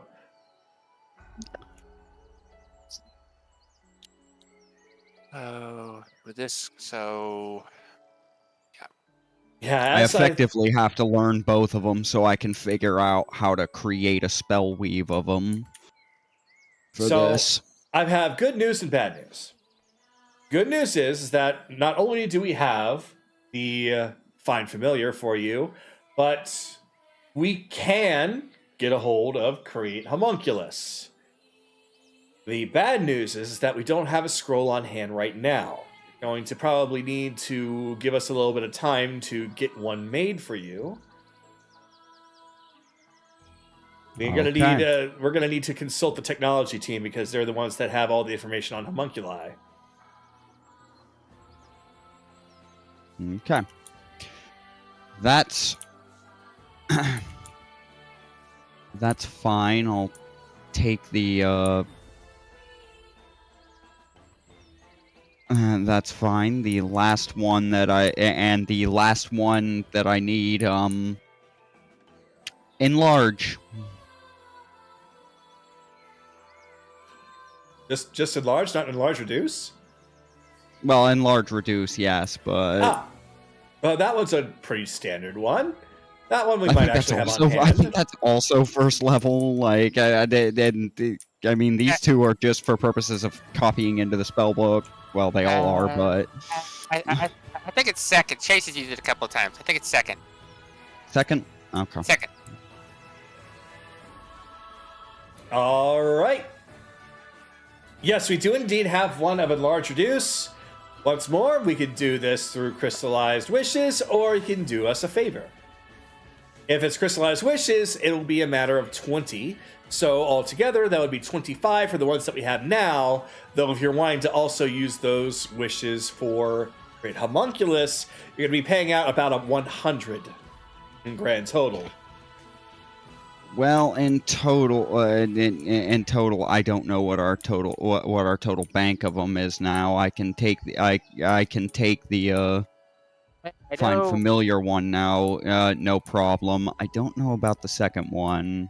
I know at this exact moment, no, but I'd have to consult with everyone else for that. But as for the Create Homunculus, once again, I'd have to consult with everyone on that. But I would prefer to know on that one specifically, since it's going to take time anyways, what the nature of this favor would be first. Well, it would be a matter of either getting some materials for us, or being a substitute teacher for my students for a couple of days. What would the materials be? Oh, nothing all that special. We would just need you to kill a certain number of monsters for us in order to bring their parts to us. We need them in order to make certain alchemical magics.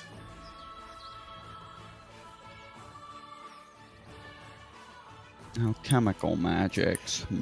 Let's see. What was the one? Just goes and looks through the book. Da-da-da-da. Ah, right here. We would need a couple of the fangs of a Bandersnatch.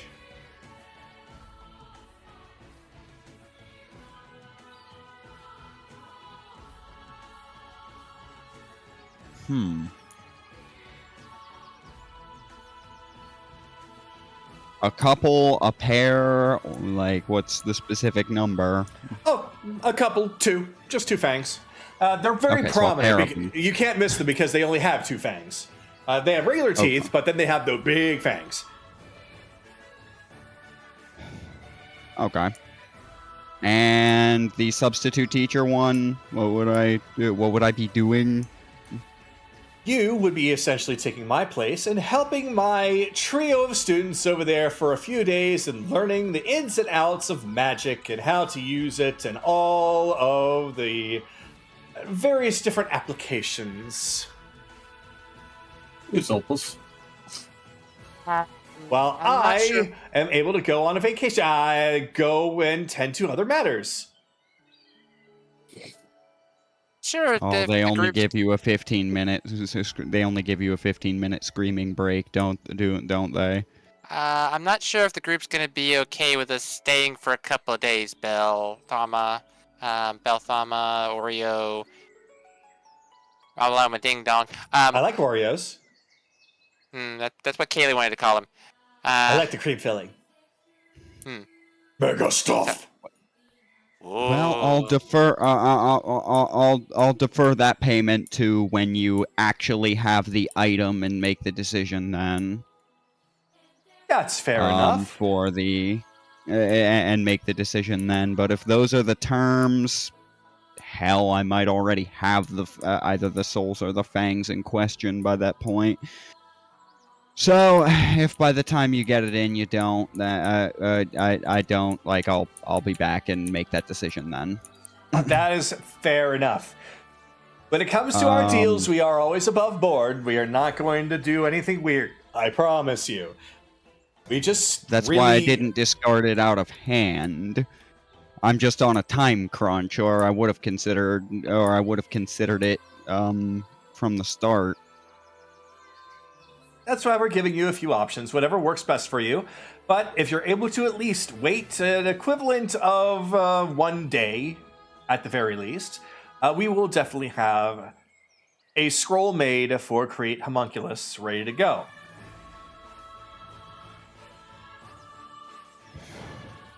Honestly, it's probably a good idea that we have one anyway for our own records, even if you don't get it.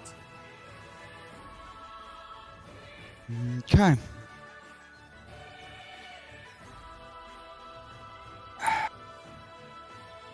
All right, and what would it? And again with the and again with what would is there anything simpler for the enlarge? I'm gonna talk it over with everyone else anyways, but with enlarge reduce, what would be the favors there? Oh, seriously, a lot of the favors here have to do with your talents. And you look like a man of magic, so with that, it's quite as simple as just helping us out and our new trainees. For something equivalent to a level 2 or 1 spell, it's mostly just an afternoon. A few hours of your time. That sound more doable for today, at this moment? We're not leaving. We just got here, so we're not gonna be leaving for till sometime tomorrow. So if that's what you want to do the rest of your day, sure. Hell, Sue digs in the portable hole and gets on her suit. I can give a few School of Hard Knocks while we're at it. You just hear the trio of them that you've not met so far, but they are listening in, just screaming out, "No!" Quiet down, everyone, quiet down. They might not be as bad as your last ones. And besides, variety is a spice of life and some such. You'd be so bored with me as your teacher all the time. It's good to have some special guests with us, right? Put the battle suit away right now. I don't even know what I'd be. I'm not even sure the specifics of what I'd be doing. But yeah, I can do that. So pay you for the fine familiar. I can study that at the. I can study that at the end of all this, and I'll see what I can and what exactly do they need to learn? Well, she just takes out another. For the other. She just takes a book out and just flops it down. Like, well, it looks like they've already had their combat training, thanks to a couple of others that were here before. So they're going to need to do a little bit of magic theory and tactics. A little less of the actual hands-on, more of the hands-off. So we would need you to actually apply your know-how and essentially try to teach them in ways that you're familiar with. So they need to learn about the weave and its practical applications. Very much so. They're still very, very young recruits, despite how they look. They are only capable of level 3 spells and below. They've got a lot of work to do, and especially with what's going on, we most certainly need to have some powerful spellcasters on our side when the inevitable war happens again. I see. And since so many people are so excited about technology that they're mostly spending time over there instead of here, we need all the help that we can get.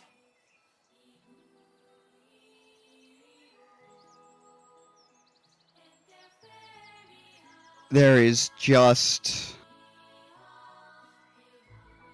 a calm smile that has formed on his face.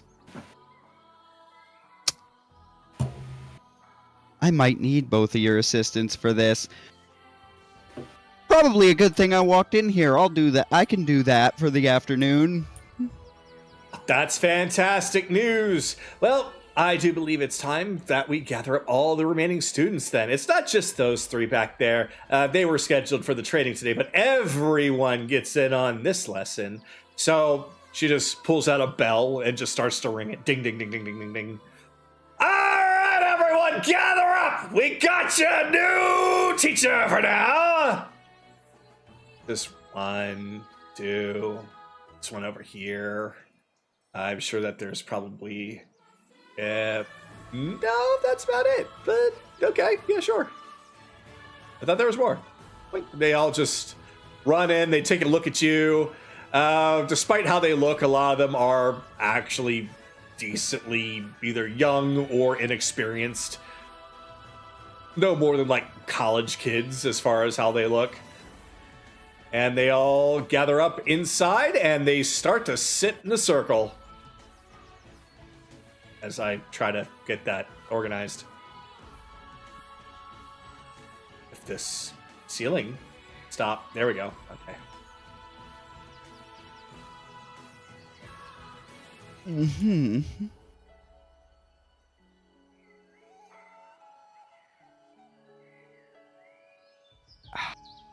Close enough.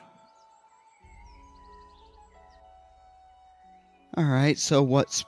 So general theory and tactics is kind of vague. What was your specific plan if you had to do this? Well, what I was going to do was essentially just teach the appropriate times to use certain spells, what spells do what more effectively than others, essentially trying to get them familiar with everything that they would be interested in. Best way to apply them, different circumstances, not just battle, but also outside. Because some of them might actually be on the front lines. Some of them might actually be in infiltration. Who knows? I see.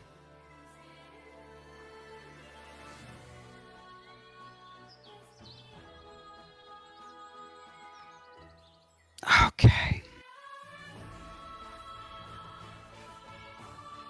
We kind of wing it. Good enough. Come on, Theo. He wants our help. Probably. There we go. Getting in there. There we go. Yeah, flying creatures are a little harder to move around. Yeah, the roof's weird. For some reason, it's not cooperating good with me. I've kind of lowered it to where it disappears, then I hit the lock button.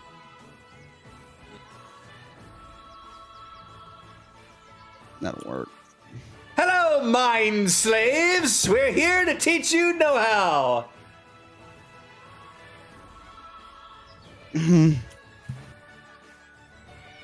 some such, I think. Exactly what am I doing here? Okay. Oh, we'll get to that when we get to practicality. Is this one similar to the last group that we had? I have no idea what your last group was, so probably not. Okay, excellent. Please. As Sue slowly starts pulling out the arcane cannon. I'm going to need all three of us to please roll for a dexterity saving throw as he is going to do the initiation to just how worthwhile you are by throwing a fireball at you. Who is? He is. The rest is just like, wait. No. Because it's going to be encompassing everyone.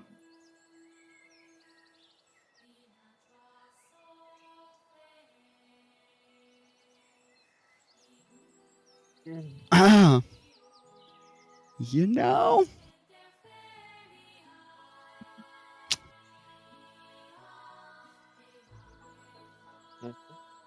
Do I? I don't have that memorized, so.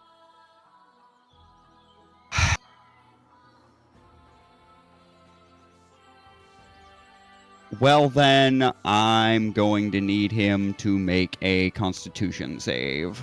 He's probably going to fail. But let's see.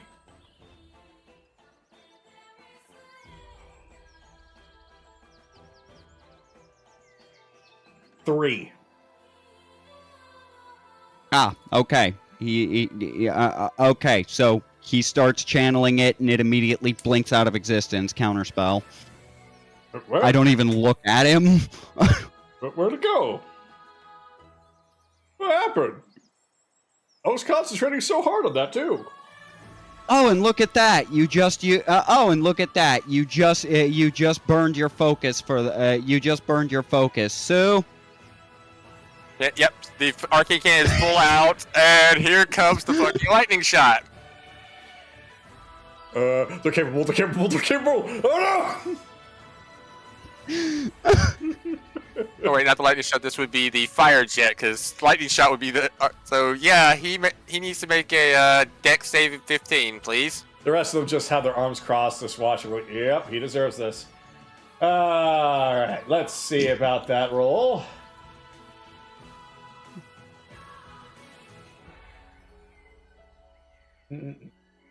Seven. Hey, 60-10 fire damage coming his way. Oh god. She rolled low. It's only 20. As a flame of jet just spews out and just goes out that window. So, the breath of a dragon essentially just appears out of the window, according to all of the people looking from on outside. Thank God it's not actually the breath of the dragon, otherwise he'd probably be dead. But instead, with 20 damage, he's still standing, but he is blackened, covered with ash. He just kind of coughs out a bit of smoke. Ooh, look at that. And I'm gonna use the Pearl of Power to regain that spell slot. Yeah, they seem to be legit. I think we can trust their knowledge and experience. This is going to be non-lethal. I'm hitting him with the sheath, but 19 with Serpent's Fang. That hits. Okay. Only 4 points, but I'm basically sucker punching him with it. I'm just jamming the sheathed sword into his chest.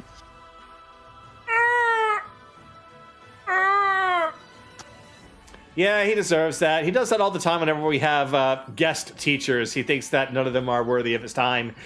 Until this happens. All right. A question for all of you. What happened? How did I do that to him? So they're all kind of muttering to themselves, like, maybe he was intimidated and lost concentration? No, that's the idea. Concentration. He lost concentration somehow. Counterspell? Yes. Very good, the counterspell, but do you know why I was even able to do that? You sensed his aura?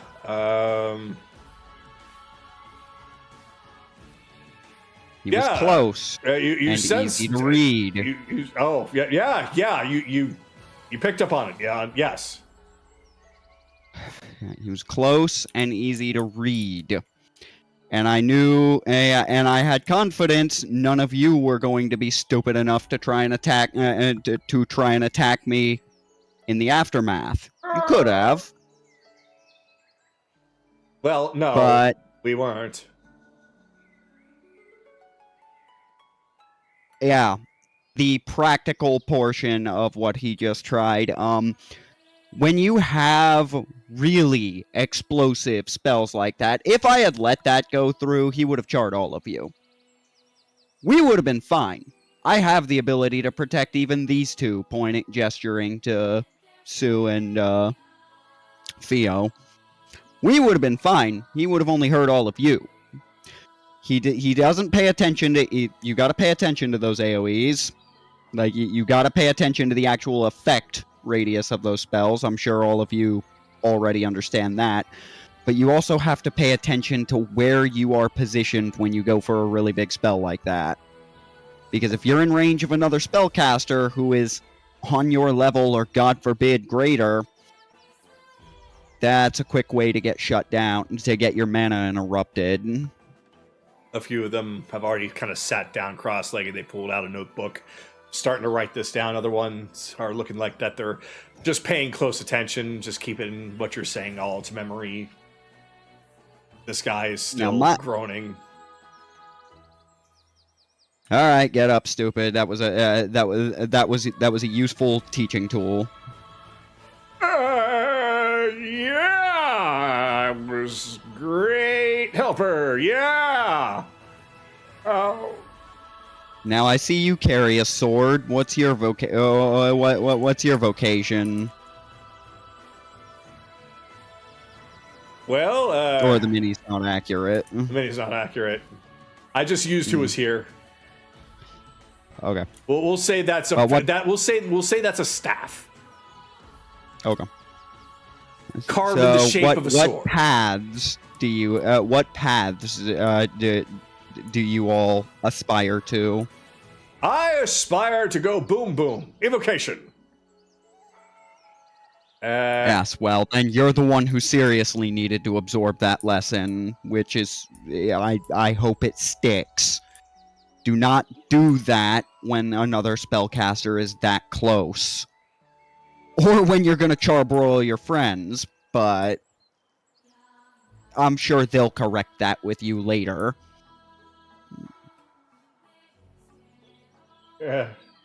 Sorry. But you do get a few different answers. There are some that are evocation, some that are conjuration, one or two enchantments. There's no necromancy. There's no divination. Mostly just like pure on nuking things or creation or buffing, debuffing. Well, as these two can so aptly attest, I have a greater my vocation for all it. My vocation and why you got hit with a sword is of the older variety. And there I'm just going to let a tune play from a Blade song. You see, I told you guys that you can be a spellcaster and still use a sword. Yeah, well, yours isn't really a sword. It's just a staff that's carved to look like one. I mean, it throws them off. Oh? Hey, I wouldn't knock it. Shillelagh can be a very dangerous add-on. Shillelagh. Isn't that just fun to say? No. Shillelagh. Shillelagh. Shillelagh. Do yourself a favor. Don't ever let a druid hear you be so flippant about that. They like their wood spells.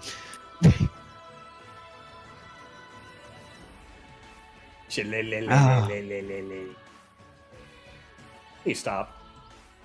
Also, I recall a story of someone named. No, not important. Anyways, he fought with a piece of wood, painted silver to look like a sword. Don't know. It wasn't entirely clear on why, but I never finished that series. Anyways. So, as for the rest of you,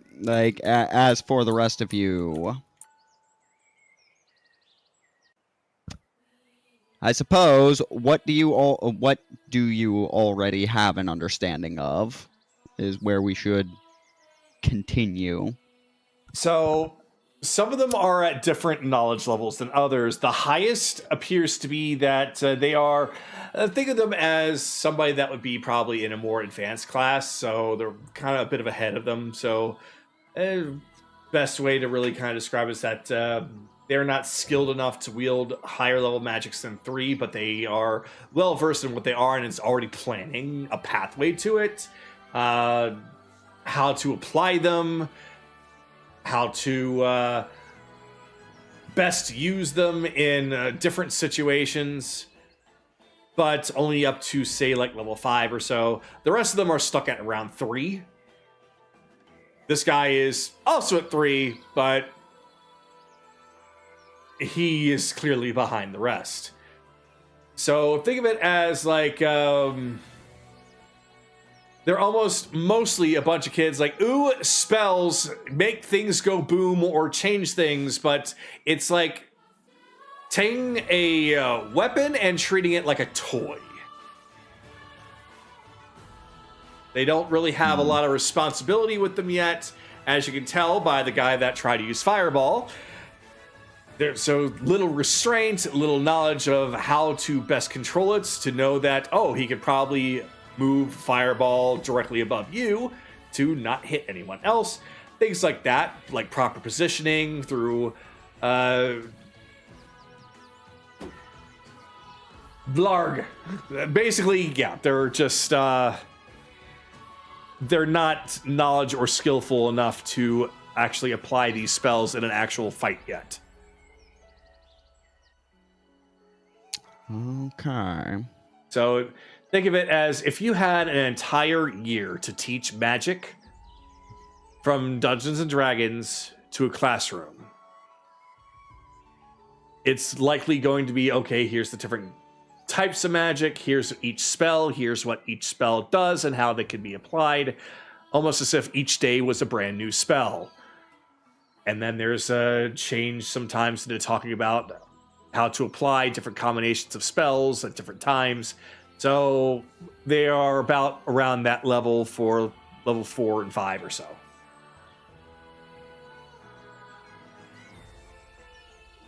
Ah. So you want to know how to blow things up effectively. Yeah! There's essentially a loud cheer from everyone. Well, mostly everyone. Yeah, that's why we picked up magic. We want to blow stuff up with our mind. Have you ever given thought to the cost? Magic's free, right? I mean, we're not paying anyone, right? Stand over there. And my battery's dead again. We're going to say that he does. Hold on, let me Okay, I got a moment. No. There we go. All right, there we go. Well, I'm all of them, but yeah, like I'm having them all stand. You're having them all stand over there. Yeah, all stand in a corner. Oh, gotcha. Okay, let me. Yeah, Sue's like, I know where this is going. Uh-huh. BO2. False life. Level 5. Oh no. And I just raise my fucking hands. 40 is how much? Alright. 5, 10, 15, 20, 25, 30, 35, 40.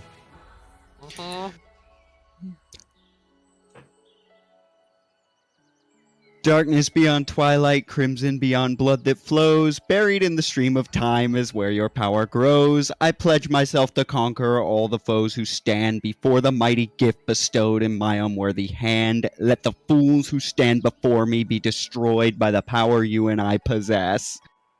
Dragon Slave. Oh.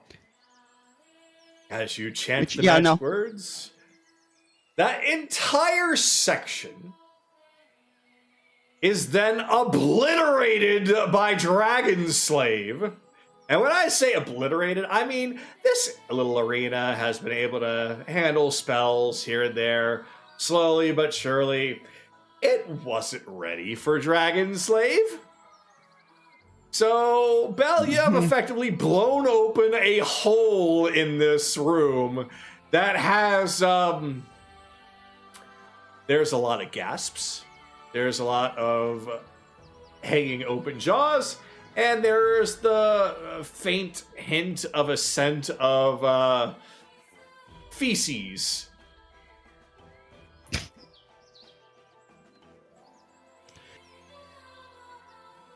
As I have to, no choice, but... You could say it's designed to regenerate itself after a short period. Actually, that's probably a good idea. So that way I don't have to worry about it.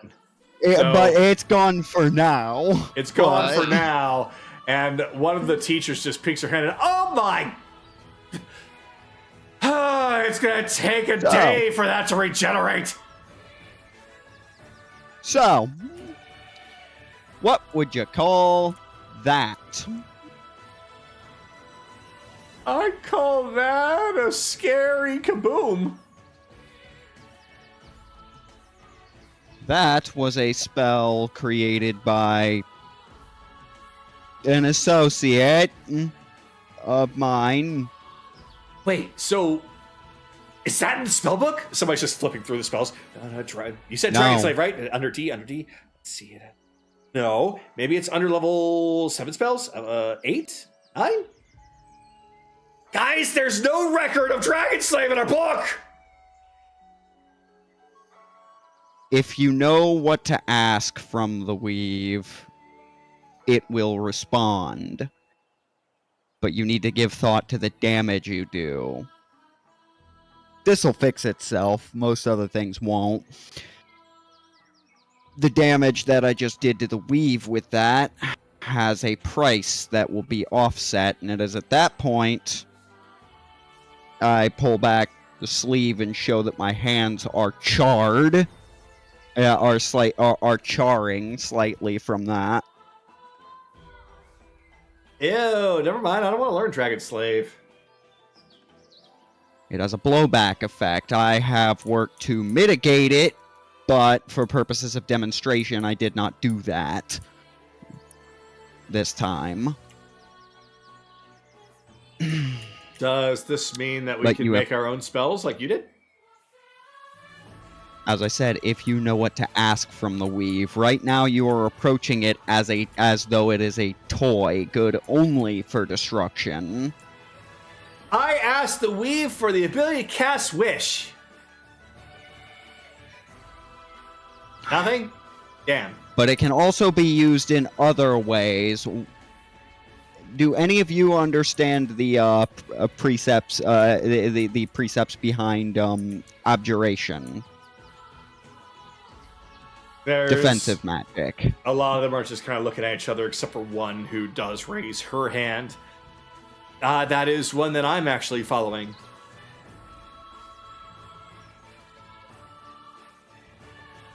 Great. Then you're going to want to pay special attention to this. These two, I'm going to call these two to stand in the middle.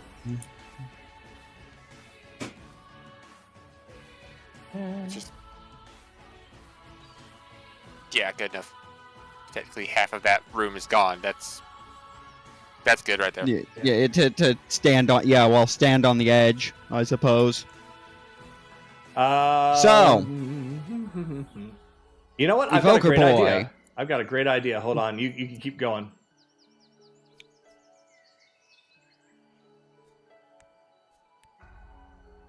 Hands recharge if you want me to do it, Belle.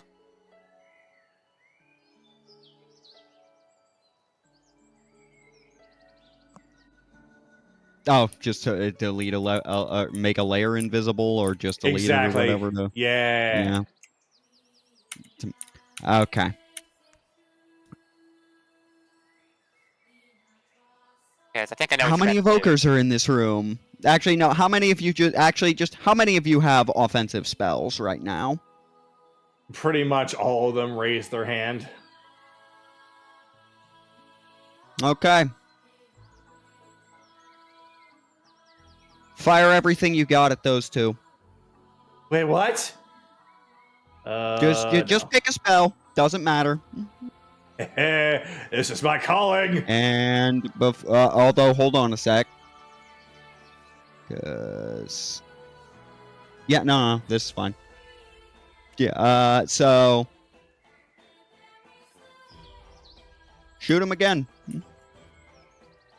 So they all look at you questioningly, but they know that they'll be fine because no one could actually drop to their death here, as you found out. So they brace themselves as there's some flame, there's electricity, there's a little bit of cold. Seems that they all have some sort of a damaging spell of some sort that is prepared. And at the same time, they just launch. And as they do that,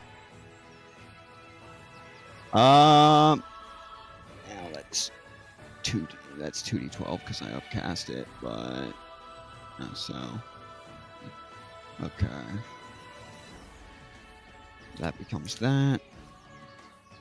And as they do that, I soul shield the two of them at level 6. All right. So let's see. The amount of damage that they would have taken.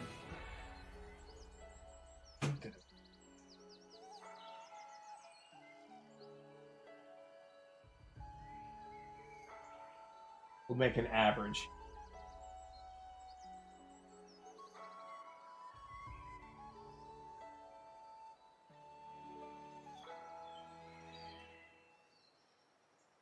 So with all of them launching something, it's going to average out to be about 63 HP's worth of damage.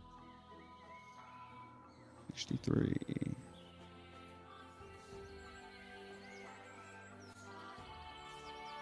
Would the regenerative thing of this room have filled Belle's HP up before we started this whole escapade? That is a relevant question. The regeneration happens to the room itself, not to the people inside. They get rejuvenated by spells cast on them by the teachers, or drinking the Brussels sprout potion. Oh, they have one of those? We'll say, for the sake of things, that there's at least one of them in here. Okay, then that I would have taken before we started this, because I'm still operating off of not having rested. Okay, then yes. That's before this, you why. would have consumed that, which would have at least refueled you, got your HP back to normal, despite the taste being absolutely terrible. Doesn't matter to me. Okay, so you said how much? 63. 63. Okay, so.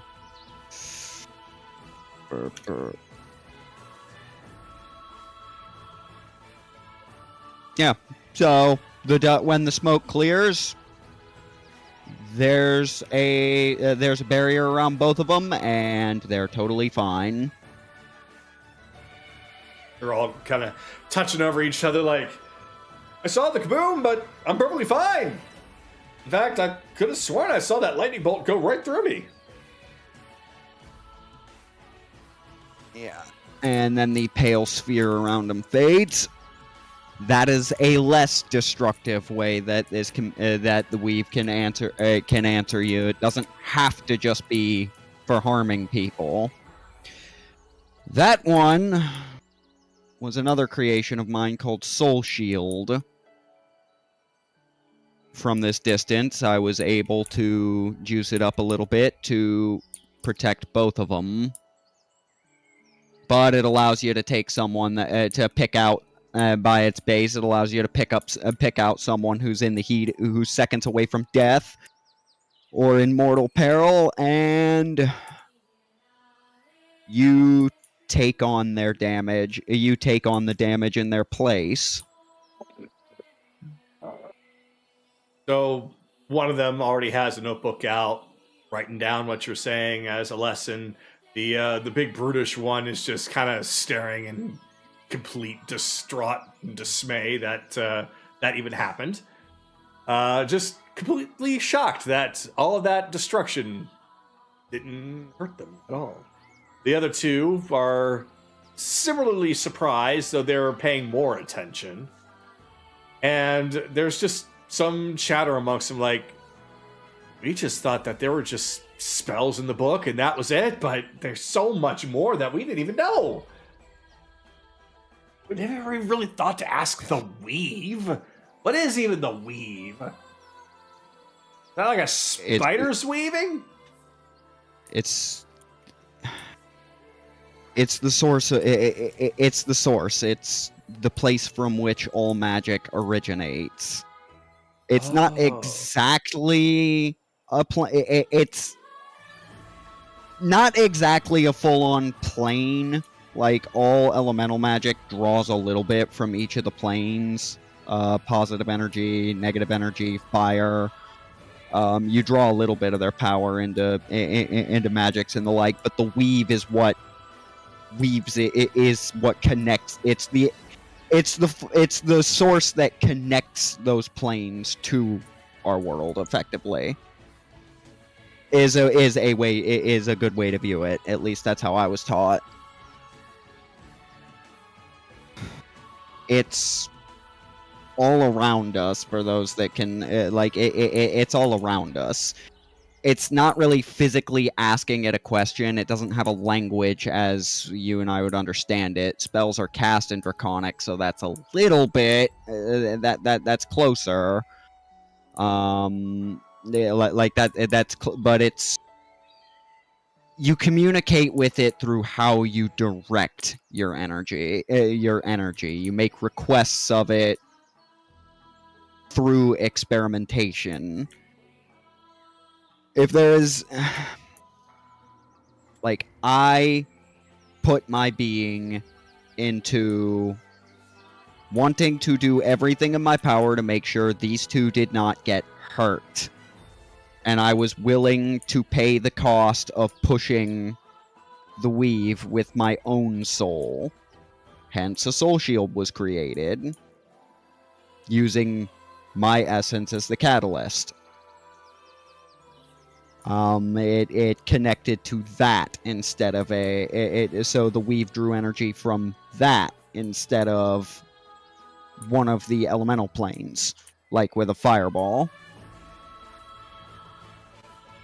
So whereas when I wanted to destroy, when my thought was turned toward nothing but destruction of that half of the ring, same thing.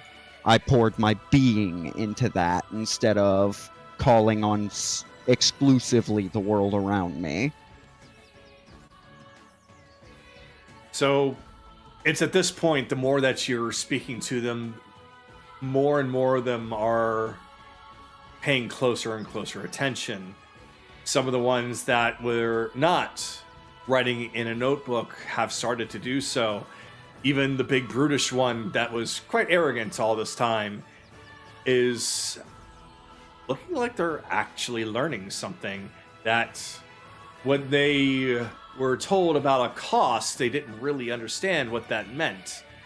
And now, with your demonstration, they actually understand it a little bit more. That it's not just a matter of a spell slot being used, but something far more than that. And in order to kind of get things going, I will say that this lesson continues on for some time until finally the teacher that you were working at before comes in and happens to notice not only are they all paying attention, but they are all writing notes. She goes up to you. I have no idea what the hell that you just did, but this is probably the most attention they've given anyone. Well, they are... I take it the troublemakers. For the most part, they are good students, but some of them are ones to cause more trouble than necessary. But to even see him actually paying attention and taking notes, that's something else. I think I'm going to miss you, actually. You sure you can't decide to stay here, teach full time? Wouldn't be a bad retirement, but for the moment, I am called elsewhere. I'll stop in every now and again and see. I can stop in every now and again. Well, see if I can adjust them. See if I can adjust. See what adjustments I can make. Well, speaking of adjustments that can be made, I think that there could be some adjustments made on our deal based off of the performance that you've shown. I think we can cut ourselves a little bit of a better deal. I appreciate it. This is too good of a job to just let it be how it was. We were not expecting such expertise, actually. I've already put it forward. As far as the amount of crystallized wishes that you owe, we'll knock it down by half.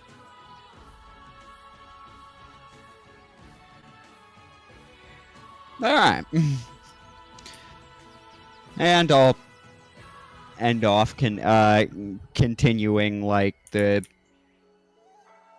basics of what Metric had ended up teaching him, just from the actual source instead, rather than like what textbooks would tell you. That'll work. But at that point, based off of the time, I think it's probably a good idea that we begin to wrap up for the evening. Yeah, that's why I said I'd end it there. Yeah. So, before we do leave off, I want to ask real quick if there's anything anyone wants to wrap up quickly before leaving off tonight. Starting with Chase. No. Well, Sue has one question. Belle, Weep thing. That's the one that's run by the Mistra, right? Somewhat. Yeah, Chase says she's a fucking raging bitch.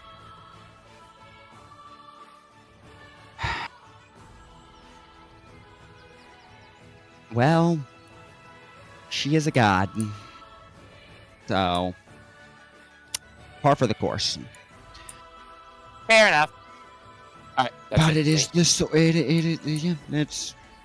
But undeniably, yeah, she's in control of that flow. That's why certain things are no longer possible outright.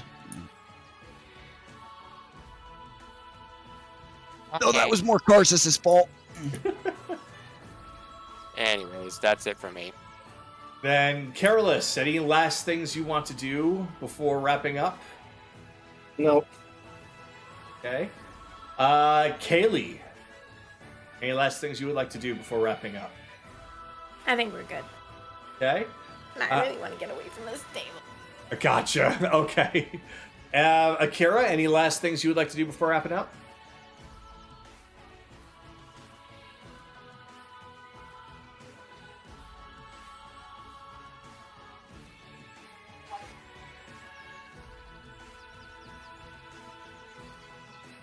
Since he's muted and he might post in voiceless chat, I'll also ask if Anaran, is there anything more that you would like to? Actually, yes. He will go to Chase. Yeah, sorry about this. Soraya is requesting she knows she makes potions. She asks if you have any potion that increases one's physical might.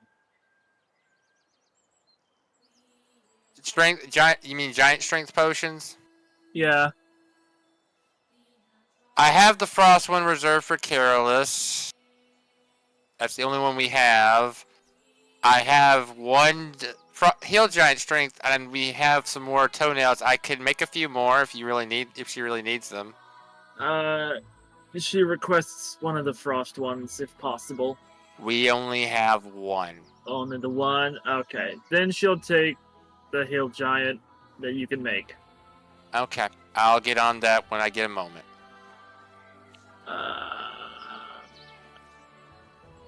Alright. Well, now that that's settled, I'm good. All right, going back to Akira. Wasn't sure if he stepped away or not.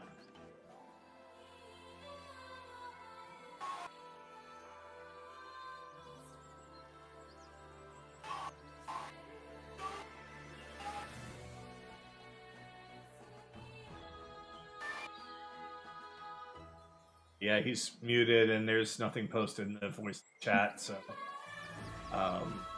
if there was something that he wanted to do, then we could make sure that that's one of the first things that gets done next time. But because of the time, we should wrap it up here. So, with that, plenty of information has been shared. There's quite a bit that has been learned about what went on in the past between Chase and Vyran, what Vecna could possibly be after, which seems to be the throne of Aurora, and just how many drinks that Soraya is able to handle before she inevitably crashes. But until next week, thank you all very much for being here tonight. And if there's, again, anything that you need to do, then let's make sure that you remember it or write it down and pin it if you need to, so we can address them early next time. As for everything else, thank you all very much for coming tonight, and see you all next week. Good night.